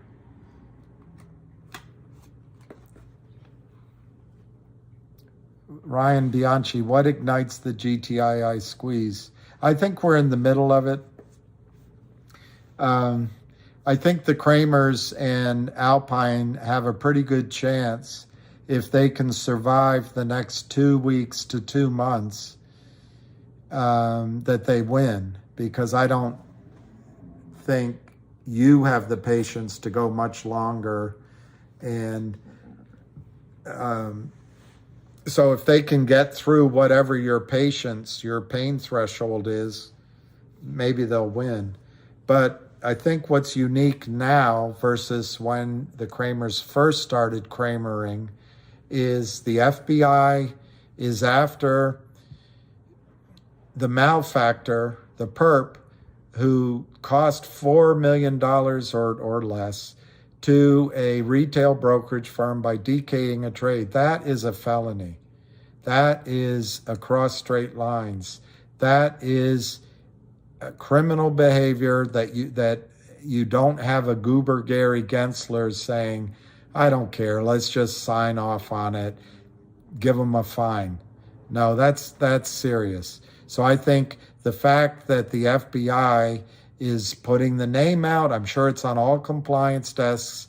Now they're distracted by the banking system, just like it's going to hurt MMTLP probably. They're distracted.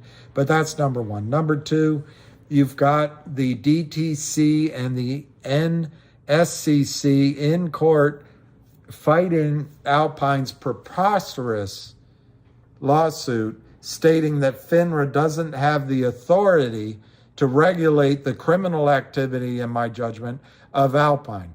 Well, they have a stay till March 29th is what I understand. So FBI works quickly. They don't tell you what they're doing, but they work quickly unless this is a cold case and they don't find anything out, which I don't think is going to be the case. You're going to hear from the FBI. You're going to hear from the judge. She's probably going to make her ruling March 29th. And then what does Alpine do? I bet the ruling's going to be against Alpine. And then DTCC and SCC go in and enforce the rules that Alpine has infracted, if that's a word. So that's number 2. Number 3 is the lawsuit, which is hard to understand who goes after who, what first. But the lawsuit is asking for discovery, and I expect that every brokerage firm that receives that lawsuit is going to put out in a compliance memo, and it's going to hit the compliance officer's desk, and she's going to say to her market makers, to her brokers, do not take orders on this stock to sell unless you know your customer and you know where the stock's going to come from. Those 3 things are going on now. You have the trigger of the 1-800 law firm being acquired. You have the trigger, potentially, of the lithium mine. You have the trigger, now that the lawsuit's been filed, of creating a digital dividend, giving you a piece of the lawsuit on upstream. The warrants will kick in again at 275 and above. You have that as a trigger. You have as a trigger the idea of a coupon after the law firm becomes a part of the company. But that's probably next month. And you have the commitment from the company to keep doing these distributions as triggers. You have the knowledge that the criminals sold from pennies a share on the way up. Your other stocks you did, AMC, GME, even COSM, the criminals sold on the way down. So you know you have one trapped criminal that's underwater. So as the price goes up, you know from trading patterns that it's highly likely that Kurt Kramer stopped meeting his margin calls a month or so ago, and Alpine took over the disaster that Kramer created. And now you know that Alpine is deficient, buying time with the regulators, cracking their whip with ridiculous lawsuits, in my judgment, law pleadings. So you have the criminals trying to steal off of you and the Alpine money while the judge is making her decision. She granted a stay. But come April 1, you have several things, all leading, perhaps, can't promise, to higher prices in GTII. You know, since September, they have sold probably 150 million shares, failure to deliver, short. So that this time when the stock price goes up, that the margin call comes sooner and perhaps the whip comes down sooner. But what is going to cause the buy-in? It's going to be a brokerage firm that doesn't want to lose any more money. It's going to be a regulator saying to Alpine, you have to close out this position, which there's been a stay on, and I'm not a lawyer, so I don't know all the implications of what the stay is until March 29th. It's going to be the stock price going up and causing such magnitudes of losses that when the margin clerk calls the human broker and the human broker calls the LLC, the LLC is going to walk away and DK the trade. And the losses are going to become so big and climbing that the brokerage firms buy in the trades. Where's the money going to come from? It doesn't matter where the money's going to come from. They're going to buy in the trades first. The money first will come from what is left at Alpine. It'll come from the accounts at the broker-dealers, whatever's there. And then it's just going to come out of the error account. And that error account's going to go massive. And then in the morning, Bill, we bought you in, and we bought such and such account, and we've got, and the debit is $53,000. Can you call your client and have him wire $53,000?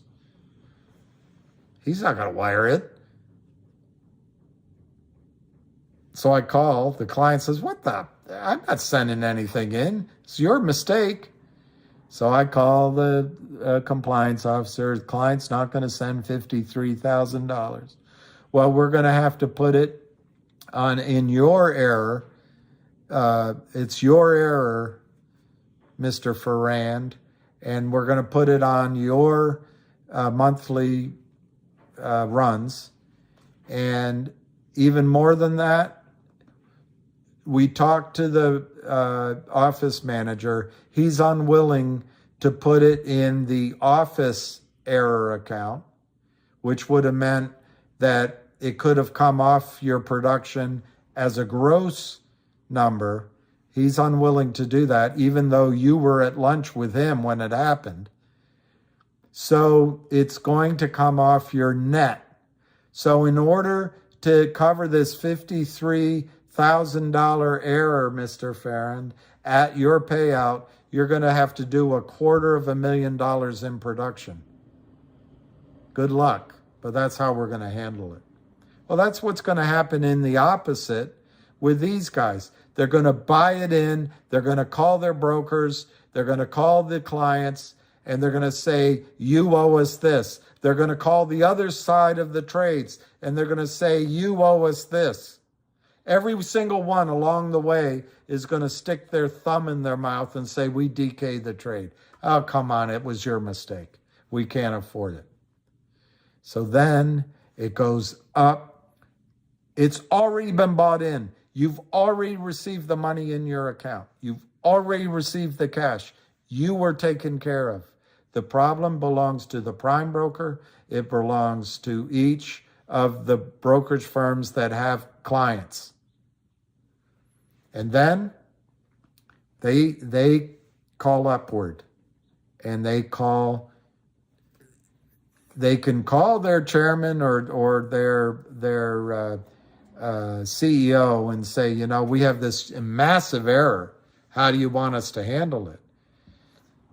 But the thing is, it'll go all the way up to the DTCC, which has $120 trillion of assets it custodials and charges fees on. And the DTCC is the brokerage community.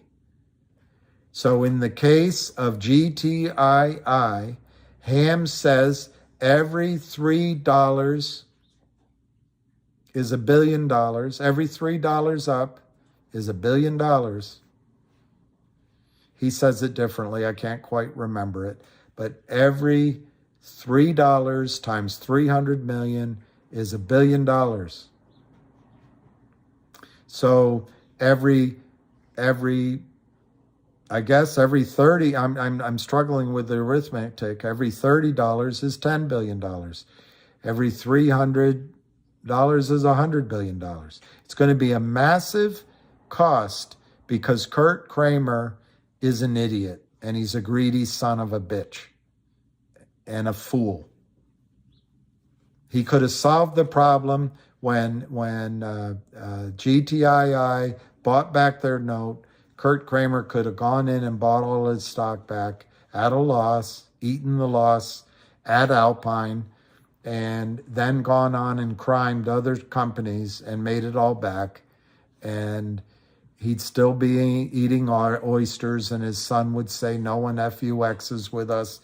and his wife would be getting jewelry and living in $5 million homes.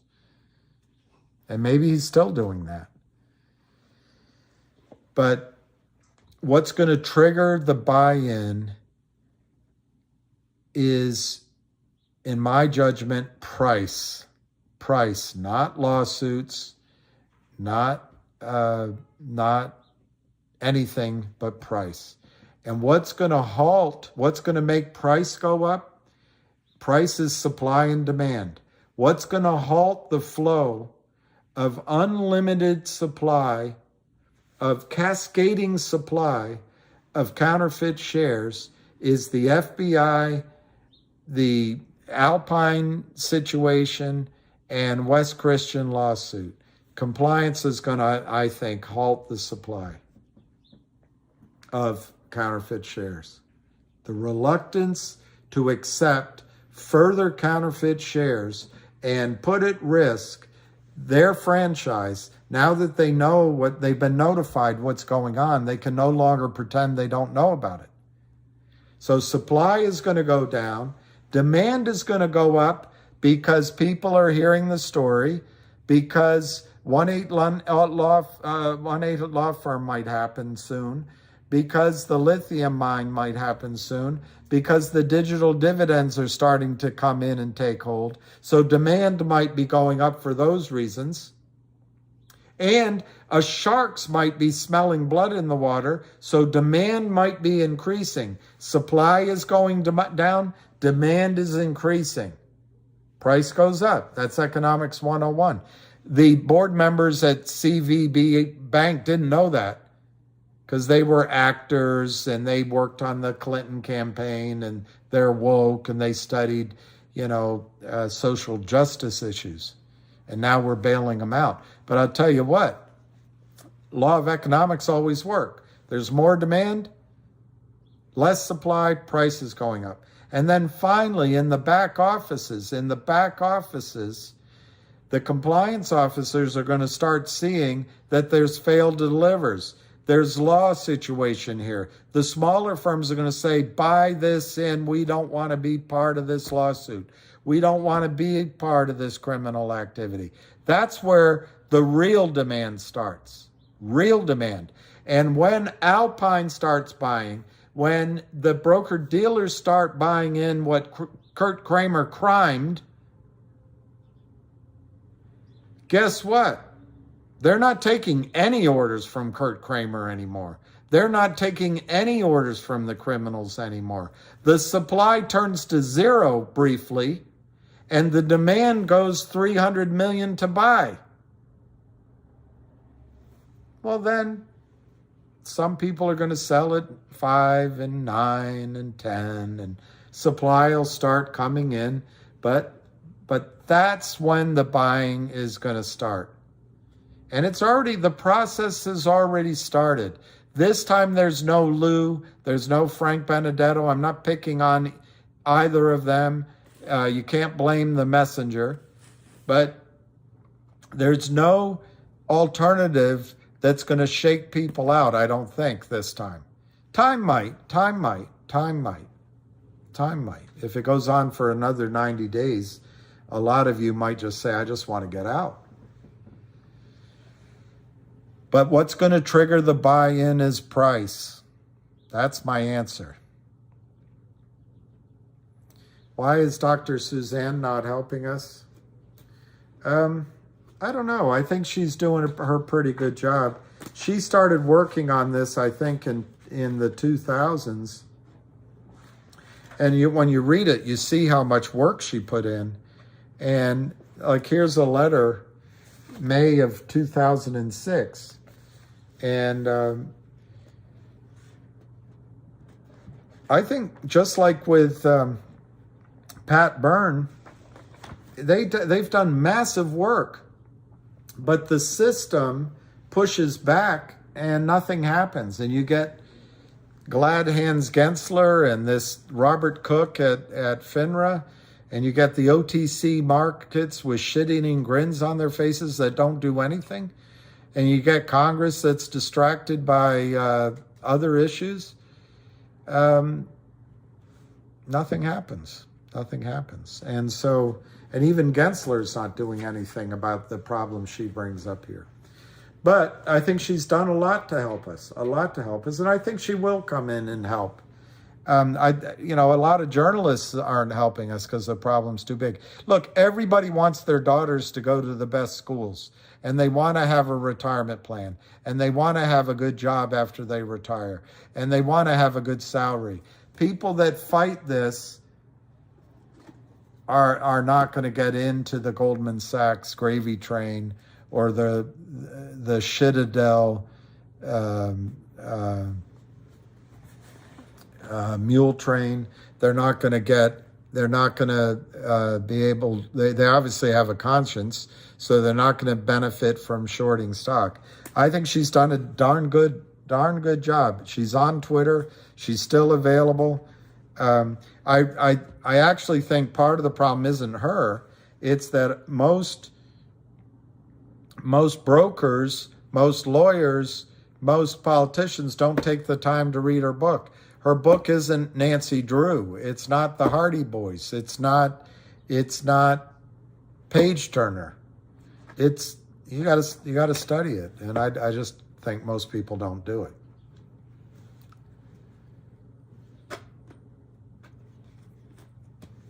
I'm down too much to get it out. Bought at $5.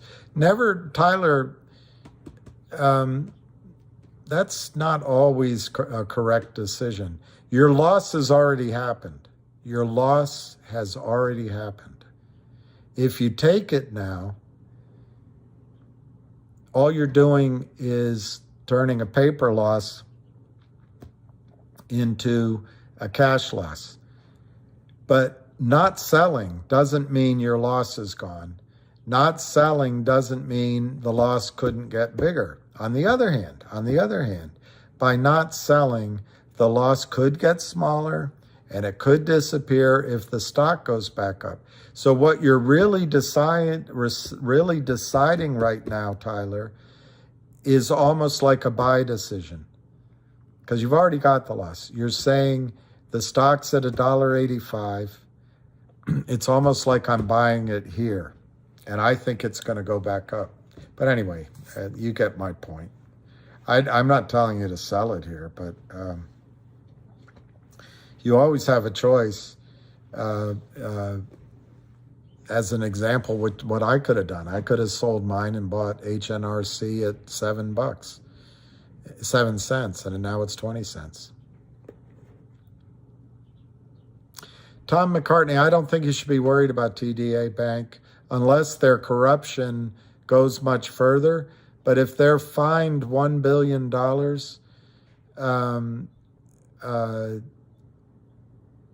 they got a release. So whatever it is they did, it probably covers the whole thing.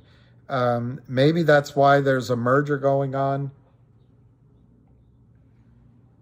You don't explain, and I don't know if it's Toronto Dominion Bank, or if it's TD Ameritrade, or if it's a prime broker, or it's some subsidiary. I just don't know the answer. But I would not be worried about the $1 billion fine. They're a much bigger company than that. I need Dr. Ruth Westheimer. I don't like Dr. Ruth. I don't like her answers. I don't like her theory. Bank of America is a good buy or a good buy? A BYE or a BU buy? Now, True Blue, I have to say, in my memory, I cannot remember a situation where they had to buy back 300 million shares. But I'll just look.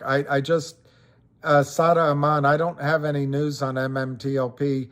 I only can suspect that this banking situation is going to put everything on hold for a little while. But I also think, Sada, that they have an urgency to get to some sort of conclusion by the end of the first quarter. So, Hog Farmer.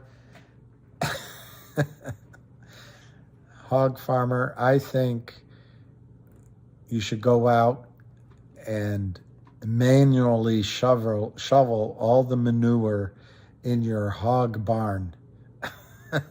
Just got here. Can you please start over? What a jerk. It's pretty good. Yeah, I don't know, Jojo. I'm glad you bought 500 shares. Yeah, Wayne C. Smith, you make the, a guy I was talking to, he used to make his money trading. He said there's no price discovery anymore. So, and even with banks, capitalism doesn't work anymore. Why should they bail out the banks? Why should the losses be socialized? Why should you eat the trillions of dollars because of stupid banking decisions? Why shouldn't those depositors and those shareholders bear the cost? Why should Jamie Dimon be looked as a god while the woman working on the line has to bring her lunch in a pail?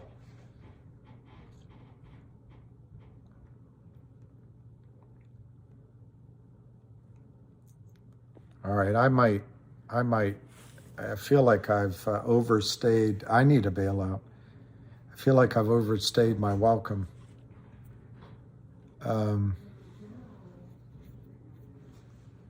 Jenny L's the best. Hog Farmer. Hog Farmer. All right. I'm going to start all over. First, let me talk about CRTD. Then let me... Hog Farmer. All right, I'm going to go. I'll give it 6 more minutes. I'll go to 5 o'clock, and I just want to stretch. I'm so... Well, Hog Farmer, I can't believe after I get all worked up anyone loves me, but thank you. I mean, I get frustrated with myself. And I always get annoyed later on. Why didn't I say this or that?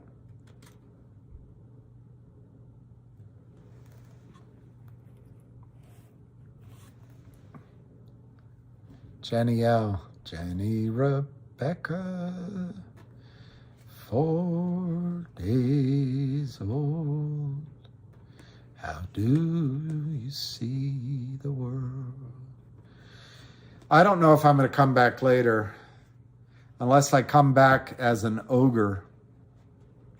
I might come back later, we'll see. But I've got to do this letter, I got to walk my dog, I've got to do some other things. Buy-in on the 29th. I'm stretching, my legs hurt. My I don't know how long I've been sitting here. Buy-in on the 29th. Monty Bojangles, I don't know when it's going to happen. Well, you know, E190, I think at some point people are going to revolt. They're going to say, why are you bailing out all these top 1% of people and nobody's bailing us out? David Smith, what's to keep DTCC from holding 100 million buys and not letting the stock rip?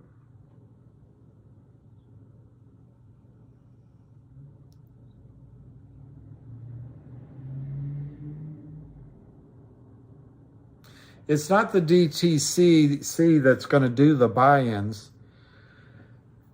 Even you guys don't believe there's 300 million shares out there. Each brokerage firm doesn't talk to another brokerage firm. The DTC has the number that actually exists, but what the DTCC does not have is what number doesn't exist. Only a Merrill Lynch knows that the DTCC tells me I have 5 million shares of GTII, but when I look at my institutional and retail accounts, they own 50 million. Only Merrill Lynch knows that, and they sure ain't going to tell Shearson Lehman. And they ain't going to tell Wells Fargo. So, no, the DTCC is not going to hold back the buying. Oh boy, David Smith. I'm not doing a good job of getting that answer across.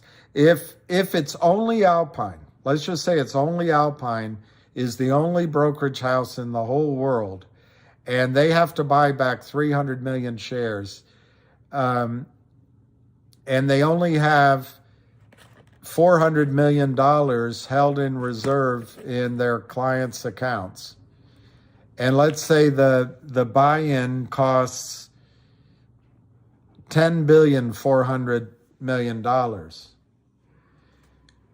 Their Alpine is going to initiate at some point. It'll be the risk side of the firm, not the revenue side of the firm. Will initiate the buy-in. Remember, I'm just saying it's only one firm in the entire world. In reality, it'll be a lot of firms. They start buying, and they buy in the error account, and they're going to buy until it's all over with. The error account doesn't know how much money Alpine has in the brokerage accounts. They're just going to buy till it's over with because they want to define it. They don't want to take any more risk. And so at the end of the day, the number comes back $10.4 billion. Alpine has $400 million they held in their criminals' accounts as collateral. So they take the $400 million, it goes against the $10.4 billion. There's still $10 billion that has to be located. But you sold your shares at Merrill Lynch. Alpine bought it from Merrill. Merrill's done that trade. You're filled. Merrill goes to Alpine for the money. Alpine says, all right, we're going to get it to you. Everybody's coming to Alpine for the money.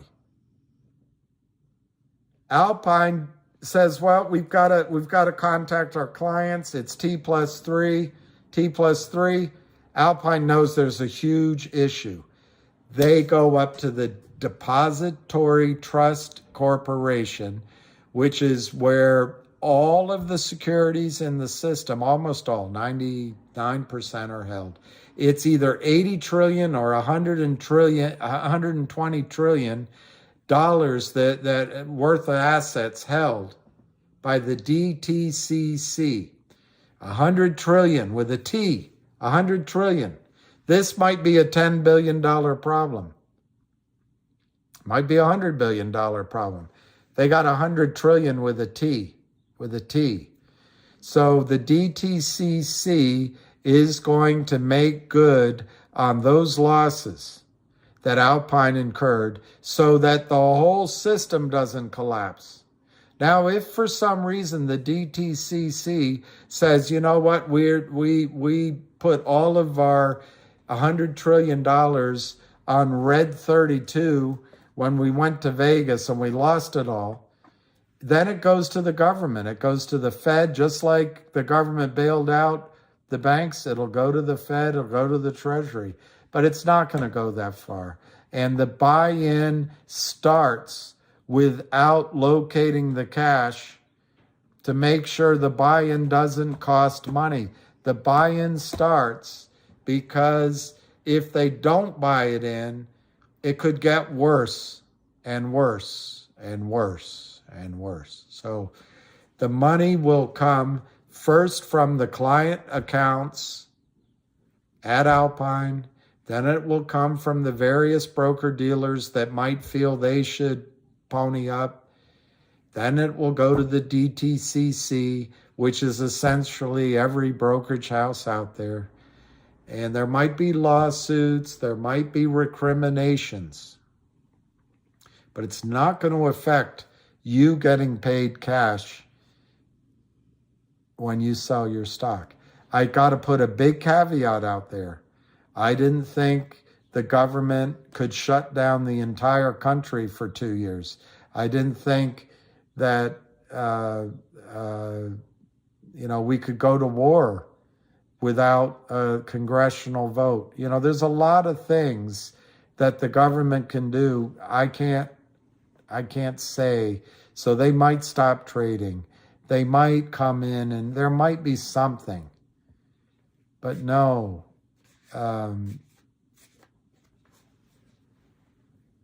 When you sell your stock, you're going to get paid. Yeah, that's exactly right, True Brew. Yeah, I like Chris Daniels' point. This is the last week for GTII. Next week, the shorts start covering or they'll go bankrupt. I think they're going to go bankrupt anyway, but I like your point of view. They will get what is lost and margin will go after whatever's delinquent. That's true. David, I think the thing to understand is the magnitude is so big that you're having a hard time comprehending how, one, we ever got here, and two, who's going to pay, who's going to pony up that money. But I think if you understand it first in the smaller sense, I gave you a real example that happened to me. The process is the same. The process is the same. And the process is going to occur after they establish the loss and they've quantified it. Then they go about it, collecting it. And unfortunately, a lot of the LLCs will declare bankruptcy. A lot of the personal assets that, say, a Kurt Kramer has are in his wife's name. I don't know why we still have that antiquated system when, in fact, women have more money in this country than men. It's true. Women have more investable securities in this country than men do. But anyway,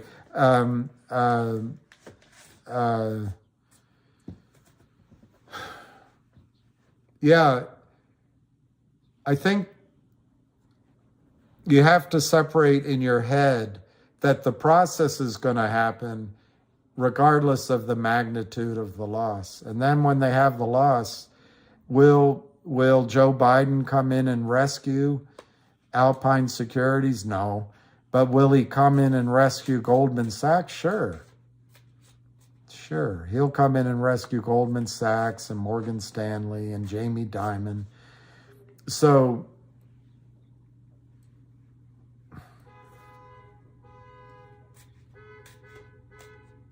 anyway, you'll get paid. Vancy, how the GTII coupon work if other CO try it and the price is the same? Well, Vancy, number one, upstream is new. Number two, the coupons are new. Number three, there's no buying on upstream by Americans. That hasn't changed yet. It'll take a month or so. And number four, in order to cause a squeeze on Wall Street, go back to GTII in November. For 3 or 4 or 5, 6 weeks, the special dividend of the warrant at $2.75, the stock was above it. It was causing the squeeze. It wasn't good enough for Lou, and Frank Benedetto saw an opportunity to earn money as an investment rep for COSM. And the COSM CEO saw an opportunity to take advantage of the energy, the panic, the upside panic, and the naivete of a lot of investors and just the emotions of investors. And so everybody saw what was going on at GTII and they said, hey, we can go get that. It's possible, Vancy, that because the Kramers and Alpine were about to lose $1 billion, their losses were massive. It's possible that there was some payoffs in the background. But for some reason, Vancy, the pressure on Fidelity, who was paying 1,000% to borrow shares to meet the exercise of warrants that were issued as a special dividend. So they couldn't stuff your account with fake money. They did stuff your account with fake warrants. That's why Fidelity was having to go out and buy shares. Wells Fargo took away the buy button. Every other broker was slow walking the exercise of those warrants. You could buy shares at $275 and freely tradable shares through the transfer agent with stock when the stock was trading at $6 and $7 and $8. A lot of people were doing it. Wall Street was experiencing the beginning of a short squeeze. It did not happen in one day. It took several weeks. Why? Because the back offices first had to understand what was going on. The firms were lying to their clients or temporizing with their clients, and they were going out and trying to buy shares or borrow shares. Lou came on and told you GTI wasn't being honest. That COSM had a 2,000% short versus market cap, or float. It wasn't true. I don't know if he knew it. Don't know if he knew it. But everyone raced over there, ran COSM from 18 cents up to 80 or 90 cents a share. Everyone ran, but it took the pressure, Vansi, off of the GTII squeeze. So now a lot of people think, well, the squeeze wasn't happening in GTII. All right, let's take the lesson of what happened back then. I don't know which company you're talking about that put a digital coupon up on Upstream. I don't know of any. I have no idea of any digital coupon by any company that's been put up on Upstream yet. But I do know on CLNV, there's a company that put out restricted shares, CLNV, 5%. But guess what? The brokerage firms just stuff the accounts with fake temporizing IOUs. There's no pressure buildup to buy shares of CLNV. And at the same time, the CEO did what I think is a crappy financing. And boy, do I wish I had put those shares somewhere else.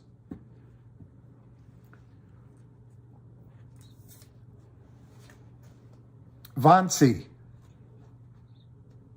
a special dividend does not cause a short squeeze instantaneously. The back offices have to go out and start buying shares to meet the demand for real shares. It can take days or weeks for it to build up. It was happening in GTII, not quickly enough, apparently, for the herd.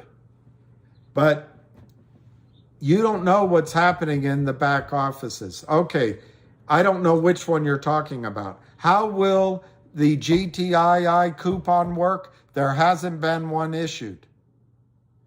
But theoretically, the first, and by the way, Upstream isn't cooperating, it doesn't seem like, with GTII, even though GTII's opened the world of 20 companies to them.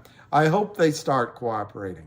But now that Wes's lawsuit has been filed, let's use that example. The idea is to give to you, Vansi, a piece of the lawsuit's proceeds, if and when it happens, as a digital coupon on Upstream. How is that going to work? Let's say you get one coupon per one share. Let's say you have 10,000 shares of GTII. You are going to have to transfer your shares to Upstream if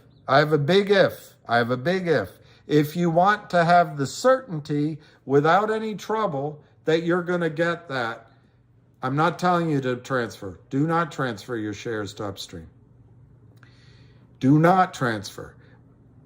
What's really going to happen is the transfer agent, Liberty Transfer, is going to require you to fill out a form, contact your, to give it to Liberty Transfer, contact your broker-dealer and say the distribution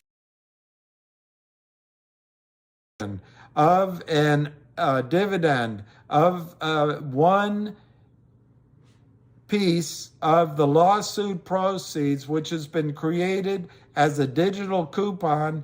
I don't know if it's an NFT or a coin or whatever on Upstream that's been distributed to my account. I don't want you, Fidelity, to hold it in my account. I want you to transfer that coupon to Liberty Transfer. And that's what everyone had to do with their warrants. And a lot of people didn't do it, but they've got to do that. And then once it's at Liberty Transfer, you know that you have a real coupon. If you leave it with Fidelity, they might just say, I owe you. I'll gladly pay you on Tuesday for a hamburger today. But the whole idea, Vansi, the whole idea is to cause the Fidelities of the world, the Alpines of the world, the E-Trades of the world, the Merrill Lynches of the world, to all at once have a bank run because they recognize that they have to deliver to you, Vansi, 10,000 whatever's blockchain units that represent 1% of a $10 billion, $100 billion stock lawsuit that in the future, $100 billion, and they don't want to be caught. They don't want to have that risk. How can they counterfeit that in your shares? The whole point is to try with this special dividend on Upstream to cause the system to ask for real shares all at once, to ask for whatever the public float is. There's debate. I can see it on my screen. But let's say it's just for ease, just please let me say this for ease of arithmetic, 32.5 million shares of public float have to be, there's 325 digital coupons. There's 325 million, there's 32,500,000 digital coupons that are in the public float. And in the public float, there's 325 million shares in addition to the real shares that are out there. And we got to match that up. The whole point, Vansi, is to make that happen all at once. What does all at once mean? Doesn't mean one day. Doesn't mean when the announcement comes. And for Lou, it doesn't mean that the GTII wasn't squeezing. It may take a week. It may take 2 weeks. It may take a month. It may take 8 weeks. But eventually, the pressure of locating the real stock, what does it do, Vansi? Demand for the stock, what does it do? It makes the stock price go up. And then the mama of all mamas comes in. There's a buy-in because Kurt Kramer can't meet his margin call. Alpine can't meet her margin call. The stock's at $25. And then, Vansi, it doesn't matter what the coupon's doing anymore because the buy-in of 325 counterfeit shares is happening all at once. That's the theory behind it, Vansi. It's all the first time we've ever tried it. Maybe it's the second distribution that gets that done. Maybe it's the third distribution. Maybe it's the 10th. Who knows? That's it. I didn't have lunch and I'm feeling it. Hey, DC. And I'm showing too much frustration. Oh, thanks, Chris. A fractal is just a piece of a pattern during a specific time frame. See, I learned something. Now I know what a fractal is. Thank you, Chris. You. All right, your next task, hog farmer. Now that you got the manure scooped out.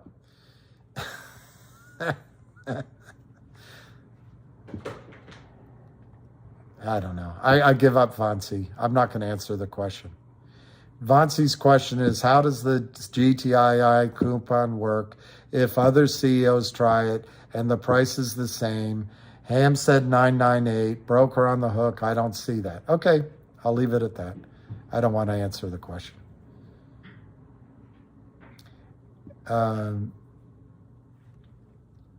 Alpine, I think it's called Alpine Securities. There's several Alpines out there, but I think it's the one.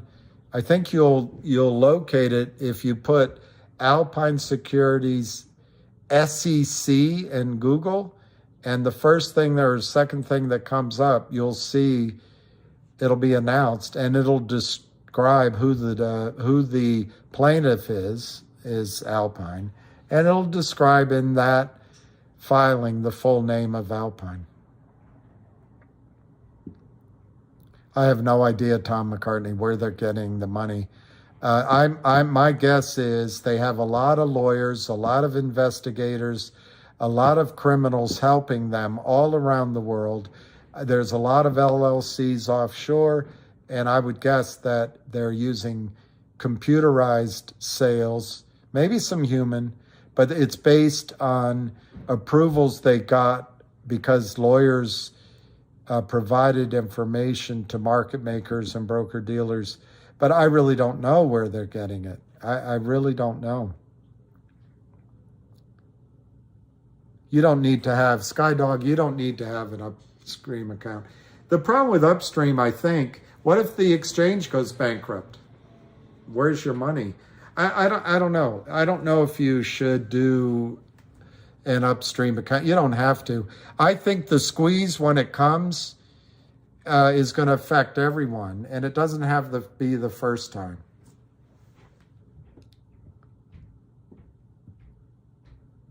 Oh, Fed Now. I want to read that. Yahoo just came out with the article about Fed Now. I want to read that. GTII CEO was live explaining his NFT. No, he wasn't. Oh, GNS. Well, I'll go listen to it. I mean, he certainly is. I got to go close. My back door is wide open for the dog. I'm hearing noise. If you let me go close it, I'll be right back.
frustrating, but you're so cute. I love you so much. I love you so much.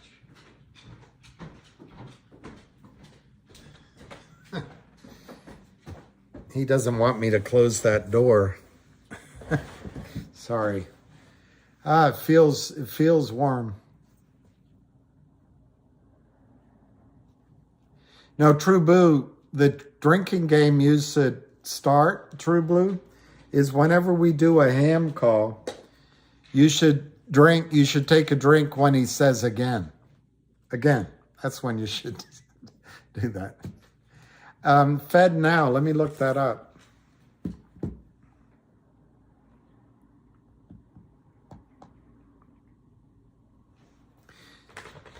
Let's see where, GTII closed at 189. I'm so mad at myself about CLNV. 5.5 cents. When they announced that financing, it went from 12 down to 7. And, you know, I believe Frank is correct that it's a great story.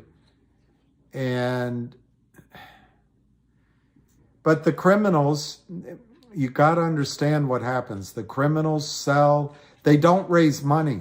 They're not money managers. They just get this poor hapless CEO to sign up. And the CEO's not allowed to do an offering this way.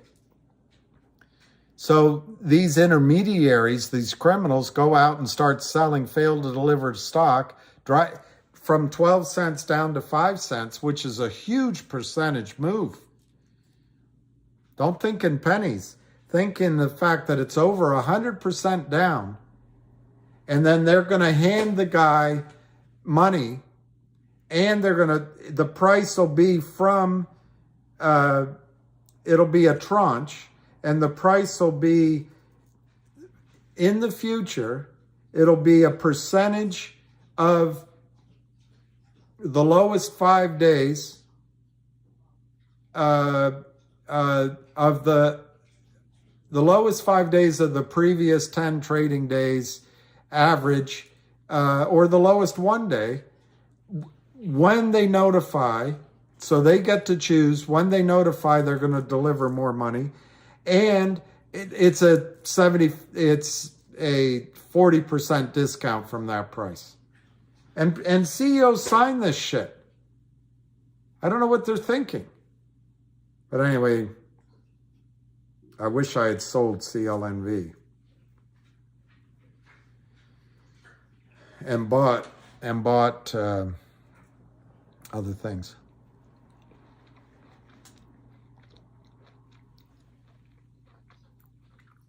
Well, Arcus said CLNV was going to 20, but I have to admit,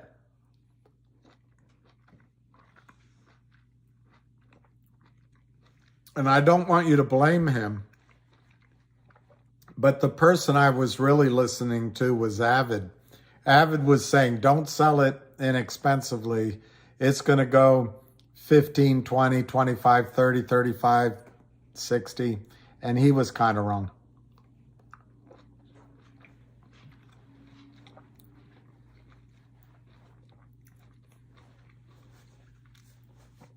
Groove Nicks. Yeah, another recommended stock that tanked, Jackson 07. Look, Jackson,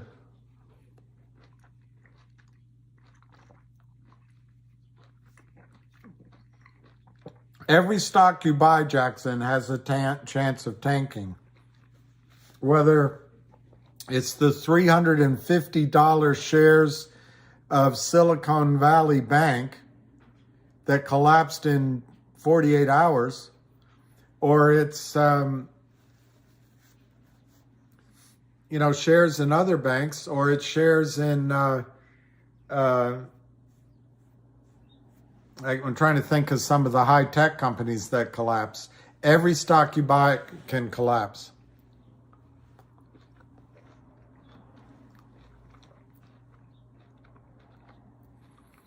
Giannis, I didn't realize that, but I'm thinking from a post I saw that he is friends with the Kramers. And so that, anyway, let's just get this GTII to work and hope that we're in the one that is going to work. Because some of these others could. It could be CRTD. It could be one of the others. But let's just get GTII to work. And then we can go about more systematically approaching these companies. Imagine, if you will, a world. No, imagine, what if we, as a group, went to a company. I'm trying to think of one. Anyway, we went to a company, and they've been murdered by the Kramers, and now their only choice is to dilute the heck out of their stock. Let's say the Kramers drove it down from 30 cents to 0.00005 or something. And their only opportunity is to dilute the stock, and it's hopeless. What if we went in as honest people and said, you know what? We want to raise money at the true value of your stock. What do you think it is? And I'm shortcutting it. They'd have to provide the reasons. What do you think your stock is worth? Well, we think our stock is worth 50 cents. And then there's other things you'd have to do. Don't get me wrong. There's many boxes to check. But we could say, all right, we'll raise it for you at 50 cents. We want a 5% discount, and we want, warrants. But we're not going to do any games against those warrants. We're not going to do any games. None. We're not going to do any games. And then we put out research, and then we maintained a market in the stock somehow. Maybe we locate a market maker, or maybe the shares don't. But there'd be a lot of things we'd have to clean up. There could be no naked out there, all that. Well, all of a sudden, shares that we had bought at 0.00005 would suddenly be trading up around 50 cents. And any shorts in it would be in trouble. The company would be fully funded. I don't know. It's not I haven't fully fleshed it out, but there's got to be a way to end this.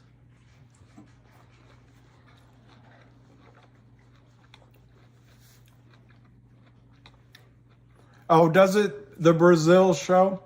It sounds like no clue, Lou. Well, Lou, one of the things I thought Lou was doing well by you guys, well, I just see it at 189 after the close on GTII. I thought Lou had a vision of how to go from stock to stock. I just think he got waylaid. But he saw the power you have. I think Lou saw the power you have. And that's what I'm saying. But I'm also trying to say it in a way that we do it together. Not that it's that there's something in it for me different than it's in it for you at all. But it's also a way. I think Lou was talking about getting in companies and they go up. But yes, I see that. But I'm talking about if we somehow could create an honest source of financing for the over-the-counter market, honest source that didn't do all this sluicing and juicing and slicing and dicing and killing of companies, man, we could build our own I guess, investment bank. I don't know what to call it. Anyway, I haven't thought it out, but I don't take it as an insult that I sound like Lou there, because I think he saw the potential. And I think the reason Jeremy's talking to you, he sees that potential. I think that it's all about me guy sees that potential. I think several others. So, anyway, I don't want it to be taking advantage of anybody, though. That's the thing. I think there's people out there that see opportunity and take advantage. I just wonder if there's a way to do it fairly that would... Anyway, let's not talk about it. I didn't think it all through before I started talking.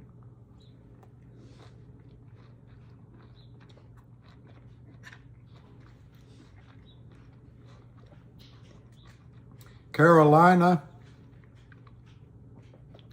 GRRL made above market deal. I hope I remember my handwriting. But that, I'd have to see the terms of that. Jeremy made an above market deal, and they were all proud of it. But it when you looked at the details of the deal, it's the same old crap.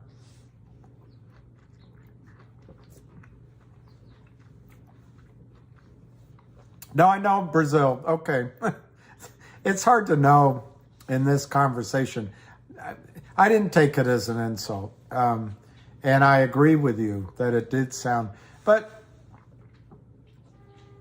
I'll flesh it out. There's got to be a way to do it. See, I'm old enough to remember, believe it or not, I started my so-called career at a so-called brokerage firm called OTC Net. OTC Net.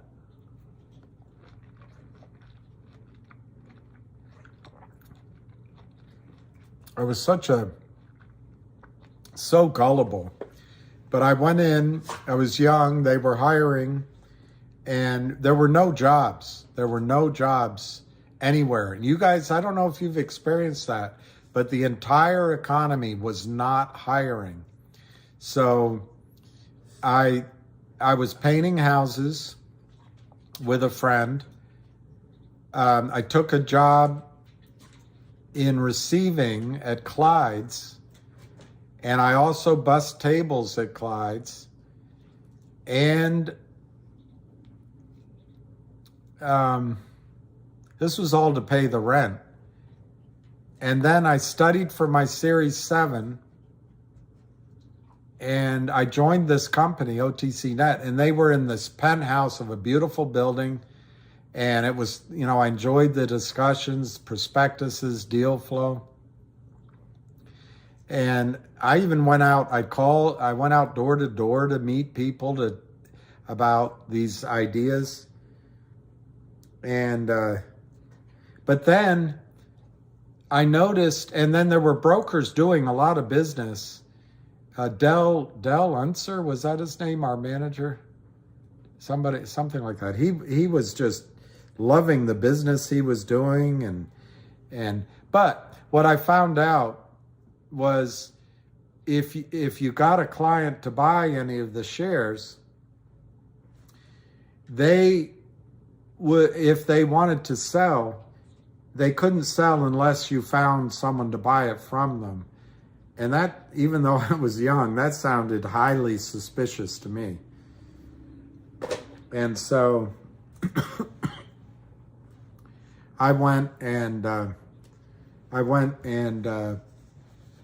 anyway, long story short, I went and got a job at Merrill Lynch, and I trained with Merrill Lynch. So I didn't stay there very long. But what I remember is there was a vibrant over-the-counter market, and people were investing in it. There were some, companies like the one I just told you about, but there were offerings, there were investment banks.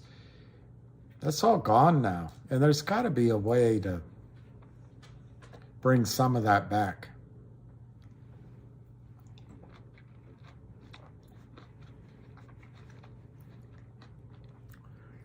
My GTII says 189. Are you kidding? 205? That's really bullish, Brazil show. Wow, you made it to Virginia.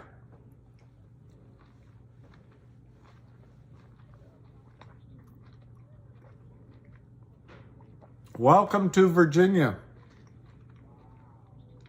Don't speed in Henrico County.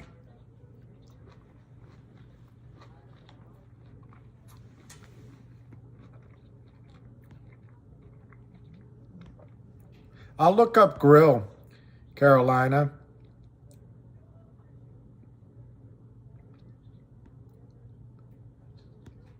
Yeah, I think that might be right, Brazil. That's really good news, 205.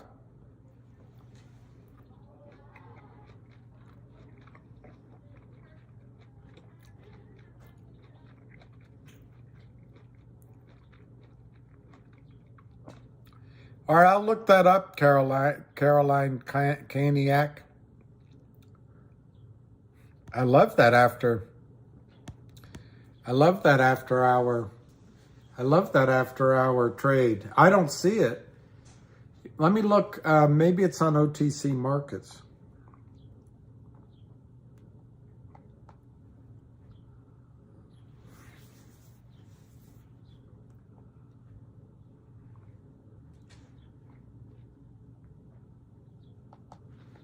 I don't see it. I'd love that. If it closed at 2, that... No, I don't see it there. But they might not show it here. I've never found it there before. That's really good. Today was a good day. I know Groove Nicks. Stevie Nicks. How soon before we see a turnaround? Many stocks down here today. I know every stock in our stable is down.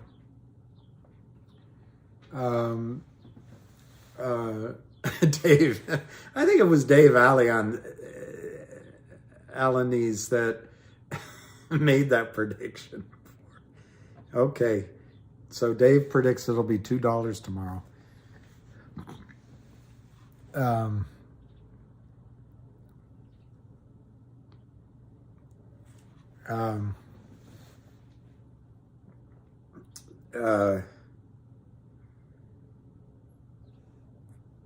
Somebody just said something. I just, let me look, because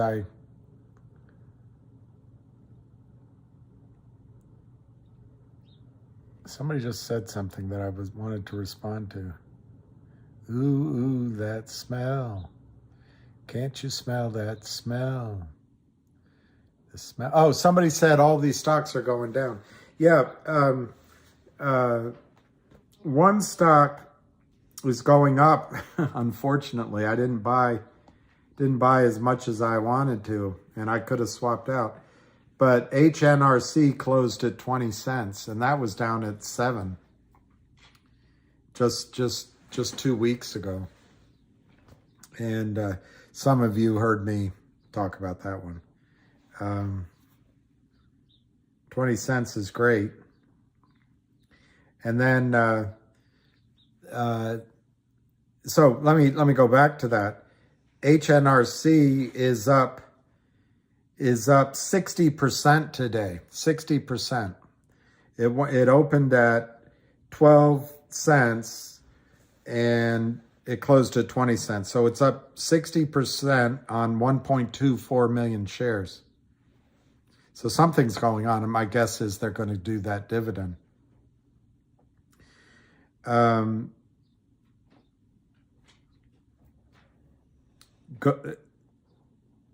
me just see, make sure I'm right. Nope, that doesn't count. That doesn't count.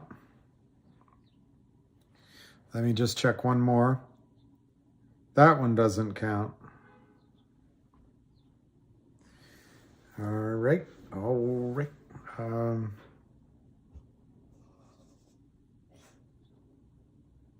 Finger counts. Finger opened at 105 and it closed at 127. And we talked about it earlier.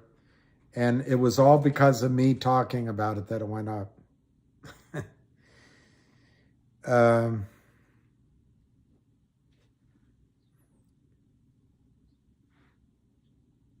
But your point is well taken. Those are the only two I can see of our group of stocks that are in the green.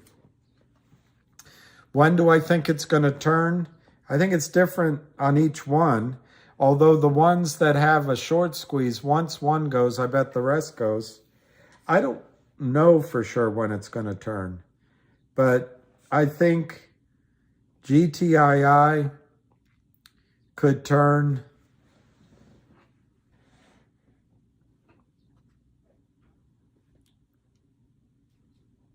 I think GTII could turn this week or next and double from here. Yeah, and I'm just talking without the squeeze.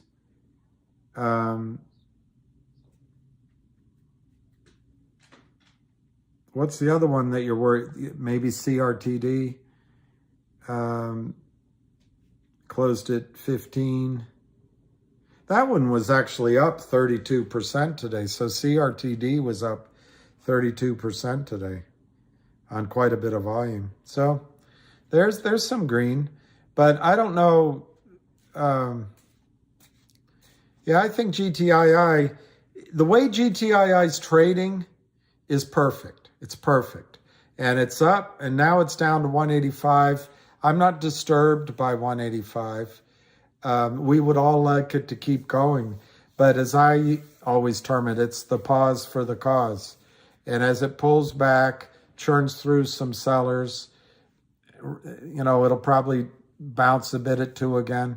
But then the next time it's through, maybe it's 215, and then it's 225, 230. I like that, Dave Allens. How can Finger go without a special dividend? If GTII goes, why would others go? Well, let me ask you, Vansi, if you owned 10,000 shares of GTII right now, and let's say your cost basis is $6, and you're feeling blue, but let's say on Thursday, let's say tomorrow, it opens up at 3, and Friday it closes at 4, and pressure builds over the weekend. So Monday or Tuesday, let's say Tuesday, it goes to $9. And then let's just say there's just dramatic buying. And let's say it goes to $21, which I think was the fractal. I just found out, thank you very much, what a fractal is. I think that's what ARCA at one point said, 16, 18, and 21, I think. Anyway, let's just use 21. So you have 10,000 shares that you paid $6 for. It's at $21. And let's just assume that you decide you're going to sell 3,000 shares at 21 to take your money off the table. So you have 60 grand in your pocket. Now you might, Vansi, decide that you want to just put it in the bank. But you might say, you know what, I want to buy something with that. Which stocks are you going to buy?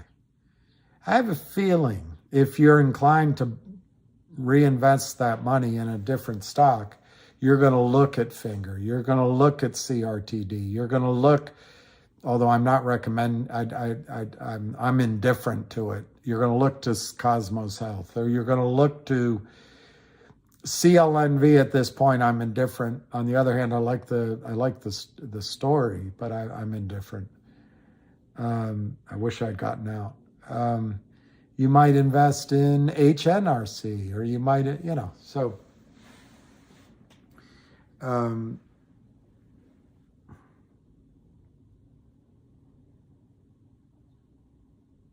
My point is that's one of the reasons why I think the other stocks will go up.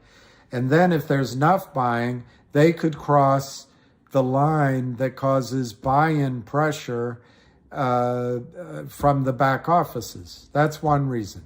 Second reason, if Alpine is the reason that GTII runs, there's going to be several companies that possibly get bought in, because it would imply that the entire portfolio of companies that Alpine screwed, in my judgment, will all get bought back in. But AC Cobra, I'd love to get out at 9.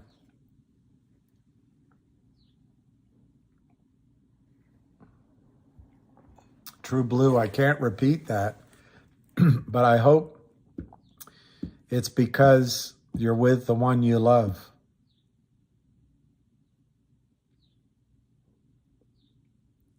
$298 has a big wall. Yeah, it could be.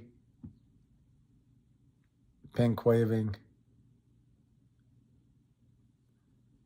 Yeah, I want to look at that one, True Blue. So Vansi, if how can Finger go without a special dividend? Because a special dividend is not necessary. A special dividend is not necessary to have a squeeze. And there's no evidence that just one dividend might do it. Vansi. Back offices are accustomed to if Exxon, let's not use Exxon, let's use GNS. No, that's a stock that you guys know. Let's use GME. So if GME were to buy AMC and they remain a public company, it's probably not going to cause a short squeeze, because the brokers will, there's already counterfeit shares in your accounts. They'll just put counterfeit shares of the new company in your accounts. And everyone will play around it. That's a bad example, but that's, Vansi, what happens when dividends are distributed. The most recent example, and I wish I had just gotten out of the stock, is CLNV gave a 5% dividend. It's supposed to be restricted. But I got a notice today, let me make sure I'm not wrong. It might have been yesterday. 3:14. So yesterday in the morning, it looks like, I got the notice that an additional, in Clean Vision Corp, a stock dividend has been paid into your account, deposited on 3/14. Well, we know that, and the CEO's apparently a good guy. He and I think Frank put it on his Twitter. They found 40 million shares that don't exist, I think, at TD Ameritrade. So we know there's high odds that these shares are just another IOU and are fake. It didn't cause a squeeze. But the back offices, Vansi, are used to putting IOUs in your accounts. Failure to delivers become, let me use a different word in your vocabulary. I'll give you a different word for your vocabulary.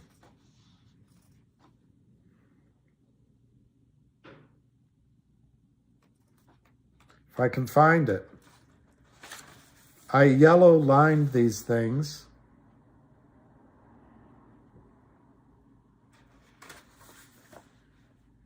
But Dr. Susan Trimbleth uses a different vocabulary. Maybe it's here in the primer chapter. No, maybe it's in chapter 2. Start at the beginning.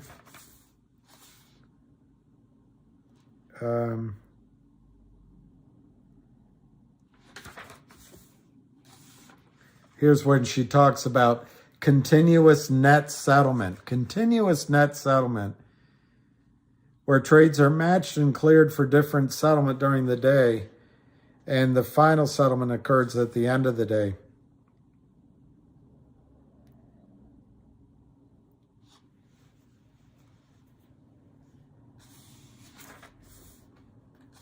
All right, I can't find it quickly, Vansi, but the term she uses is that the brokerage firms put in your account an entitlement. I can't find the exact quote, but they put in an entitlement in your account. And so the back offices are used to doing this all day long. When they get a corporate action, whether it's a dividend, if like the Dole Foods, they got caught out, but normally if there's a dividend of 10 cents and there's fake stock in your account, they just go ahead and give you the dividend. It's close enough for government work. You own shares in a grocery chain and they pay a 4% dividend, and there's fake shares, they just pay it out to everybody.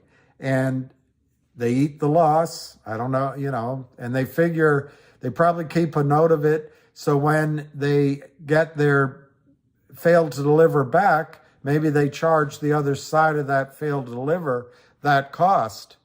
They charge the person that's short that cost. In other words, the person that's short has to pay the dividend. But where it gets confusing is that one share short can turn into, they rehypothecate it. You can have one share out there and they relend it 5 or 10 or 15 times. So there are times where the brokerage firm just fronts that money. They wait for the short to pay it. If it doesn't come, they eat the loss. But anyway, so Vansi, when a dividend is given and your account's full of counterfeit shares, you never find out because the brokerage firm puts in counterfeit dividends. And if it's cash, you get the cash. And then they work it out. If they give you a dividend, they give you an electronic dividend, whether it's real or fake, you don't know, you get it. What is trying to be done, which is something Ham studied and paid for and went to law firms for, is coming up with special dividends. Dividends that need to be routed through the transfer agent so that it's real shares, not electronic shares, not fake shares, or all these coupons, or maybe the dual listing. I'm a little scared. I don't know that that's going to make it work. But Vansi, the whole point is they're experimenting with ways to create dividends. I don't know how I can explain it differently. If there's 1 million shares of XYZ company and there's 100 million counterfeited, the system goes along just fine if that company gets bought out by Exxon for some price. They just put counterfeit Exxon shares in everyone's account and life goes on. It's just how it is. How do you make it so that, because the system just said we're just using electronic shares? I guess that's where the confusion comes in. When I was a broker, a wealth manager, there was a type 1 account and a type 2 account. You opened your account and I said, Mrs. Jones, do you want a margin account or a cash account? And most elderly people, no margin. I just want a cash account. Younger people, I maybe margin. And then we started the CMA accounts, the cash management accounts. Brand new idea. So you would bring your money in and automatically everything went in a margin account. But you had the choice of saying, I want my shares in type 1 or my shares in type 2. What's the difference? Type 1 is I want my shares in my name. My name. So you hold Merrill Lynch would hold your name, your shares in safekeeping. It would reflect on your account in the name of Vance Kiev. If I wanted to borrow against my stock, or if I wrote a check in the cash management account to have overdraft in it, or if I wanted to sell puts or other items, I might decide to leave all of my shares in margin or type 2. What does that mean? That means every share that I owned in my cash management account was in the name of Merrill Lynch. So at the DTC, my shares are included in a massive position at the DTC that says Merrill Lynch. It's called street name. My shares were in street name. So Merrill could borrow against those, lend those out. It improved Merrill's ratios. It's in my account. And all the regulations and all my trading and the value accrues to me, except, and I don't think it was a big business back then. It's become a big business. Merrill now, if it were today, Merrill could lend my shares out, and like GTII, Fidelity was lending at 1,000%. They could make all of this money and never share it with me. And I'm not sure how honest that is. But I'm not sure that was really going on back then, because Wall Street, believe it or not, hadn't figured out all these ways that you can steal in a modern method. So anyway, Vance, you had a type 1 account and a type 2 account. Safekeeping, cash account, in your name account, type 1. Type 2, on margin, street name. Well, now what Wall Street has done, and they did it slowly. It started in the early part of this century, and it really accelerated about a decade ago. Every account you open on Wall Street now is a type 2 account. I don't know if they call it that, but it is effectively every share. Let me add one more layer. When in a type 1 account, shares were in my name or in safekeeping, I could ask for my certificate. It didn't cost me anything, maybe $25, maybe nothing. I could get those certificates in the mail or overnighted. I could come into the brokerage firm and deposit a certificate. Back then, you just needed a signature. Later on, you needed a signature medallion. But it happened all the time. No cost. And as long as the signatures matched and you would have a notary, I don't know if she was called a notary public, but you'd have somebody that acknowledged the signature. Your stock was free to trade. Okay, now there are no physical certificates. If you want a physical certificate, you can have it. It's going to cost you money, probably $1,000 to have it delivered to you. Then when you have that physical certificate, Vance, you can't get it back into the system unless you go through a group like Alpine Securities. Alpine Securities, and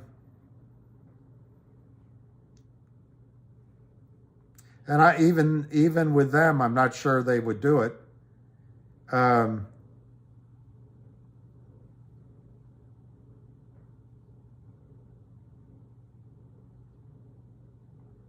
My phone is slow. When it comes up, I'll show you. But the only way you can get your paper certificate back into the system is to go through a highway robber firm, and it looks like, okay, here.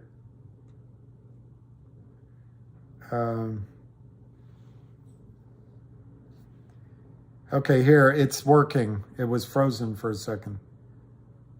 All right, under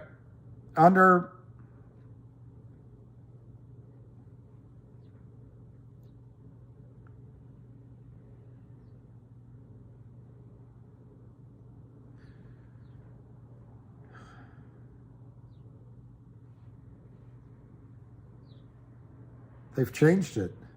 All right, here.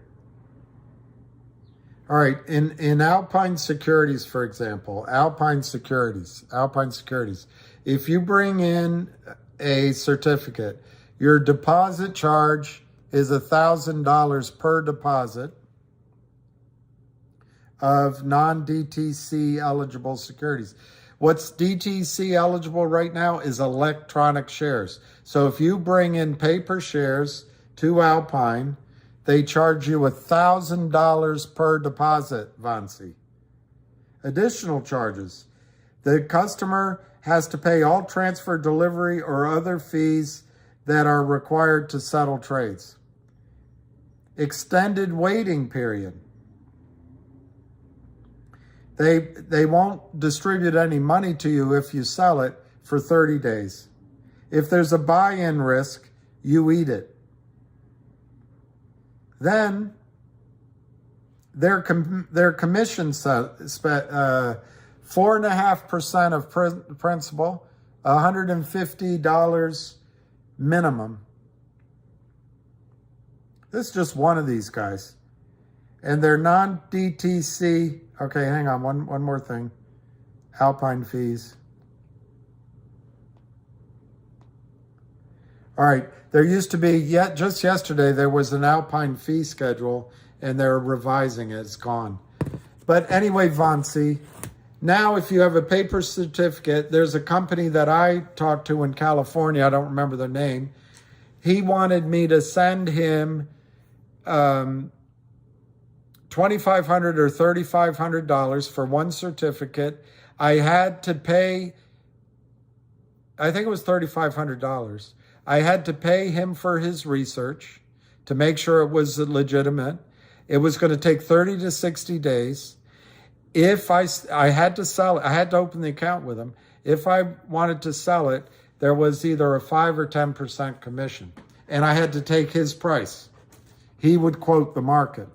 So Vansi, back when you were treated the same if you brought paper stock or electronic stock. Now, if you want paper stock, they charge you on the way in, they charge you to sell, it takes time, and they charge you if you take it out. And good luck finding somebody to take the shares, by the way.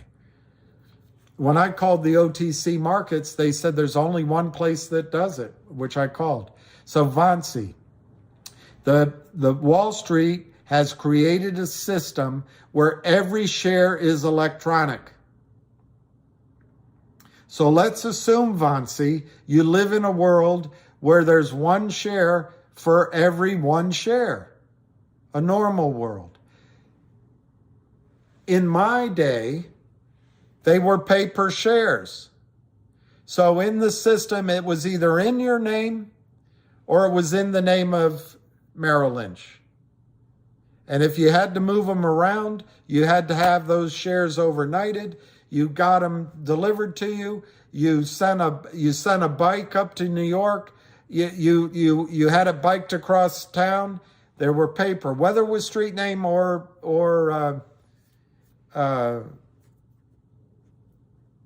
my name. So now, Vansi, it's all electronic. But let's just assume you live in the world where it's one for one. When a dividend is issued, Vansi, one share gets one dividend, and it's easy enough. No problemo. What's happened over the last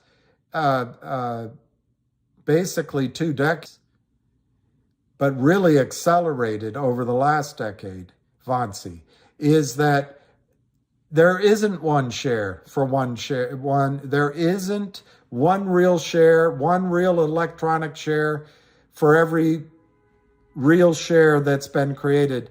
There's probably, in the case of GTII, there's 10 electronic shares for every one real share. So when the company distributes a dividend, and let's say they don't do a special dividend, they do it like CLNV, we're just going to make a 10% stock dividend. All of a sudden, let's go back to the first case. If the company issued a 10% dividend back when I was going, you got the 10% dividend went to the real account, and there was one real share. Easy enough, done. If there was a short position, the person who shorted the stock had to pay the 10%, but because he borrowed the stock. Well, now when GTII issues a dividend, 10% stock dividend, just a normal 10% stock dividend. Let's just go with the float, because I don't know the exact outstanding shares. And just for easy arithmetic, they have 32 million shares in the float. They issue a 10% dividend. That's 3.2 million shares. But in your system, there's 325 electronic shares that exist. So you need to deliver 32.5 million electronic dividends. But there's only 3.25 million. Well, guess what they do, Vonsi? It's electronic anyway. The 325 million shares were electronic. It's electronic. Just give it to them. All right, so the brokerage firms just put in your account an electronic dividend. So now you don't know the difference. You don't know it. You got your dividend. I'm happy. I'm not complaining, but you don't realize that for every one real electronic share, there's 10, I'm making it up, there's 10 fake electronic shares. But does it matter to you? No. As long as it shows in your account, you get the stock price quoted every day, and if you sell it, you get the price. What you don't understand, because how could you? No one could. By flooding the market with that many fake shares, everything's depressed about the stock price. So you're being hurt that way. But you don't see evidence of that in your account. You don't think to go that far. All right. So what is GTII trying to do, Vonsi, with a special dividend? What they did with the warrant, they issued a warrant, not as a warrant, because going back, if they had issued a $2.75 warrant to every shareholder, going back to this example, the brokerage firms would just give your accounts an electronic warrant, an entitlement, an IOU, a counterfeit, whatever you want to call it. They just give you an electronic one. You wouldn't know the difference. It's just sitting there. And since it's at $2.75, you're not going to exercise it. And even when the stock goes to $10, only a few people are going to exercise it anyway. So the brokerage firms tell the client, we'll get it done, but it might take 2 weeks. And then they call around and they settle up and they get it done. Hidden open question is, where does the money go? It should be going to the company, but let's not address that. Well, what did GTII do with that warrant that Lou didn't understand? And I guess a lot of people didn't understand because they just sold. But what GTII 2 years ago, they distributed a warrant, but it was distributed as a dividend, not as a warrant. So it was a warrant as a dividend. It was a special dividend. And the distinction was, what happened is the brokerage firms, using the same numbers I just gave, they had 1 real share electronic in their accounts and 10 counterfeit electronic shares. When the warrants were distributed, it was 10%, 1 for 10. But let's ignore that for a second. They gave 1 warrant, real warrant, to the real account, but it doesn't matter. They probably didn't. And they gave counterfeit warrants, counterfeit electronic warrants, entitlement warrants, IOU warrants, counterfeit warrants, fake warrants to everybody. But you didn't know. Showed up in your account, Vonsi. You open up, hey, wow, I got my warrant. That's great. It's $2.75. Well, the stock's trading at 80 cents. I'm not going to do anything now. Yay, I got my warrant. But what GTII did is they made each shareholder, because you needed to have real shares, valid evidence of real shares to actually get the real warrant. That's what the special dividend was. They were not going to honor a warrant unless it was real. So what GTII did is they added a step. And that step was you had to fill out a form and you had to give it to Liberty Transfer.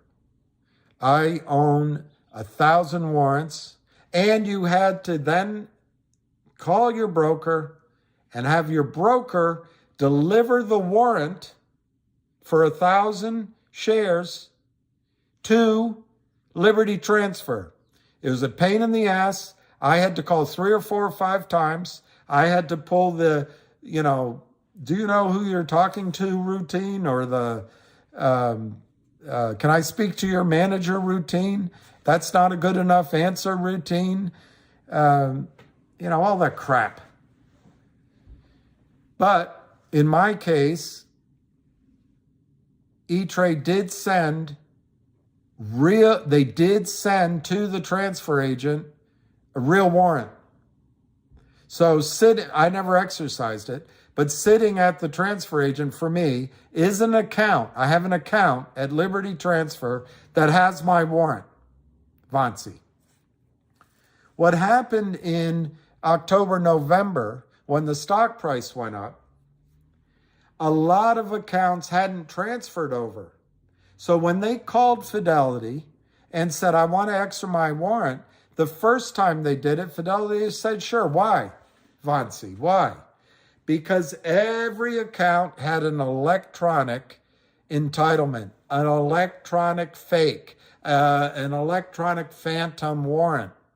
So when the first account called and said, I want to exercise my warrants, and it's Fidelity, let's say Fidelity had 1 million real warrants and 11 million electronic warrants, 1 million was real, the rest were all fake. Well, guess what? The first 1 million warrants that called in, Fidelity says, well, it's going to take a couple of weeks, take a week, and okay, we'll do it. Why? Because they had them. They had they had those reals. But then because you had to send the warrants there, they'd had to be real, they ran out of that 1 million. Normally, Fidelity would in any other situation, if they couldn't find the shares, they would exercise your fake warrant. They would take that money. They would give you the stock. If the stock were up, they'd take your money, and then they'd have an error buying it higher. But that might be getting off track. What I want to say is that with GTI special dividend, the only way the company was going to honor the warrant is if it came through the transfer agent and you had an account there. You had a real warrant. So the first, Vonsi, the reason these don't squeeze right away is, in the case example I just gave you, the first 1 million warrants that get exercised, They have those. Fidelity has those million warrants. There's 11 accounts that have electronic entry of warrants. But the first million, DTC shows that Fidelity has 1 million that are real. No problemo. We get that down. But the millionth and one calls in. 500 shares after 1 million calls in. They don't have that real one. All of a sudden, Fidelity's has to go out and locate shares so it can go to the transfer agent. Okay, Fidelity's doing that. Well, that wasn't that much. 1,000 shares wasn't tough. 100,000 shares was tough. But eventually it came to the point where it was really pressing on Fidelity. So they were paying up to 1,000 a share. But Vauncey, what I'm trying to get across to you, it takes weeks. The initial ones are easy to do. And then it slowly gets more difficult. And then it builds up. And then everybody moves to Cosmo, the stock crashes, and there's no pressure anymore. Okay. So the reason for dividends on upstream is to try to cause that same phenomena, the same phenomena that happened with MMTLP, which is to require the broker-dealers to deliver real dividends rather than putting fake electronic ones in your account. If they gave you a coupon that entitled you to a percentage of the West Christian lawsuit payout, and they just did it normally, Fidelity would just give you an electronic warrant, or whatever they call it, whatever they would call it, option, electronic, and you would know if you had the real one or you didn't. And life would go on just fine. Other than corporate governance, and other than the excessive supply keeps the price down and it destroys your underlying company. But you don't think about that. You just know that I paid money and I have it in my account. Well, what going to upstream does is it creates that warrant as that piece of that lawsuit as a coupon that has to be delivered to the transfer agent. It has to be real. And so the idea is to cause a run all at once. And when I say all at once, Vauncey, it won't be the same day. It won't be the day it's announced. It won't be the next week, because there are real shares in the system. You have to get through them. But you want to get all the shares counted at the same time.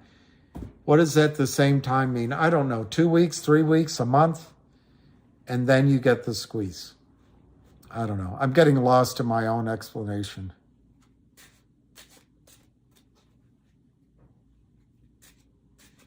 What if we all transfer our shares? How many shares? Well, Ken K, I think that's really the answer. But the problem is, Ken, if you transfer your shares to the transfer agent, like with MMTLP, for example, although it turns out it was the right decision, you miss out on the short squeeze. So you can't have your cake and eat it too. And that's why Ken K with CRTD, and I don't want to go back into CRTD too much. And I wish I had sold it and bought it back. But anyway, I'm thinking of moving a portion of CRTD to upstream. I find upstream, there's the risk that the exchange can go out of business. I don't know how big a risk that is. So that I don't know what the guarantees are if you lose your assets. Also, I don't know.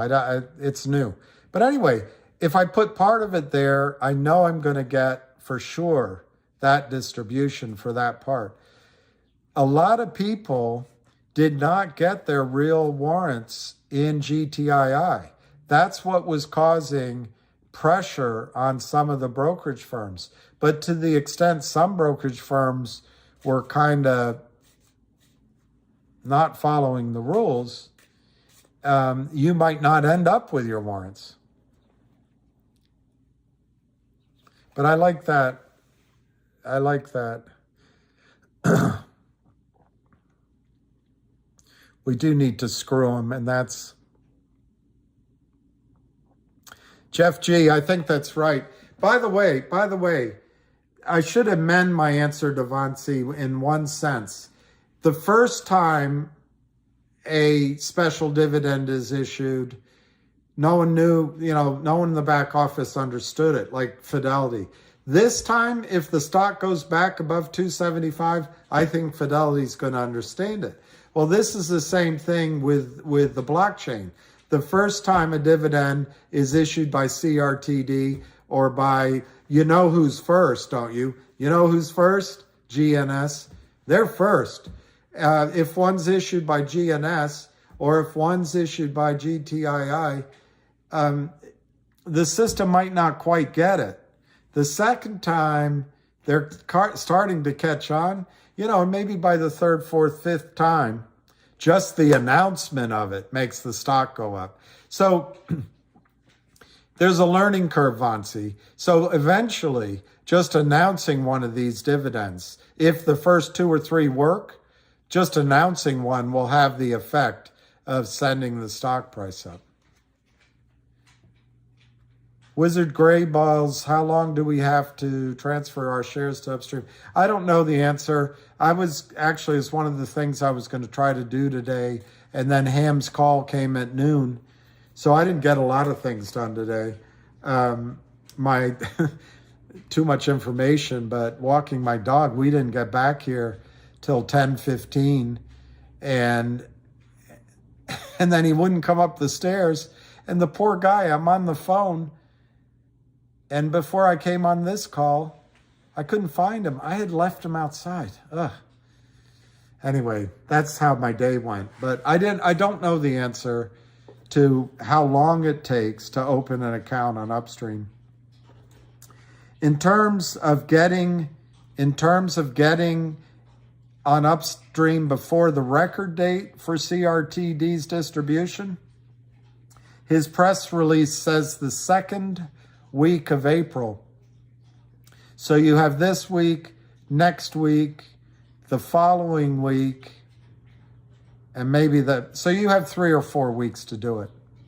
Hey, Wizard. Anyway, I'm getting fewer and fewer questions, so I must have bored everyone to death.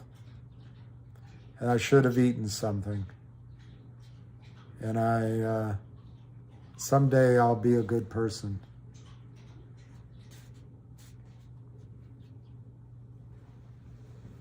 I like this point that Jeff G's making. There are a lot of great penny stocks. Let's stay focused. I like that, Jeff G. And let's get the momentum in GTII. I like that. And I think it's a good one.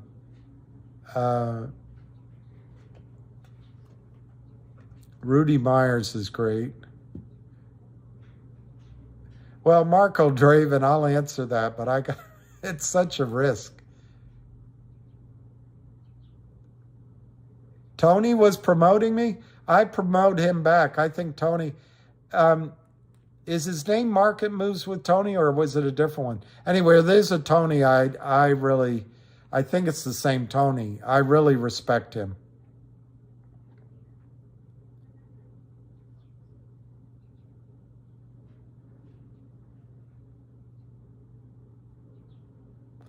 Oh, it's restricted stock, Jimmy, on CLNV. And they didn't put,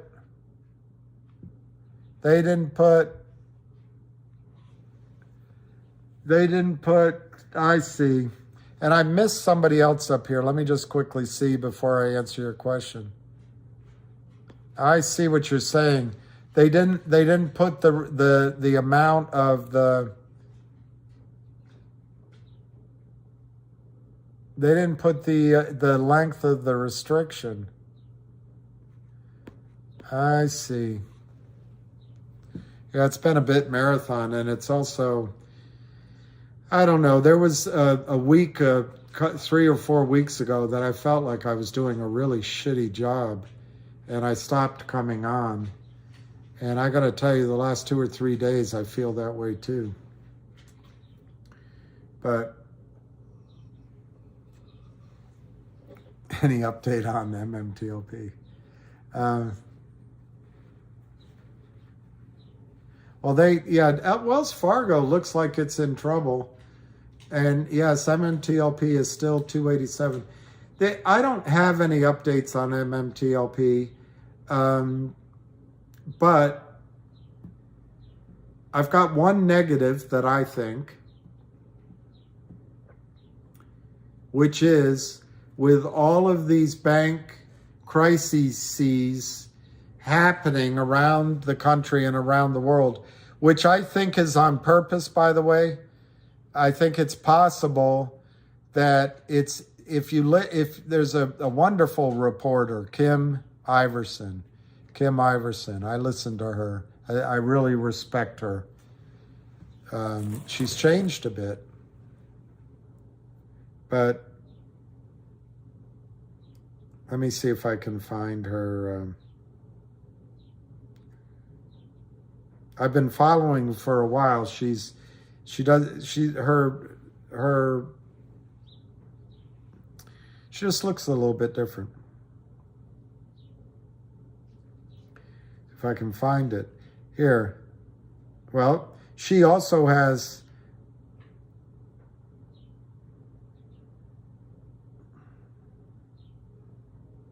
well, anyway, I won't waste your time any more than I usually do.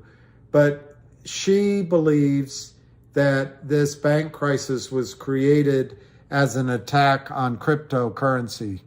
And that's maybe one explanation.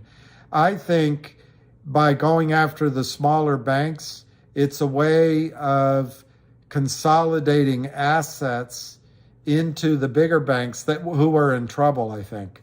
It's a sign that some of the bigger banks are in trouble, even though they have trillions and trillions of dollars.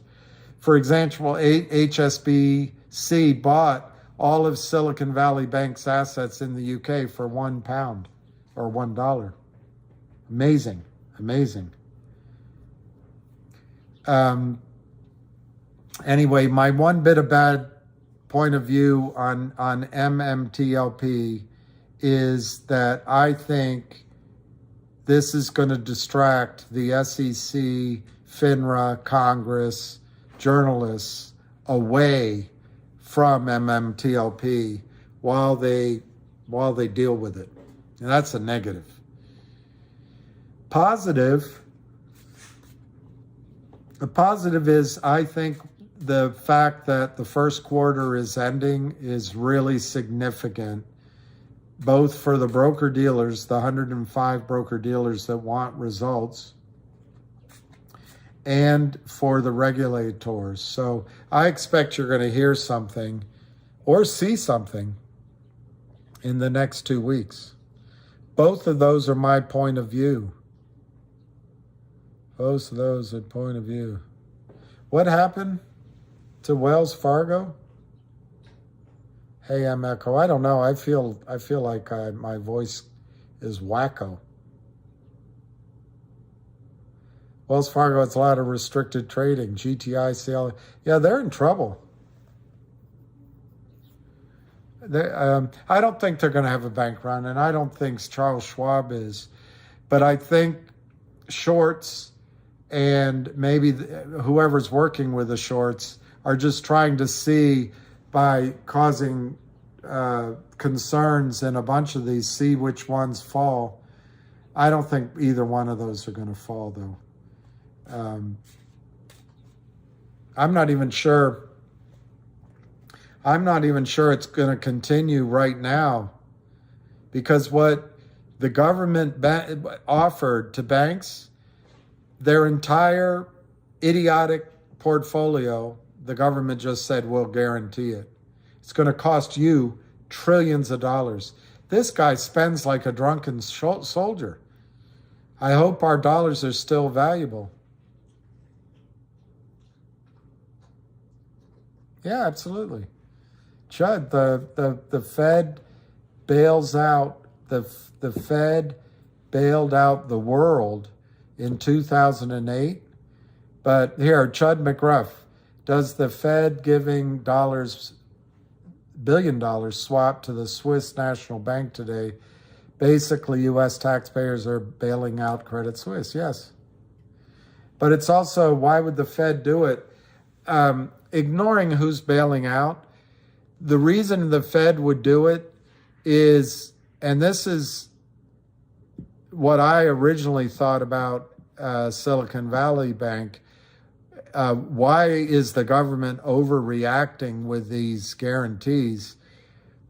And I don't know who's right, but I think there's a lot of problems in the banking system. You know, what they're talking about is banks have put a lot of their safe money that they have versus their deposits out in long duration bonds at low interest rates. Well, that's safe if you're not a woke board member that doesn't know anything about finance. That's safe only in the sense that you don't need it before it matures. You're going to get your 2% in 10 years. But the fact is, when interest rates go up, and by the way, the Fed gave everybody notice, if you're a good banker, unlike the board at SVB and the CEO, if you're a good banker, you start taking smaller losses and moving it out and managing your portfolio, maybe hedging it, maybe calling up the guys at PIMCO and getting a little help on how to use puts and calls, basically. But anyway, they didn't do any of that. They left that long position there. So that, whatever it was, I forget how much money it was. A lot of money. I think billions. They went out with 60% or 70% of it in these long bonds. Well, when some of the people that got out early went to get their money, they had to sell some of those bonds. Well, with interest rates at 5 and 6% instead of 1 and 2%, the portfolio is trading at 65 cents on the dollar. They had to take huge losses. That should be the responsibility of the CEO and the board and the shareholders, but instead, our government just said, we'll guarantee that. If you need money from the Federal Reserve, we'll lend you 100% of what you paid for those bonds. We'll lend you 100%, not the 65 cents. Wouldn't you love a deal like that? Wouldn't you love to be able to borrow against your MMTLP right now, or borrow against your GTII at the price you paid from a federal guarantee? Well, you don't have that option. Well,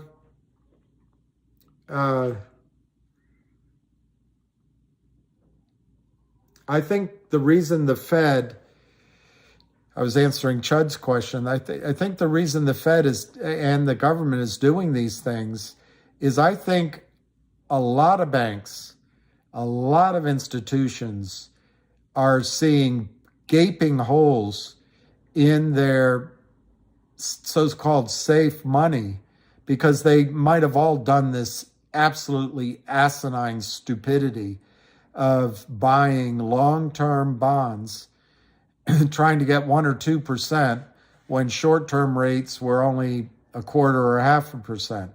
Just so risky. But they were all doing it, and it felt safe, and why go against the crowd? So, Chad, I think the reason, just like in 2008, I think the reason the Fed is standing in is to provide liquidity worldwide and prevent worldwide bank runs. In effect, the Federal Reserve Bank, which is not federal and it's not government sponsored, but in effect, It is now the reserve bank for the entire world. And there's a big part of the world, particularly with the resource part of the world, with energy, other than India, which is a lot of people.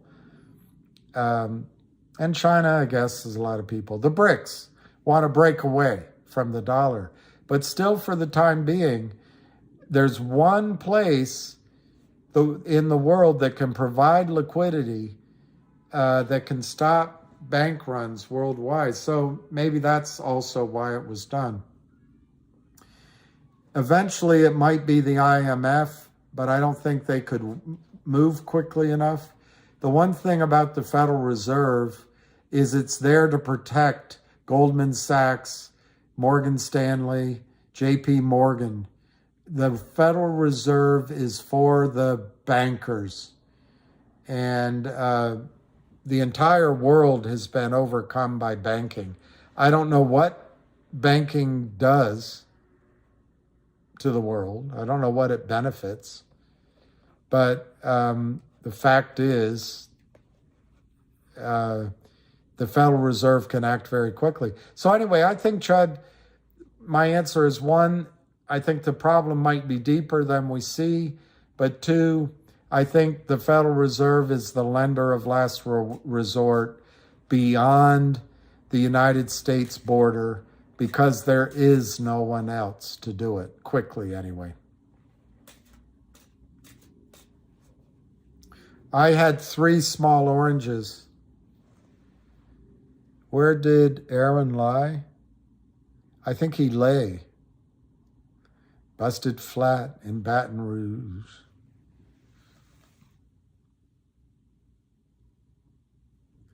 I don't think Aaron, I don't think anything will happen to Aaron. Well, there's See Brazil show. You know a lot more than I do. Well, I know what you're talking about. It's that you might understand it better. But let me see. Because Brazil's show, the Fed. Let me see how far back I want to go. You know the story when James Carville said that Bill Clinton had told James Carville, or it might have been in an interview. Bill Clinton said, if there's a next life, if we get to live again, what's that called? It's not resurrection. Anyway, if we live repeat lives, Bill Clinton said, when I come back next time, I want to be the bond market because the bond market's where the power is. And, to me, there's a much bigger question than any of it. Why is the Fed raising interest rates and at the same time providing massive liquidity? Why? Why is the Fed in buying bonds and securities and maybe banks, and raising interest rates? Why? The only thing I can think of is what's unique this time is inflation. The last time they did it, we didn't have inflation. And why does it matter? Well, the Saudis are heavily flirting with Russia, India, China, Brazil, and South Africa and others, Iran, to create a new world financial order. The IBAN system, maybe have honest markets. China has set up a gold exchange that wants to compete with the rigged and be better than the rigged COMEX and London exchanges. I think it's in Abu Dhabi. They've set up an oil benchmark that wants to compete with the manipulated oil benchmarks. Anyway, the point is, Saudi Arabia, the deal that Franklin Delano Roosevelt made as he was dying, that convinced the king to switch his allegiance from the British to the United States was that there was a promise made that the United States would not only protect Saudi Arabia, it would protect the royal family. And for decades, that's been honored. Until, frankly, this president, it's been honored. Where, if you can remember, and I'm not talking politics, but where was the first place that the former president went overseas when he became president? He went to Riyadh. Then he went to Israel. So anyway, I think the Fed is trying to maintain the strength of the dollar, the purchasing power of the dollar in face of inflation, because I think the Federal Reserve and the banking system, that's New York, London, and Tokyo, knows that if Mohammed bin MBS,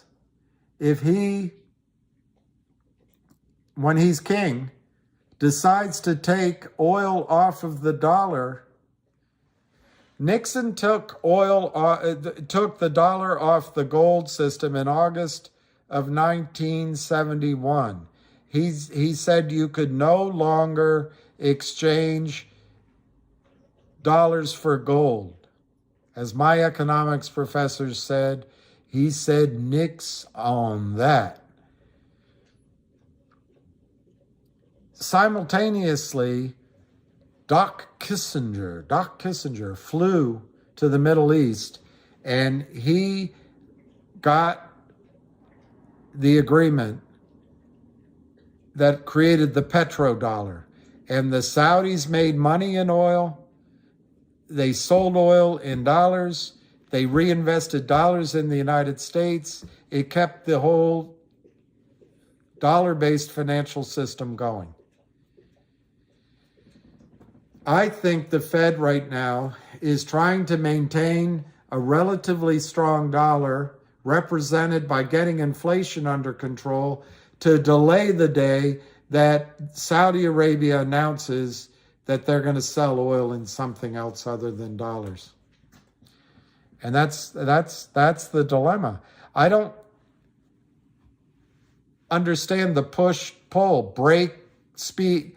That's how my mother used to drive. So the Fed right now is putting the brake on by raising rates, but then they're speeding up money printing by bailing out student loans, by bailing out banks, and like you just said, doing it overseas. I think we're seeing the last days of this system that exists, and it's all based, as someone just said, I'm trying to remember who, it's all based on a con job, a confidence game, which isn't necessarily bad. Everything is confidence, but it's based on the value of that dollar. Chinese used to call it the gold dollar, believe it or not. But even today, most people around the world would rather have a United States dollar than a yuan or a real or any of the other papers. They'd rather have a U.S. dollar. And that's the basis of how we can borrow. We can borrow unlimited amount of money, print unlimited amount of money to have $1 trillion defense spending, even though what we can do is win World War II. I'm not sure we can win World War III. We don't have the same weapons.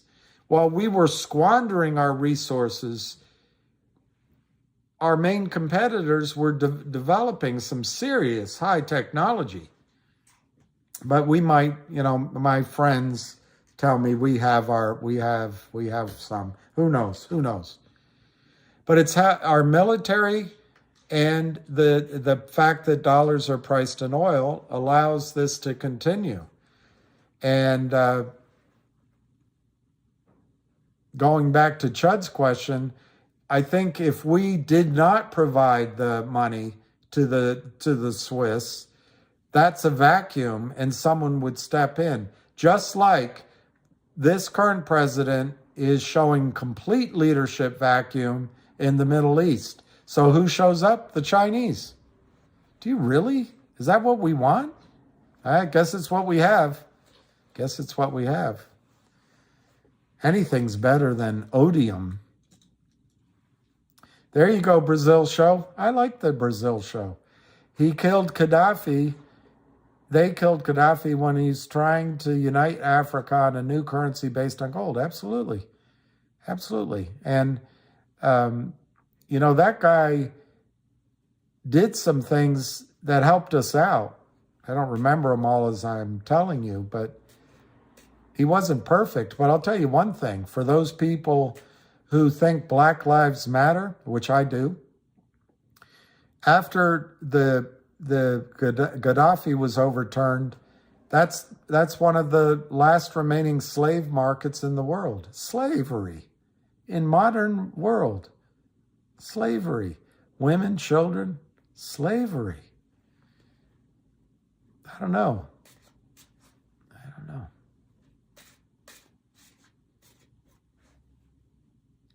You heard that the United States agreed not to use its oil reserves in Alaska, which are greater than Saudi Arabia. That's interesting. I've never heard that it's greater than Saudi Arabia, unless you're adjusting the Saudi reserves for the clearly false statement of reserves. Saudi Arabia raised its reserves to 270 billion barrels, I think, in 1971, when OPEC, it might have been in 73, when OPEC was deciding the production ratios as they were trying to squeeze the world. And I forgot what they started from. I want to say 60 million barrels, but anyway, I don't remember. But it was 270 million barrels. And then Iraq raised theirs, Iran raised theirs. So the entire reserve estimates are inflated. And Saudi Arabia has been producing 10 million barrels basically a day since the 60s. Particularly the Garwar field is tired, and the only way it produces, and it's not transparent, but it roughly produces 5 million barrels a day, is by flooding the Special K, is what I recall the name was, with water. And I think it's 20 million barrels a day flooding to get 5 million barrels of oil. And I could be wrong on those numbers. It's been a long time since I read the data. But the problem with that Special K setup is that could water out at any day. The world could be shocked to find out one day that the Garwar field, the miracle of the Garwar field is over. And that'll change everything overnight. Saudi will be always rich in oil relative to any other nation. But when that happens, and that's why I would love to get as many of you independently well off. But anyway, I never heard that the oil reserves in Alaska were 270 billion barrels. But maybe if you adjust the 270 billion barrels for the fact that the Saudis have produced something like, I don't remember, it's something like 30 or maybe it's more, but I think they've produced 30 or 40 billion barrels over the years. And they've never lowered that 270 billion number. Why? Because they don't want to change the ratio of how much they're allowed to produce within OPEC.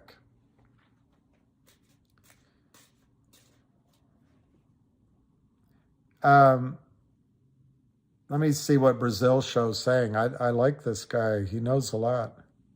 Reincarnation, thank you. Well, the Brazil show, I think it might already be starting World War III, the Brazil show, because Putin wants to do it too. But at a minimum, I think the United States, London, and Tokyo will go to war before we give up the economic system. I've always thought that Britain, the UK, they separated from Europe, and I think the previous president would have been massively helpful in making that work. I just don't think Victoria Nuland could care less. She's all about the new American century. So Britain's kind of swinging out there a little bit lost right now. I think the UK, Britain, will quickly turn its allegiances to, if the BRICS are successful, toward China, Southeast Asia, the Middle East, Russia. Germany, even though it looks like we're doing everything we can do to get Germany into war with Russia, and the history's there. The fact is Germany has the trains that can hook up with the Soviet trains. The width of the track is different. Germany's right next to it. Germany is the industrial powerhouse of Europe. They can get natural gas and oil from Russia. It's just logical that Germany would move toward a Euro-Asian concentration rather than a U.S. We're really playing with fire. But anyway, I think we'll go to war. The deal was that the Saudis would only sell oil in U.S. dollars. Absolutely. And that's what it's risked now. You also heard that the United States agreed not to use its oil roofs in Alaska, which is greater than Saudi. That's really interesting, because that's amazing. They killed Gaddafi when he was trying, they put him in power, and then took him out. Or that the U.S. wouldn't compete on the world market with its oil reserves. That's possible. I think that's right, Brazil show. One thing I really strongly disagree with Donald Trump on, just strongly. The other thing is I can't talk about on YouTube, so I won't. But I strongly disagree that the United States is independent in oil production. We just simply aren't. I'm going to get these numbers wrong, but I think at our peak, we consume 20 to 25 million barrels a day, and we do not produce that. It's been years. I think Elvis Presley ordering peanut butter sandwiches from Denver delivered to Tennessee on his private jet. Think big Leroy Brown cars with gangster lean. Think those huge Cadillacs. Think Fat Elvis. Think excess. That's the last time the United States was self-sufficient in energy, and it was changing. That was 72, 73, and we were importing. But that's when the oil price shocks and gas lines came. I was a kid, but they blame that on Jimmy Carter, but it actually happened under Nixon and Ford. Whip inflation now he would wear. Everyone blames Carter and says Carter was ineffectual. Carter deregulated. He helped the oil and gas industry. He helped coal, which I don't necessarily agree with. nuclear power. He built a strong defense. A lot of things, I think Carter was misrepresented, but I know he had that goofy smile. Yeah, I like that. I disagree about eating steaks with ketchup. I also, you know why he eats at McDonald's so much? My stepmother does that too. Is because it's clean. He knows when he goes in there, it's clean. The food is going to be cooked a certain way. I think eating at McDonald's every day, every once in a while probably, but eating every day, I think you're pushing your ability. I didn't know Carter hung out with Castro, but I think the idea of befriending Cuba instead of being at war with Cuba is, as Kennedy would call it, made a lot more sense. Castro's gone now. I don't think you've ever heard me. I'm not a communist, and I'm not a apologist, but for it. But anyway, Carter is going to die soon, and I actually think. Anyway, I'll keep my comments. Really, Pepsi and cheese, Diet Pepsi and cheese. Your grandmother? That's amazing. Yeah, isn't Warren Buffett, he eats a peanut butter and jelly and Diet Coke. I can't imagine that Trump drinks Diet Coke. I heard it's bad for you, but hey, I guess it works.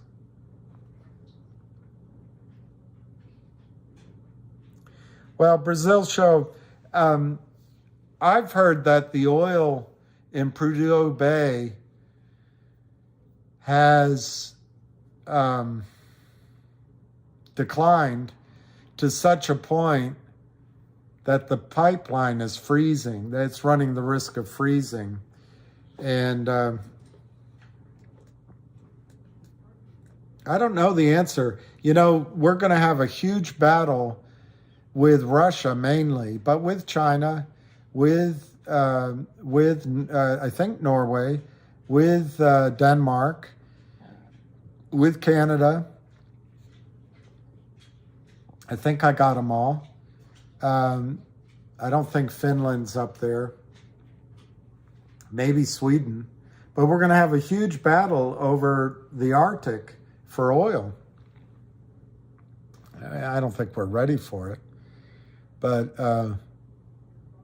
there might be a lot of oil. You might be right about Alaska. You might be right about Alaska. You met Warren Buffett? Or you met Donald Trump?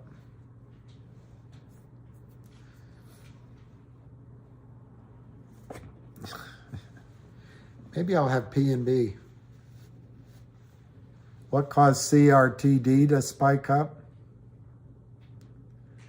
Well, Brazil show, Brazil show, my college roommate and a dear, dear friend of mine was the United States ambassador to Brazil.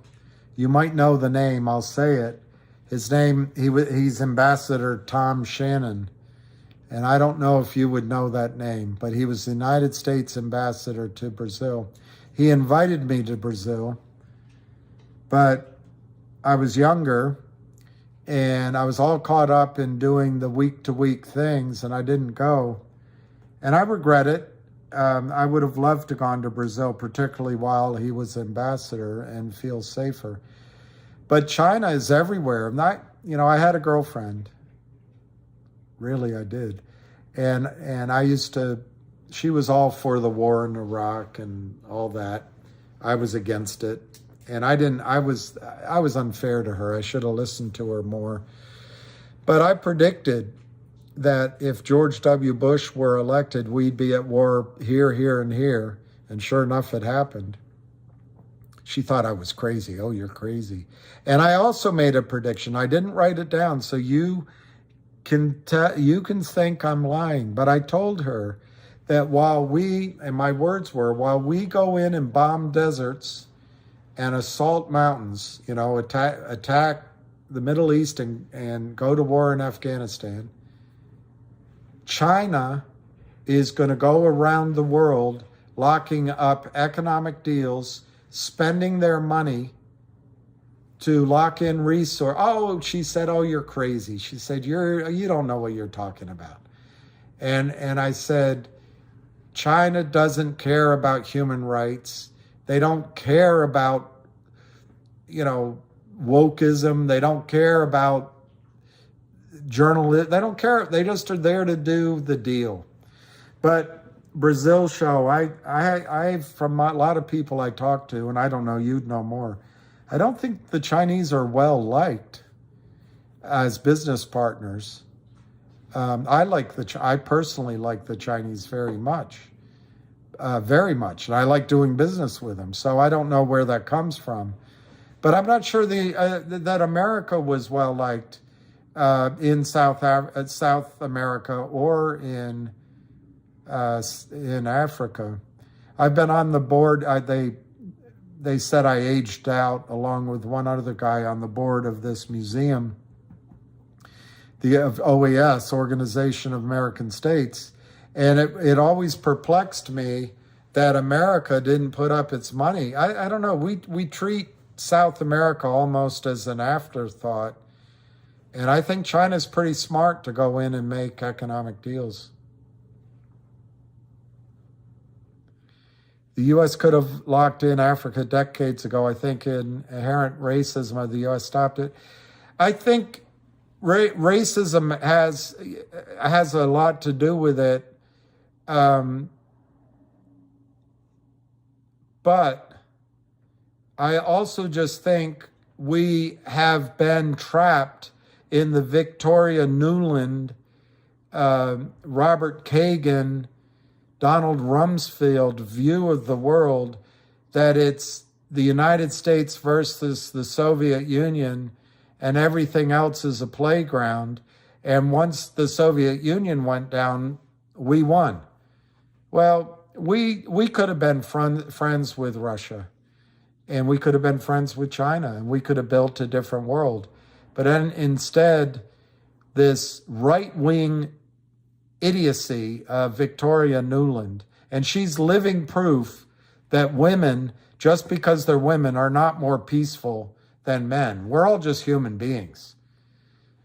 Some are just hotter looking than the rest, but and have better laughs and better smiles and are more fun to be around. I know I should have come to. Oh, you do know him? Do you know him? Brazil show, are you Amerikansky or are you Brazilian? A Brazilian here and a Brazilian there starts to add up. Because if you're friends with him,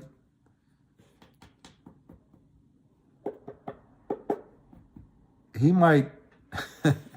One time, if you know Tom Shannon, I don't know if you do, but one time I went to see him. He's a great, great man. He's one of the finest people I've ever known.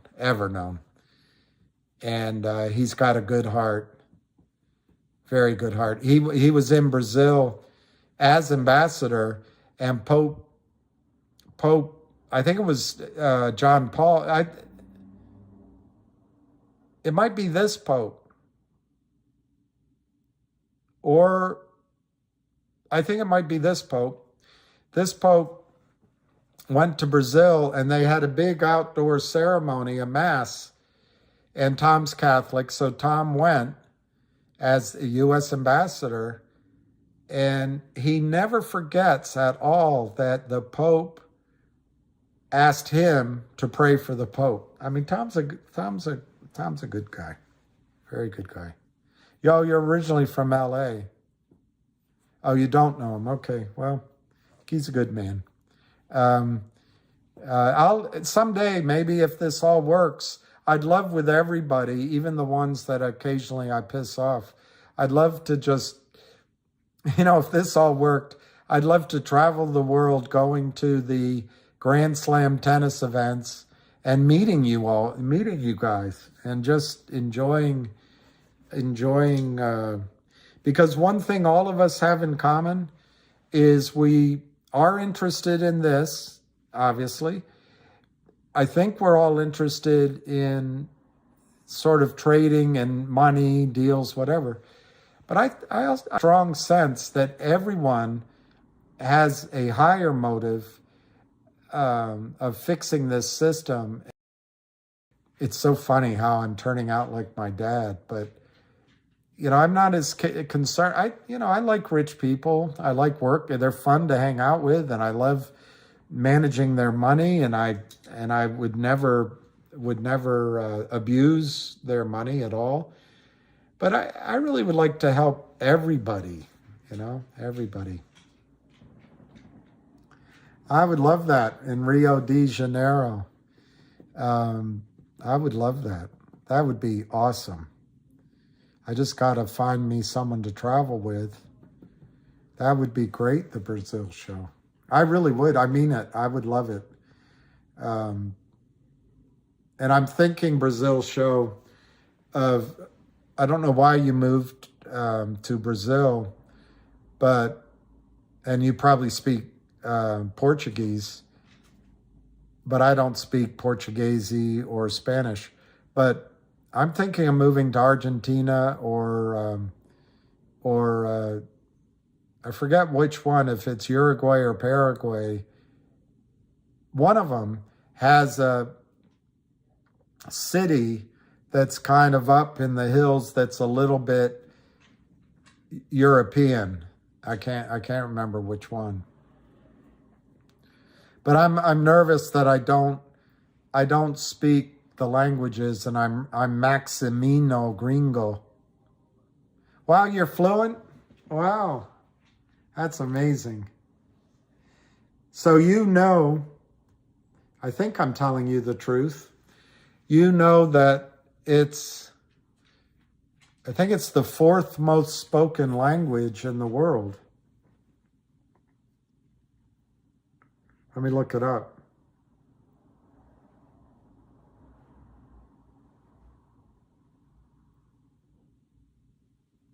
I got to look it up. Uruguay. Most spoken languages: Spanish, Arabic, English, French, Portuguese. Fifth. I thought it was fourth. Let me look at another list. I don't trust that list. I don't trust that list for a second. Hey, Biff Henderson. I don't know. Chris will travel. I don't know, Biff. 3 times today, I think I got overheated. Yesterday, at least twice I got overheated, and that embarrasses me when I think about it. Yeah, we'll travel. I know, Hush VN. I wouldn't mind living in Vietnam or Thailand or Malaysia. And in fact, we're blessed, those of us that speak English, because almost everywhere you go in the world now is Norway first. I'd love to go to Norway. Pining for the fjords.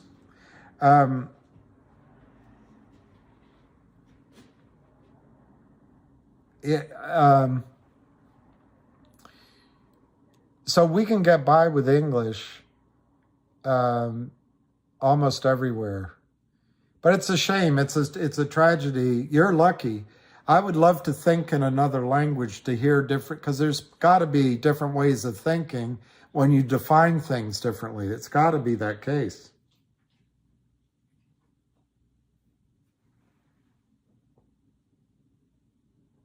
Well, now here's a list.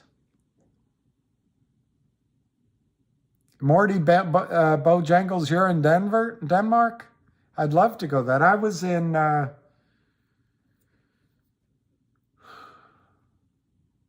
trying to think if I was in Denmark ever in my life.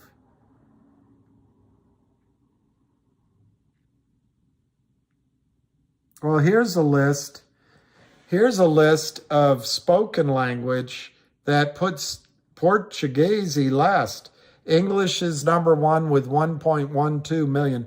This might include mother tongue and second language. Mandarin Chinese, 1.1. Hindi, almost 700 million. Spanish, 512 million.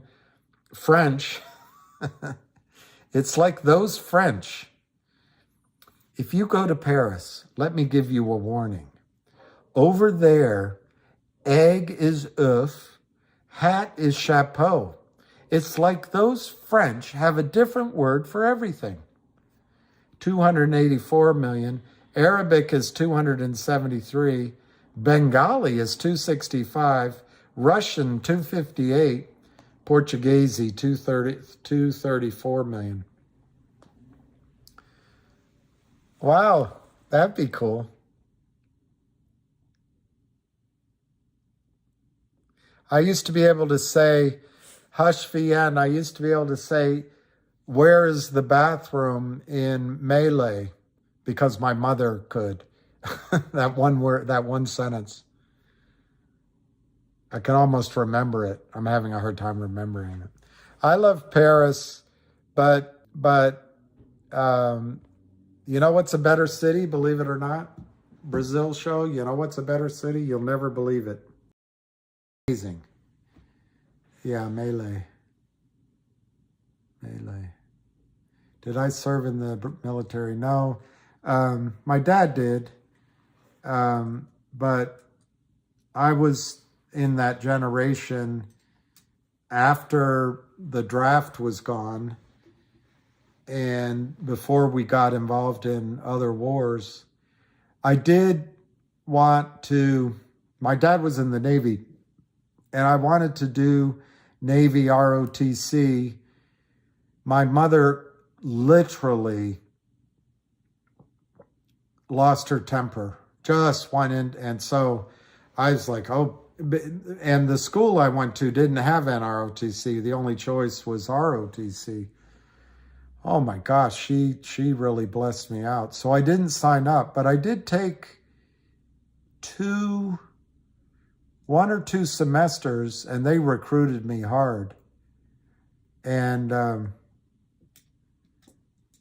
you know, I often wonder, Tom Shannon's father was in the Navy, and my dad was, and other people of that I know have passed on. So I go to these funerals, of course, and the amazing thing is how much they talk about or say. What city? Oh, Madrid. I think Madrid is, the first time I went to Madrid, I was out of college. I didn't know, but recently working on a gold deal and just being with a family friend of mine, I spent a lot of time in Spain, Huelva, southern Spain, Toledo, I guess, but Madrid. And man, it was beautiful. God, but you got to speak Spanish. Oh, two of your brothers served in Vietnam. Well, you might be a little bit older than I am, or you might be a younger brother. Well, I've never met President Trump. I told you I met Joe Biden when he was running for vice president, and I was so excited. I paid $1,000 and I waited. I'll give him credit. He stayed until he shook everybody's hand, everybody that wanted it. And I got a picture. But he was kind of a jerk. I told him a couple things. I forget what it was. Probably it was about energy, and it might have been about climate change. It might have been something like that. And he said something like, So that's what you think, is it?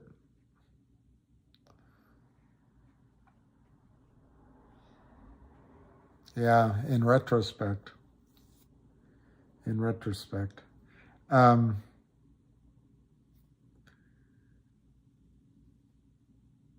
was going to ask you something, Brazil show, but I can't remember what. I can't remember what.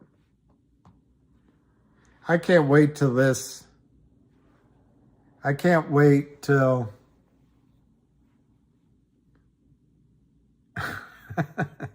he hugged the 12-year-old and whispered in their ears. I think you're trying to be, I think you're trying to be funny. I think you're trying to be funny. The,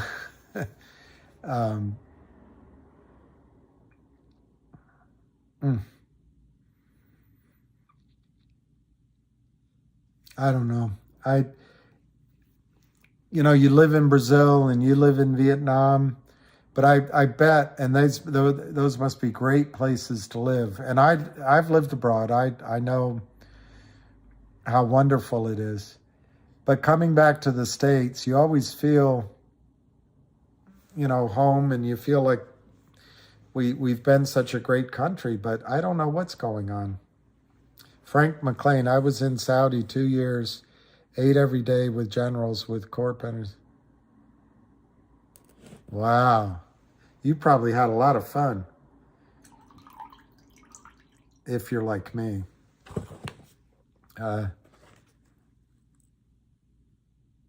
Senor Guillermo, today Mexico beat Canada in baseball. Wow, I thought the United States beat Mexico. I guess it's round robin.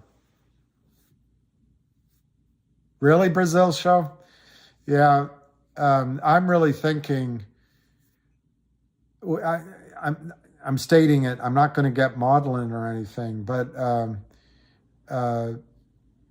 now that my father has passed away, I don't feel the just love for living here. I have friends here. I like the city, but just thinking of going somewhere else and living. And but I don't know. I'd like to go somewhere where I'm not judged for the color of my skin. No, I'm just kidding.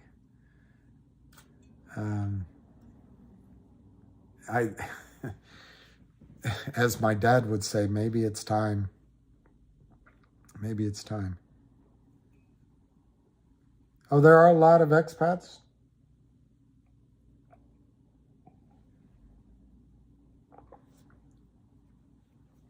Who's one of the last honest men on the planet?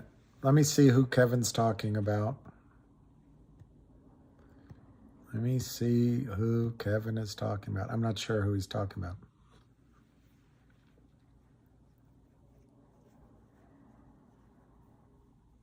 Oh, wow. Oh, me? Oh, you're talking about me? Well, I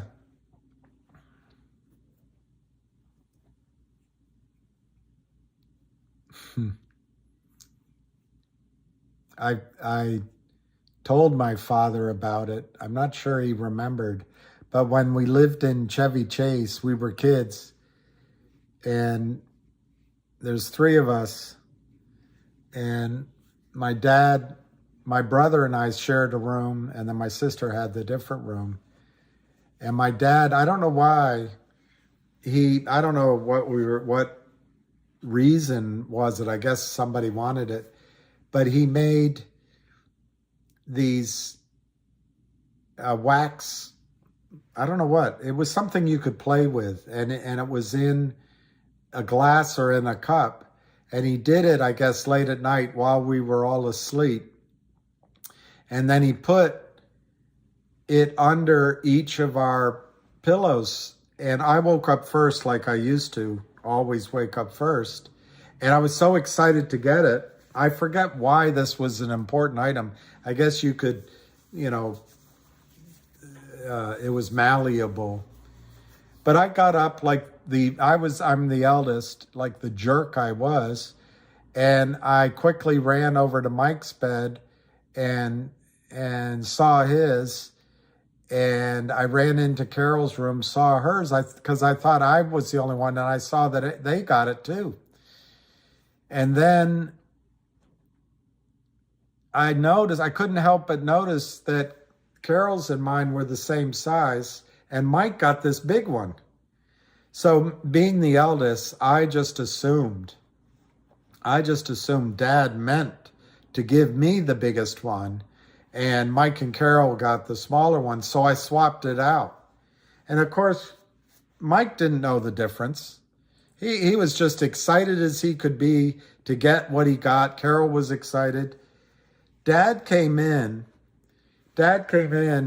when he woke up, and he saw Carol, then came into our room, sat down on Mike's bed. He was so excited that we were happy. And he picked up Mike's and he said, "Oh, it's great." And then he said quietly, he said something like, he started to say, "I thought I had," and then he didn't finish it. And he saw that I had the bigger one. He never called me out. He never called me out on it. And I got to tell you, that's bothered me all my life. All my life. I told Michael about it later. I think I even tried to swap it back with Mike, and he wouldn't take it. And anyway, when Dad was in the nursing home, I told about it. He didn't really remember it. But I don't think that was very honest of me. I think that was pretty selfish. But anyway, that was a long time ago. Chris, Army brat, spent my loof in Germany. Dad was a surgeon, 100% Norwegian. Yeah, my dad died almost exactly a year ago.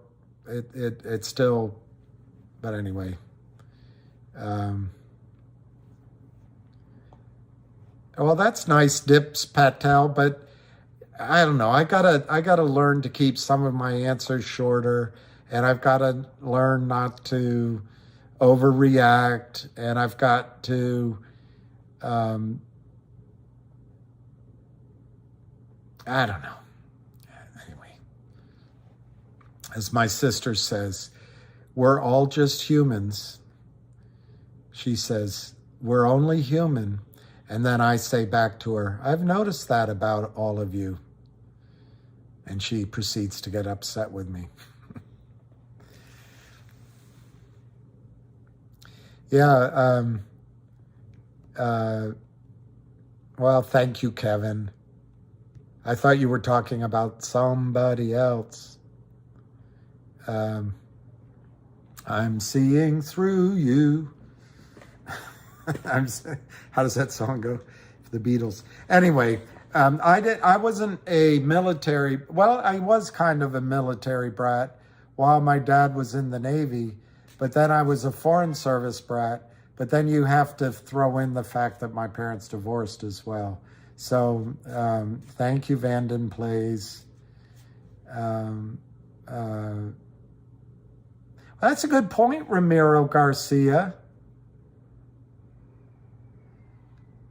Maybe that's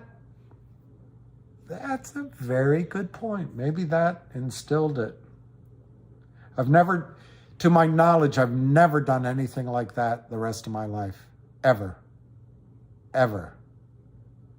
The other way, you know?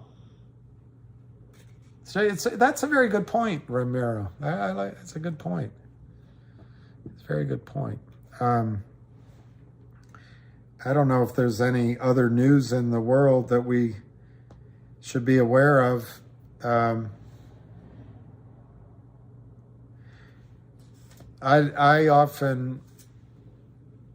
would love,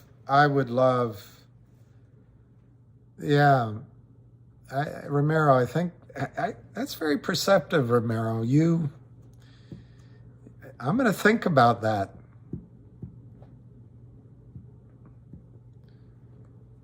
Yeah, Kevin, you moved around a lot. My childhood and my teenage years, but my childhood, you did have to learn fast. You're always the new kid. I think my sister calculated it. We went to 18 or 20, we lived 18 or 22 different places by the time I was 18 or 22. I think it was, we lived 22 places by the time we were 18. It's just pretty amazing. And you're always the new kid, and but there's parts of it I wouldn't trade. I mean, I grew up without any, and my parents didn't have it, but you're living abroad. I don't think, anyway, I don't judge people for how they look, who they are, any of those things. But like any human being, there's certain characteristics. Like down the street, there's this big guy that sits on a bench literally the last 3 weeks, and whenever we walk by him, I pull my dog away because he defecates on the sidewalk right there. And so I judge that kind of thing I judge. But I think it was a blessing to be in all those situations. But the things I missed was I didn't really have a coach. I didn't learn some of the sports I could have learned.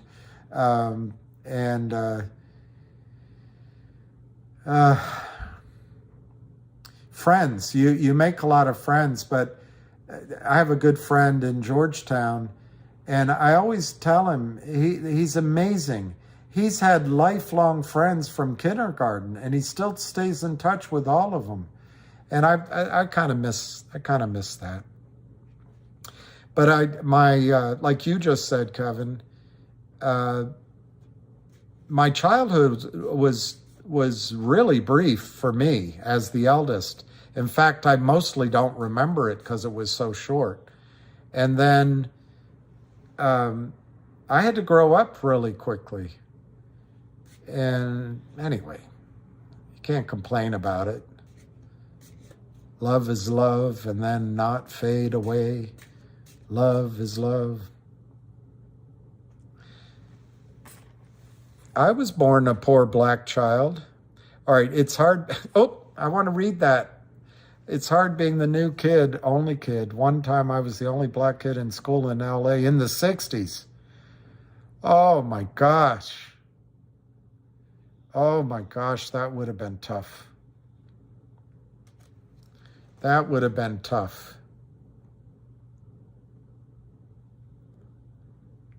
That would have been tough.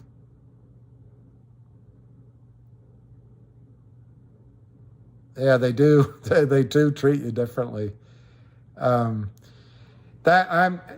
Brazil show, I just can't imagine. And I'm old enough to remember we were overseas, but I remember we were here when it happened, when Martin Luther King was killed. And of course you know about it. I'm not going to play it right now. But Bobby Kennedy went to Indianapolis, and all of his advisors told him not to go downtown. And he went, and he stood on a flatbed. This is back before cellular phones. It's actually back before a lot of people didn't have TVs. I'm sure they had radios. But he got up. Oh, she didn't experience race. You know, Brazil show, it's interesting. I lived in the South, and I saw some racism. And I might have told this story, but I joined a fraternity. I wasn't, I was a ghost brother in a lot of ways, but I joined it. I was rushed, and people wanted me to join, but I also joined it because I was shy. And it taught me how to, anyway. But I think I already told this story. but it was the first time I saw racism, because my parents didn't have it. They just didn't have it. But I joined my freshman year, first semester. Second semester, they had a meeting and they had a thing where you blackball people. I think I'm getting it right. I think this is right. It might have been the first semester of sophomore year. But anyway, there was this great guy, I forget his name. Really nice guy. I think it was sophomore year. Everybody liked this guy. I liked him. He was just a natural. And there was at the time, I think 130 people in the fraternity, 150. And we're all sitting there, and you have to vote on who is going to pledge. And everyone voted this guy in. And I'm not going to say his name out loud, except for one guy and the guy sitting next to him. You only needed 2 black balls to kill it. And I was I was all nervous and kid with it and learning. But I'll never forget the guy. He was drinking, I don't know what you call those big beers, a bumper or a quart or something, these big beers he was drinking. They were both drunk. And he said, I blackball him. And he was a senior, by the way. He was leaving. I blackball him. I don't want to be in any fraternity with a blank. And I'm like, what? And then the guy next to him, I agree with, I don't want any in my fraternity. And I couldn't believe it. And I didn't know if I should get up and say something, blurt it out right then, or leave. But what I did, there was always a time afterward, after a meeting, they called it rag hour, or something like that, rag hour. And so everybody had by right a chance to speak. So you didn't have to, but you had a right to say something. And I think they would go down the alphabet. I don't think it was a matter of raising your hand. And it came to me, the president was a really good guy. I don't see him much anymore, but he was a really, really good guy. And I stood up shaking. I was shaking. I was bothered, but I was also shaking. I'm feeling it a little bit now. And I was both afraid to talk, but I think I didn't know how to say what I wanted to say. And I didn't know what reaction I would get. But I stood up and I said that I was ashamed to be in a room, to be in a fraternity, to be with men that blackballed a good man on the basis of the color of his skin. And my ears were rushed with blood, and I was and I sat down, and I didn't know what. No one said anything. No one said anything. They just called the next name, and I meant relatively. It took a long time before it was all over, and I think those guys even still said something in response to me. But at the end of it, everyone gets up milling around, go watching, I don't know what. Only two people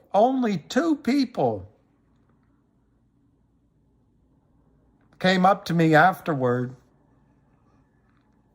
and said they appreciated what I had said. One was the president, and one was the guy that became president. Two just tremendous men of character. They came up but I was really shaken by it. I was really shaken by it because I had never seen such raw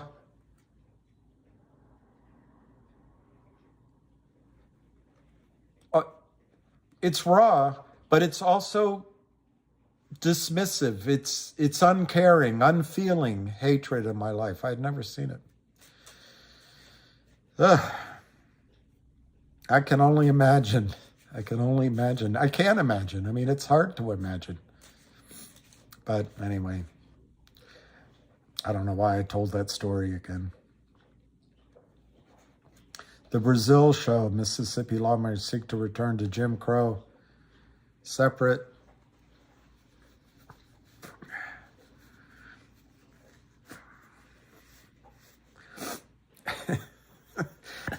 I'm just a.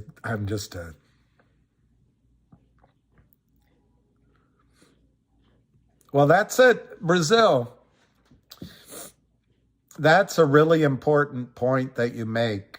Evil exists because good ones are afraid to speak. I was always one of the shortest kids in my class, and that made me to be a good fist fighter and gain respect from other kids once they saw I was able to keep it. Ramiro, there's a guy, it was Pi Kappa Alpha, which at the time really was the best. You know, other fraternities wanted to get me. And by the way, this was isolated to just these, and they left. There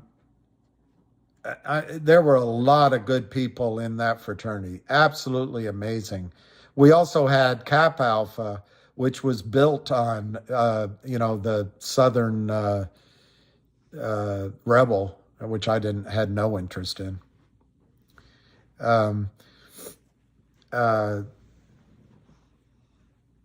And by the way, the guy I'm going to go to in Congress, I got to do it, Pete Sessions on the Hill, he invited my neighbor. Turns out he was a pica from another, they call them pikes down there. We called them picas. Pete, I went to an event that Pete Sessions always has for pica, and I got my picture with him. So that's how I'm going to try to get in. I don't think I am. You know who's great? My kid's sister, my sister, my brother, my family. There's good people. I don't particularly think I'm great.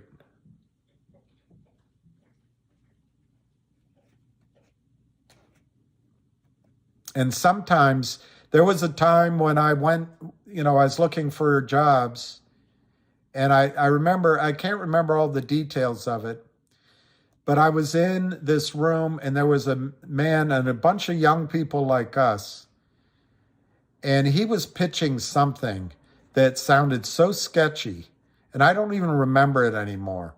It might have been like a pyramid, one of those, pyramid marketing schemes or something. But a lot of the people in the room were really excited about it. And I remember calling my mother afterward and saying, I really feel badly because I didn't say anything. And I described it to her. And I said, the thing was, I didn't want to get up and say something against the guy because a lot of people liked it. And I didn't know what I was talking about anyway. Anyway, what Mother said to me that I've remembered the rest of my life, which I think is maybe all God asks us to do sometimes. Sometimes all we can do is be a witness. That's what she said. Sometimes all we can do is be a witness. Because you're not always in a situation where you can correct it, or it's not always safe. So she said sometimes all you can be is a witness. And I think she meant, even though she rejected the Catholic faith, And I understand why. She felt it was hard for women to be a woman in the Catholic faith. But I think she meant it in this is the way I took it. Let me put it that way. I took it that sometimes we can only be a witness for God, so that we become his eye, even though he's everywhere and sees everything. Sometimes all we can do is be there to witness for God. And anyway, it's hard to explain.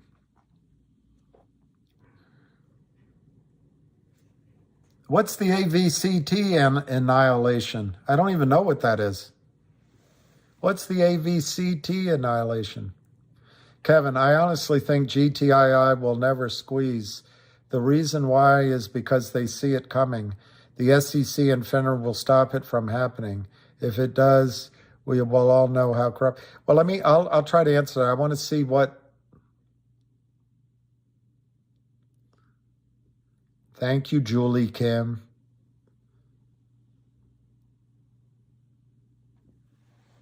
I always thought to myself, why do people think like that? What is there to gain? Well, exactly. That's interesting, Kevin. If you put it in just pure selfish terms, what's in it?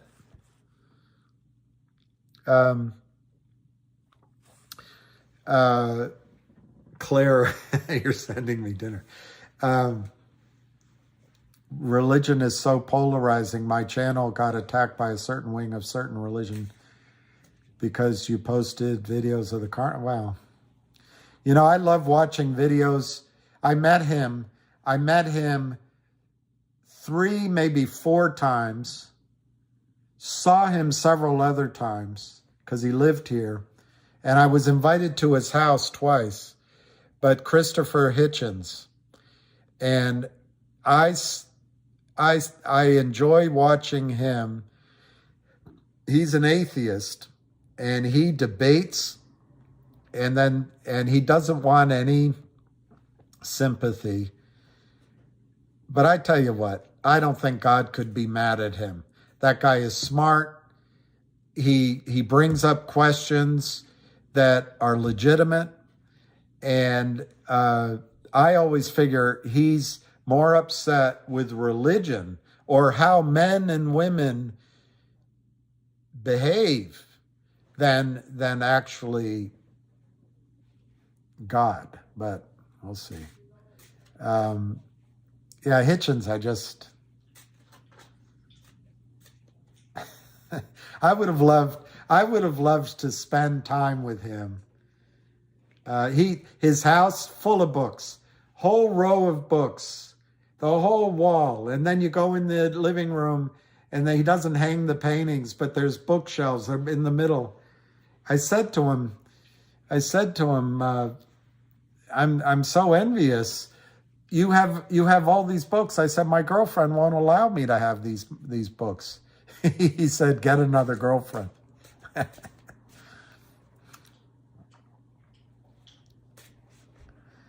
Yeah, Steve, I think I spoke up about Finger on my call, and without being taking any credit, it might have had some reason why the stock was up. I was a little worked up, but my point is, a lot of the viewers that own GTI also on Finger. I will, but there was a question. Yeah, exactly, Brazil show, and when I was younger, before I listened to Hitchens, I would always notice, and I pointed it out, lots of times the questions they ask and the strength of the questions, I would say, you already believe in God. You already believe in God. But there was one question before I answer that. I love my rescue dog. I left him outside for almost 2 hours. Oh, AVCT, that's what. I want to look up AVCT.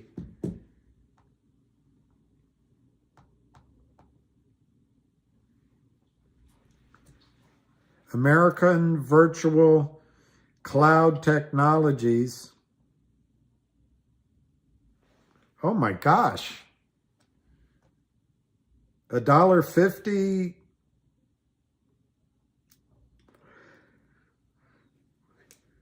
$1.50 in January. Well, $1.40 something. 8.5. What the hell happened? Did they do a financing? I can only guess. They did a deal with the Kramers.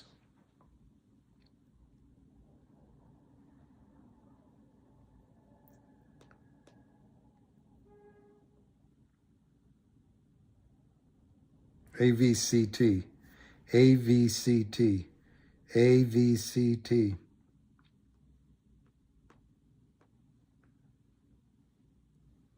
And now it's got a Q after it. Oh, I'm so sorry. This looks painful. This looks really painful. And we've all been through it, so I'm not making any fun. So this year, it was 1995, and right now it's 0.0720. I'm just going to guess, financing. Let me find out. Stock loss recovery options. There's no news. Let me see press releases. No press releases. Let me see what his stock. Chapter 11. If you bought it at the advice of a financial advisor, by the way, none of this is financial advice. Oh, it was a blank check company, a SPAC. The stock was priced at $168. Friday, it closed at 62 cents. What'd they do wrong?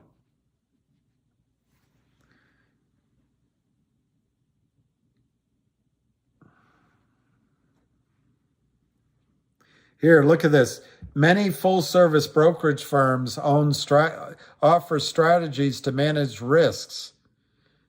And you go down the list. Well, you can't see it. You go down the list. One of them is, look at this, synthetic proxy hedge transactions. That's what I think has happened to Finger, it might be happening to GTII.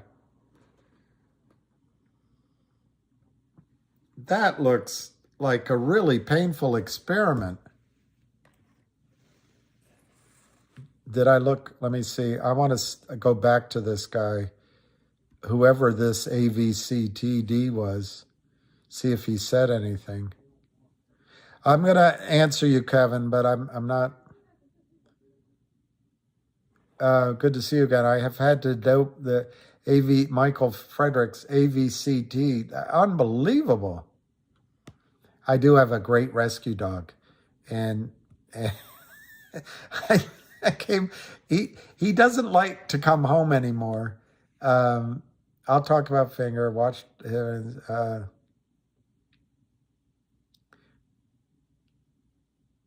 Well, there was a ham call you could have you can still watch at the beginning of this.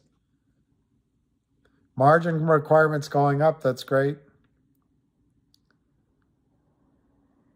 $13. Oh my God. Yeah, I'm still going. I'm sorry. I started to go eat, and then I got everybody loves me but my monkey. You're the one buying over 150,000 shares a day. That's amazing. I wish I could. 4 cats and some monkeys. Lucky's the best boy. Did I look at what, Josh Moore?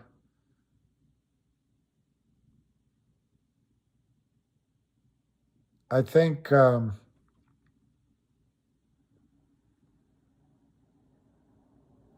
margin requirements. Hey, Steve Petchke. All right, I already forgot what I have to answer. Lordy, lordy, lordy. To the moon.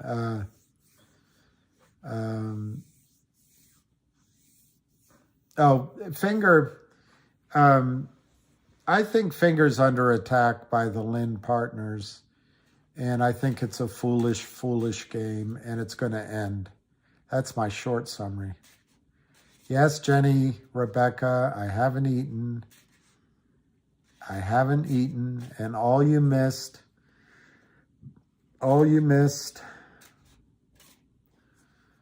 was me. Go follow Dream Team Hustlers. Barbara L., yes. You made dinner, did 2 loads of laundry. Mashed potato, green beans, and ribeye. That sounds awesome. That sounds awesome. Kevin, I think it was, said he doesn't think GTI is going to squeeze. And that's certainly a possibility, Kevin. It is certainly possible that it won't squeeze. But, and I understand how you feel. And I've had clients that felt that way. And you know what they found. There, I just taught you everything you know about becoming a stockbroker. The feel, felt, found close. I never used it. I think this is the best setup out there. There's reasons why I think it won't go up and won't squeeze. And the biggest one is these guys have been standing for 2.5 years. But there's just so much in the setup that seems primed and ready to go. Chris Beyer, the entertainment. Eat some seaweed. Well, Brazil show, I think I have an answer for that. It'd be great if it ran by St. Patrick's Day.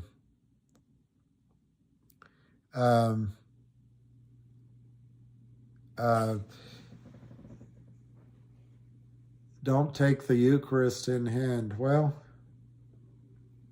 okay. I don't. I don't do it, but mainly because I don't know how. AV Prod Chapter 11.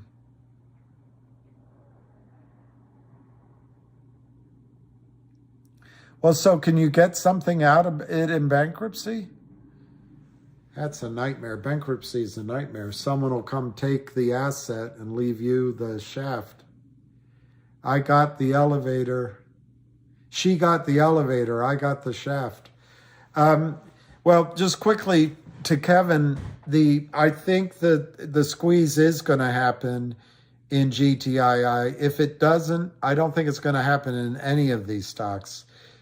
Another way of saying it is, out of all the stocks that we're dealing with, I think the one that has the best chance of squeezing is GTII. I actually thought, because of the acquisition proposal, that CRTD had a chance to be the first one. But anyway, we've talked about this.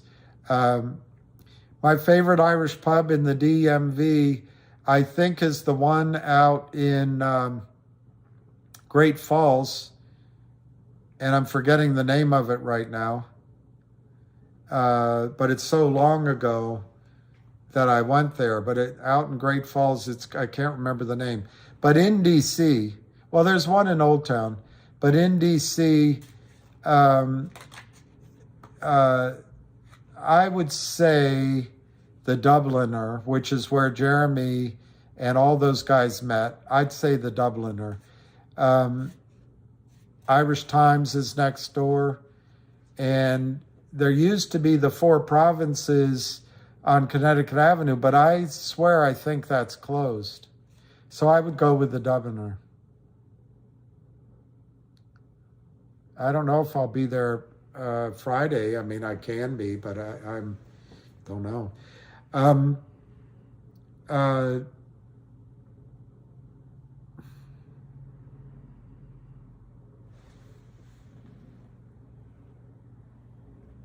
I agree with that. And Michael Fredericks, I intend to work with Ham on that. Ham has done a lot of work on setting up an exchange that won't allow it. And so I think that's our next, the AMC guys. I got to answer Brazil's question first. And I already, what's my opinion of, Alpine, thank you. I think what's happening with Alpine, and this is all in my opinion and in my judgment, and, subject to your own searching. But I think Alpine's been doing this so long with criminals living on the shady side of life. They've all gotten away with it so long, whether it's the Kramers or the Lynn partners, all these crappy market makers, and then there's short sellers out there that you don't even know they're doing it. I think what's happening is and who knows? I mean, they all seem to have all this endless power, but I think I don't have anything to show as an example, but I think there's a certain amount of money that's been held in one or more LLCs against sales of GTII. Now, the ones where they sold stock on the way up all the time, that money's frozen, because to buy back the shares would be a loser. For example, I think Kurt Kramer sold tens of millions of shares under 10 cents, maybe under 5 cents. Now, he would maybe have his lawyer say it wasn't he, and okay, who else did that idiotic thing? But maybe it was an LLC, or maybe it was a buddy, who knows? Anyway, if they used Alpine, which it looks like that was their prime broker, and we'll find all this out for sure, there's a lot of money sitting in Alpine, in those LLCs, that Kurt Kramer or Alpine can't afford to lock in the loss by buying back shares. They just make the loss bigger, the problem bigger. But Alpine, I think, took over. Alpine took over, and I get this from him, but I now processed it, and I think it's true. It took me a while to see it. But I think Alpine took over the Kramers' trouble, because I think it particularly in November, the Kramers were way in over their head, and I think a squeeze was starting. I know I keep harping on it. That's one of my weaknesses. But it was going to be money for you. Anyway, I think Alpine took over the position, and Kurt and Seth and Charlie Mayo are probably gone from it. It doesn't mean there won't be consequences to them. My understanding is Mayo is still out there cold calling companies, offering the fine suite of products that Power Up Lending provides to the struggling young artists like these companies. Anyway,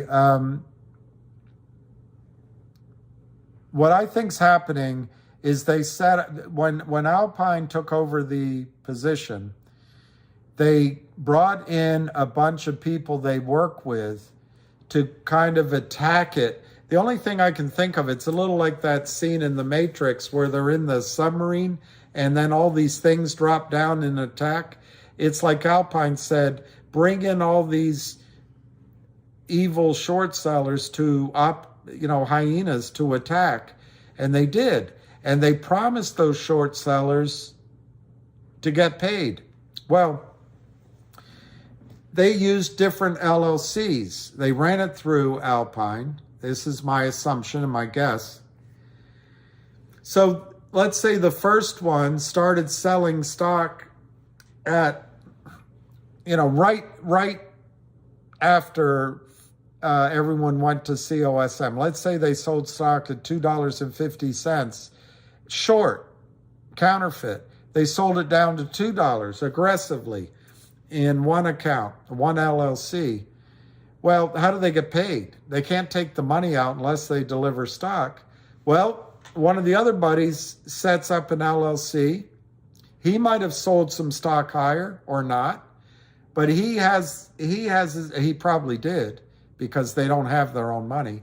So they're all selling.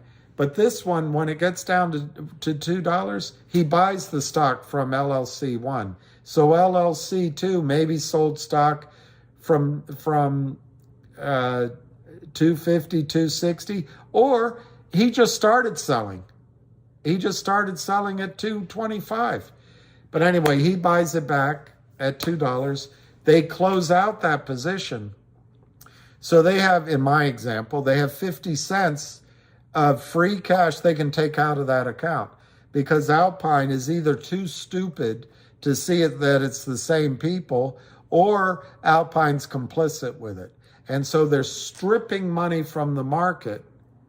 They're stripping money from the market that way. And I think maybe Alpine is staying open in that fashion. Now, what happens with the second LLC? Well, he's sold stock and he's still open. So a third LLC comes in at $2, sells it down to 175, and buys back the second one's shares of 175 that he got an average of 2. There's 25 cents there they chop up amongst the criminals. And this keeps going on and on and on until you drive a stock down to under a penny. And CEOs don't understand it. And Jeremy, bless his heart, doesn't think they're smart enough to do it, but they do it. And so anyway, I think that's why Alpine might be hanging on, is that the criminals want to strip as much money as they can while they can, send it offshore.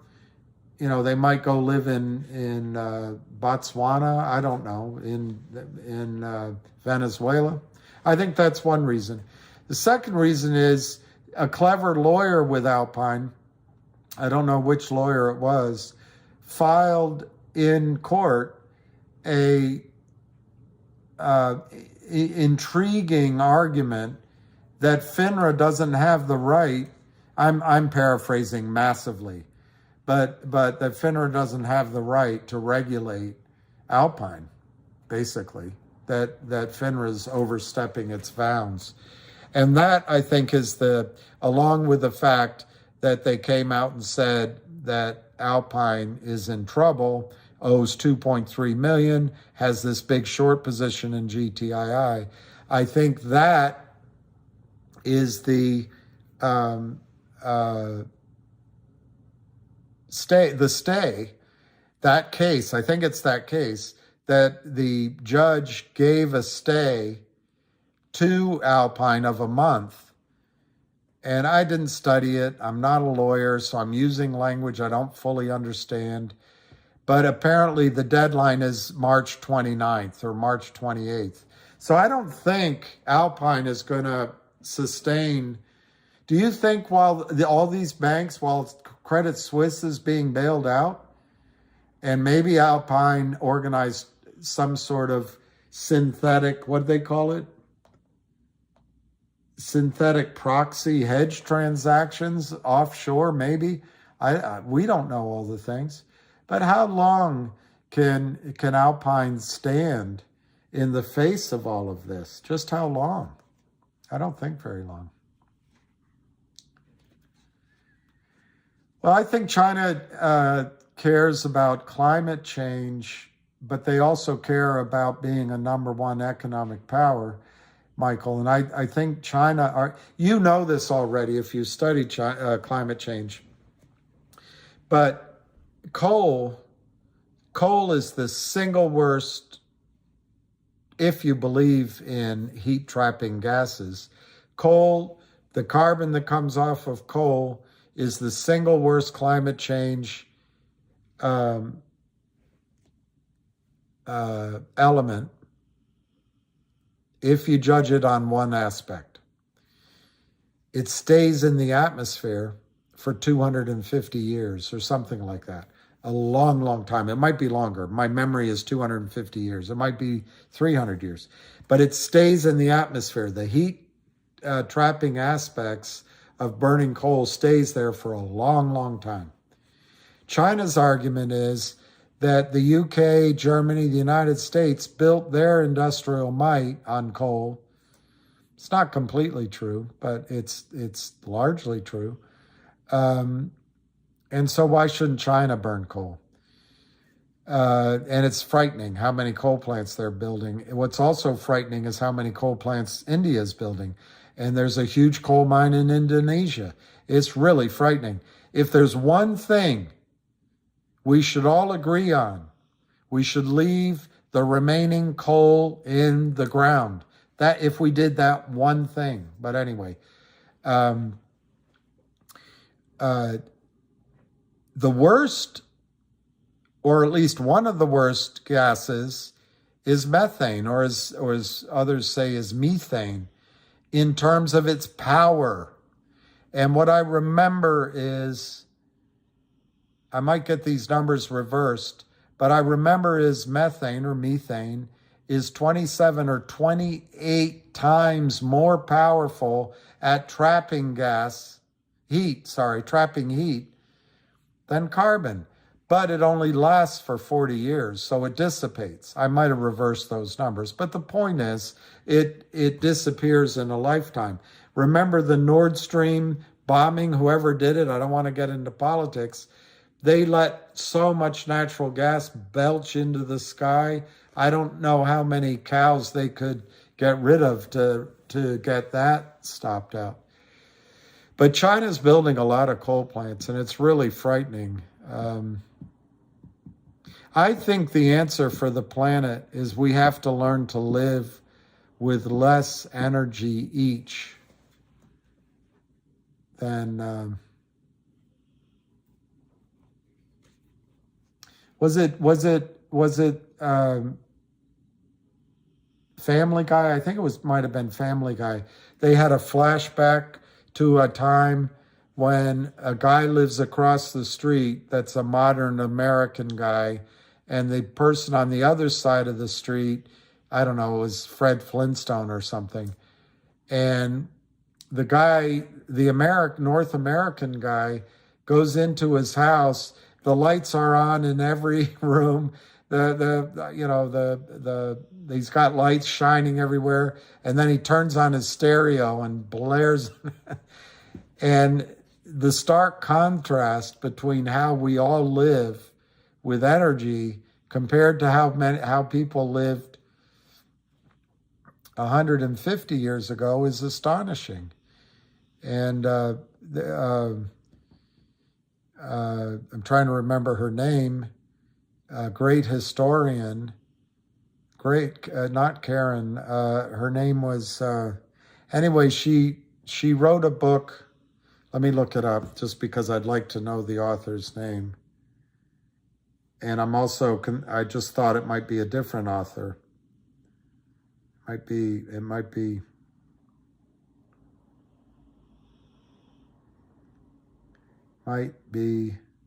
It's an amazing book. Amazing. Yeah, it's a different author. Great book. And I remembered at the last minute who it was. William Manchester, who had a brain cancer at the end of his life, so he never finished the trilogy on Churchill. William Manchester wrote one of the most fascinating books I've ever read, and it's called A World Lit Only by Fire. It has a smaller... I'd almost like to go read it again. It has a smaller title, The Medieval Mind and the Renaissance. A world lit only by fire. A World Lit Only by Fire. Amazing book. It puts you back. So what you start doing is you start imagining a world where everyone stinks. No one uses deodorant. They all smell. They don't bathe. Imagine,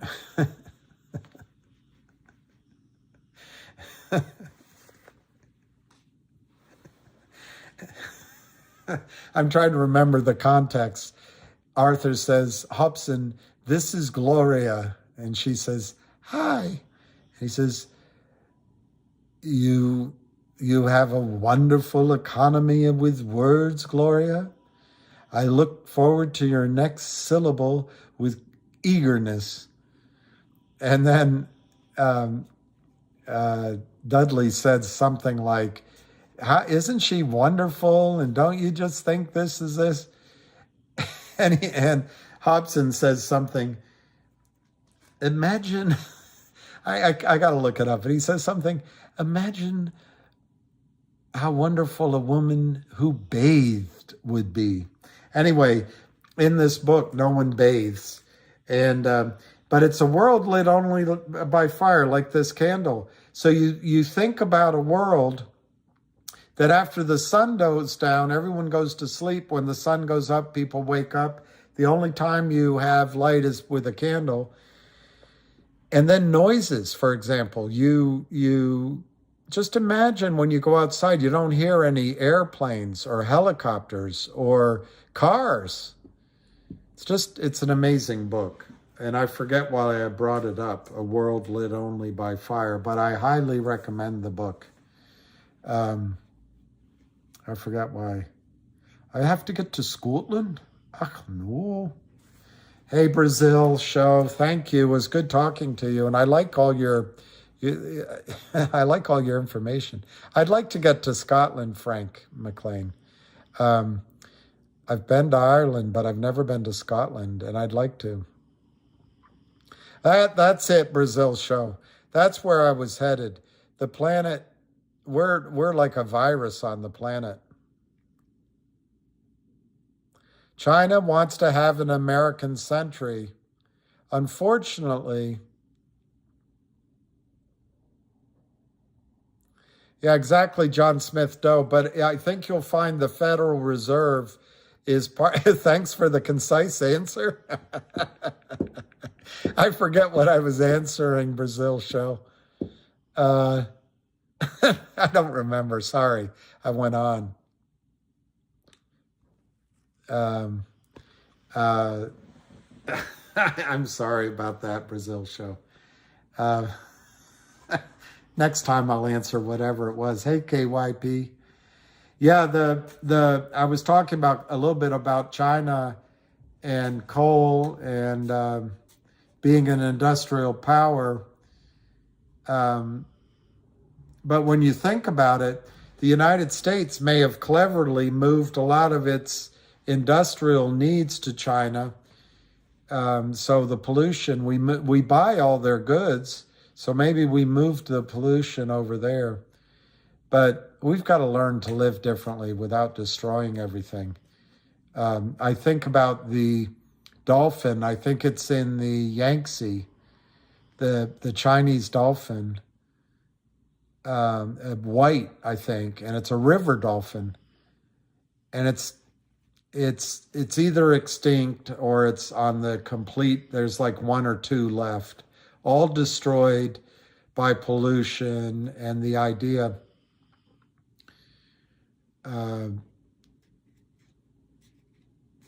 I'd love to go to the Irish bars. I'd love to go to the Irish bars.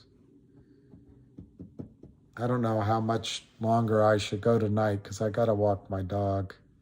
And I think I've lost my audience. Yeah, maybe I'm hardcore or maybe I'm... Well, that's a good point. They could use all the thefts from MMTLP to pay for GTII. But you guys, Wall Street's a jungle. And when they get friends to help them out, they have to pay those friends. And not everybody's on the same side. And they don't all trust each other either. And GTI, when it starts to go, there's going to be a lot of people buying just to profit. Hey, Varden Plays. That's a good name. Vanden Plays. But you can't take money in those MMTLP accounts where they sold the stock. I've got to be careful here because it is possible now that their statements, just like yours, are showing zero and that the stock is gone. But my guess is because of the lawsuits, because of FINRA and the SEC, because of the heat you guys have put on, that there's a lot of money that's sitting in accounts where the MMTLP shorts crimed stock, that they can't take that money out. But I can see where I need to start a campaign.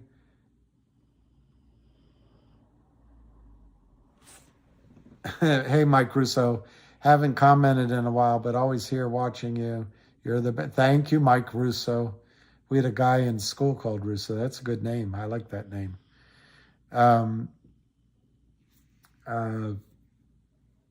You need to start a campaign to the end of the naked short selling of any kind.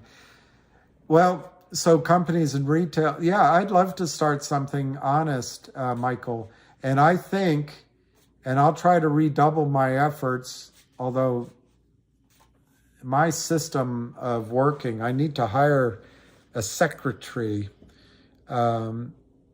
because I'd be much more efficient at getting things done if I did. But anyway, he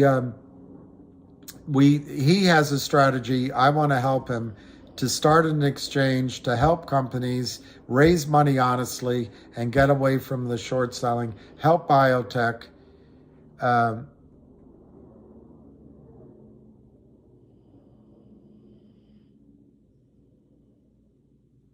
Is the major investor in the Federal Reserve is the King?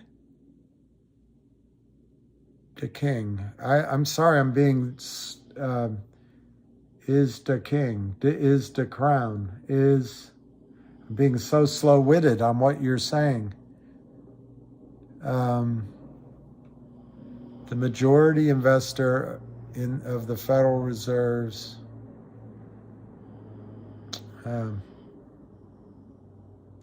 Well, Jenny, I don't think I'd move to California, but there's a lot of ways of doing things in the cloud. So I'll remember that. But I really need to see this through. I think I need to see it through. I don't think walking away is fair to everybody. So we'll see. Well, the King of England. The Crown. You meant the Crown. Yeah, you could be right.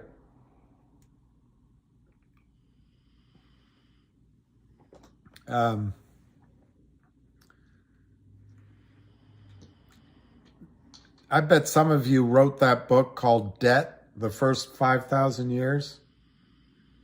I don't know where my copy is, and it was a heavy book to read, but wow, what a great book. I almost want to buy it again and read it again too. But anyway, my point on what you're saying, David, the great King of England and the Federal Reserve, is that we're in a debt-based system and it traps us, all of us, and it directs the power upward. And I don't know how we get away from it, but maybe by doing this together, we will create at least some resiliency and some independence in America and in the world. I hope there's more than just Americans listening. Obviously there is. There's a Scotsman. There's a Scotsman. All right, let me just see what, if there, I was starting to read news. And rumors swirl. I'm not, it's about, I'm not going to, I don't want to get into that.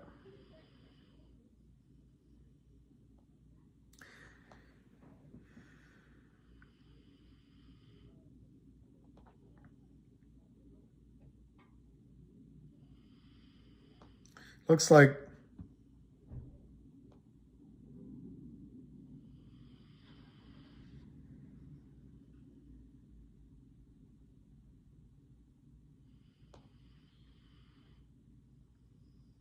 doesn't look like there's a whole lot of news. Doesn't look like I mean, new news. There's the news we've talked about. Let me look one other place.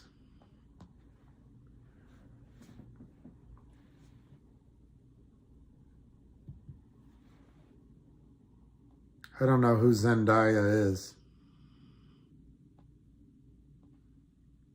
Don't know who Jenna Ortega is.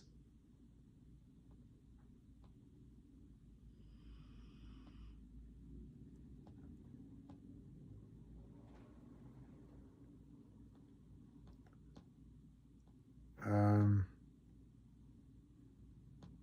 not seeing, I don't, oh, maybe on the, I'm not seeing.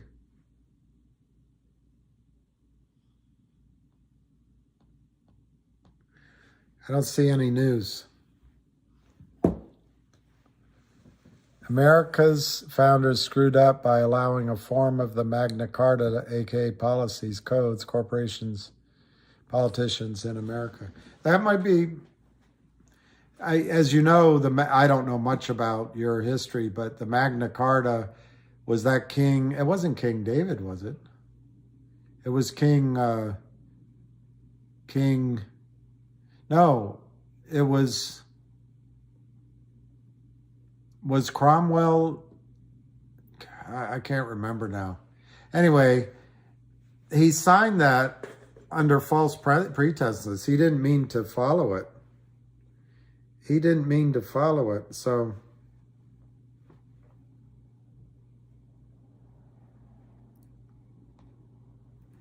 I'm trying to catch up on British history. It's so confusing. So confusing. I'm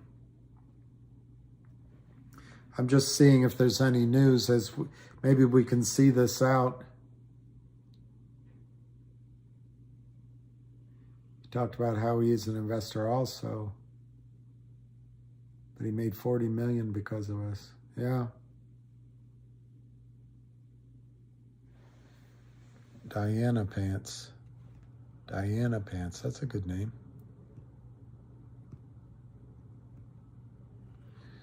That's a good name.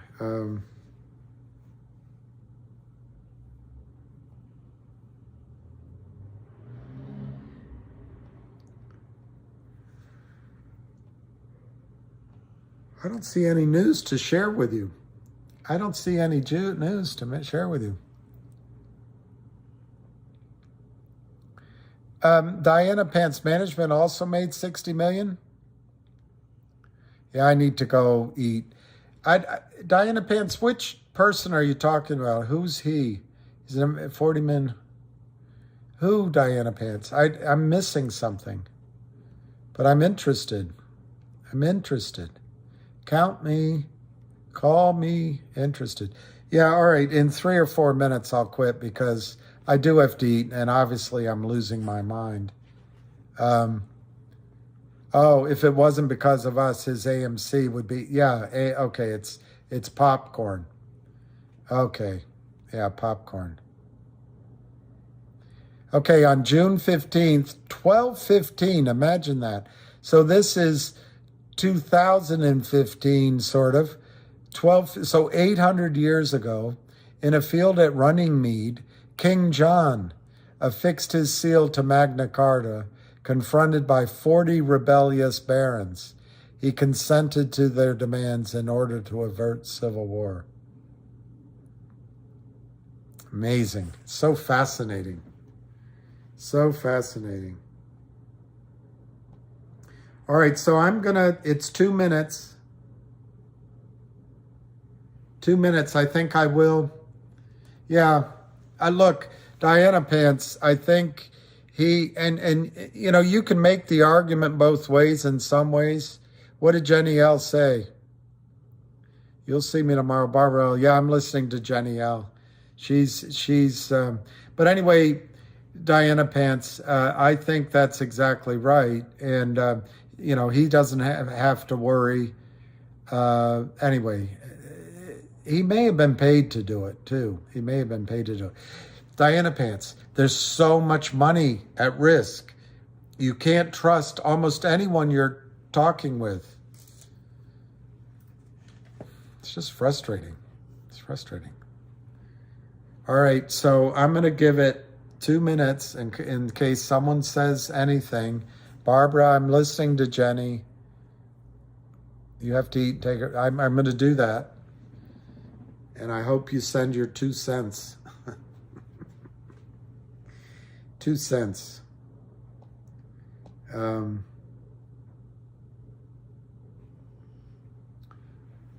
My 2 minutes are done. All right.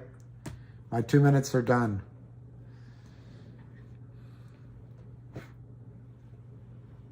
My 2 minutes are done.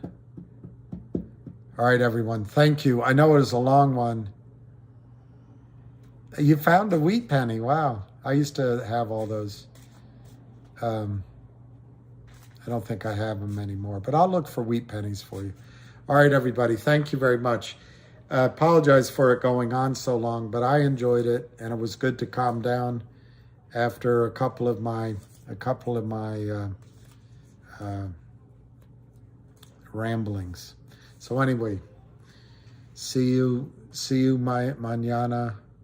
More to be revealed. Cheers. Keep the faith.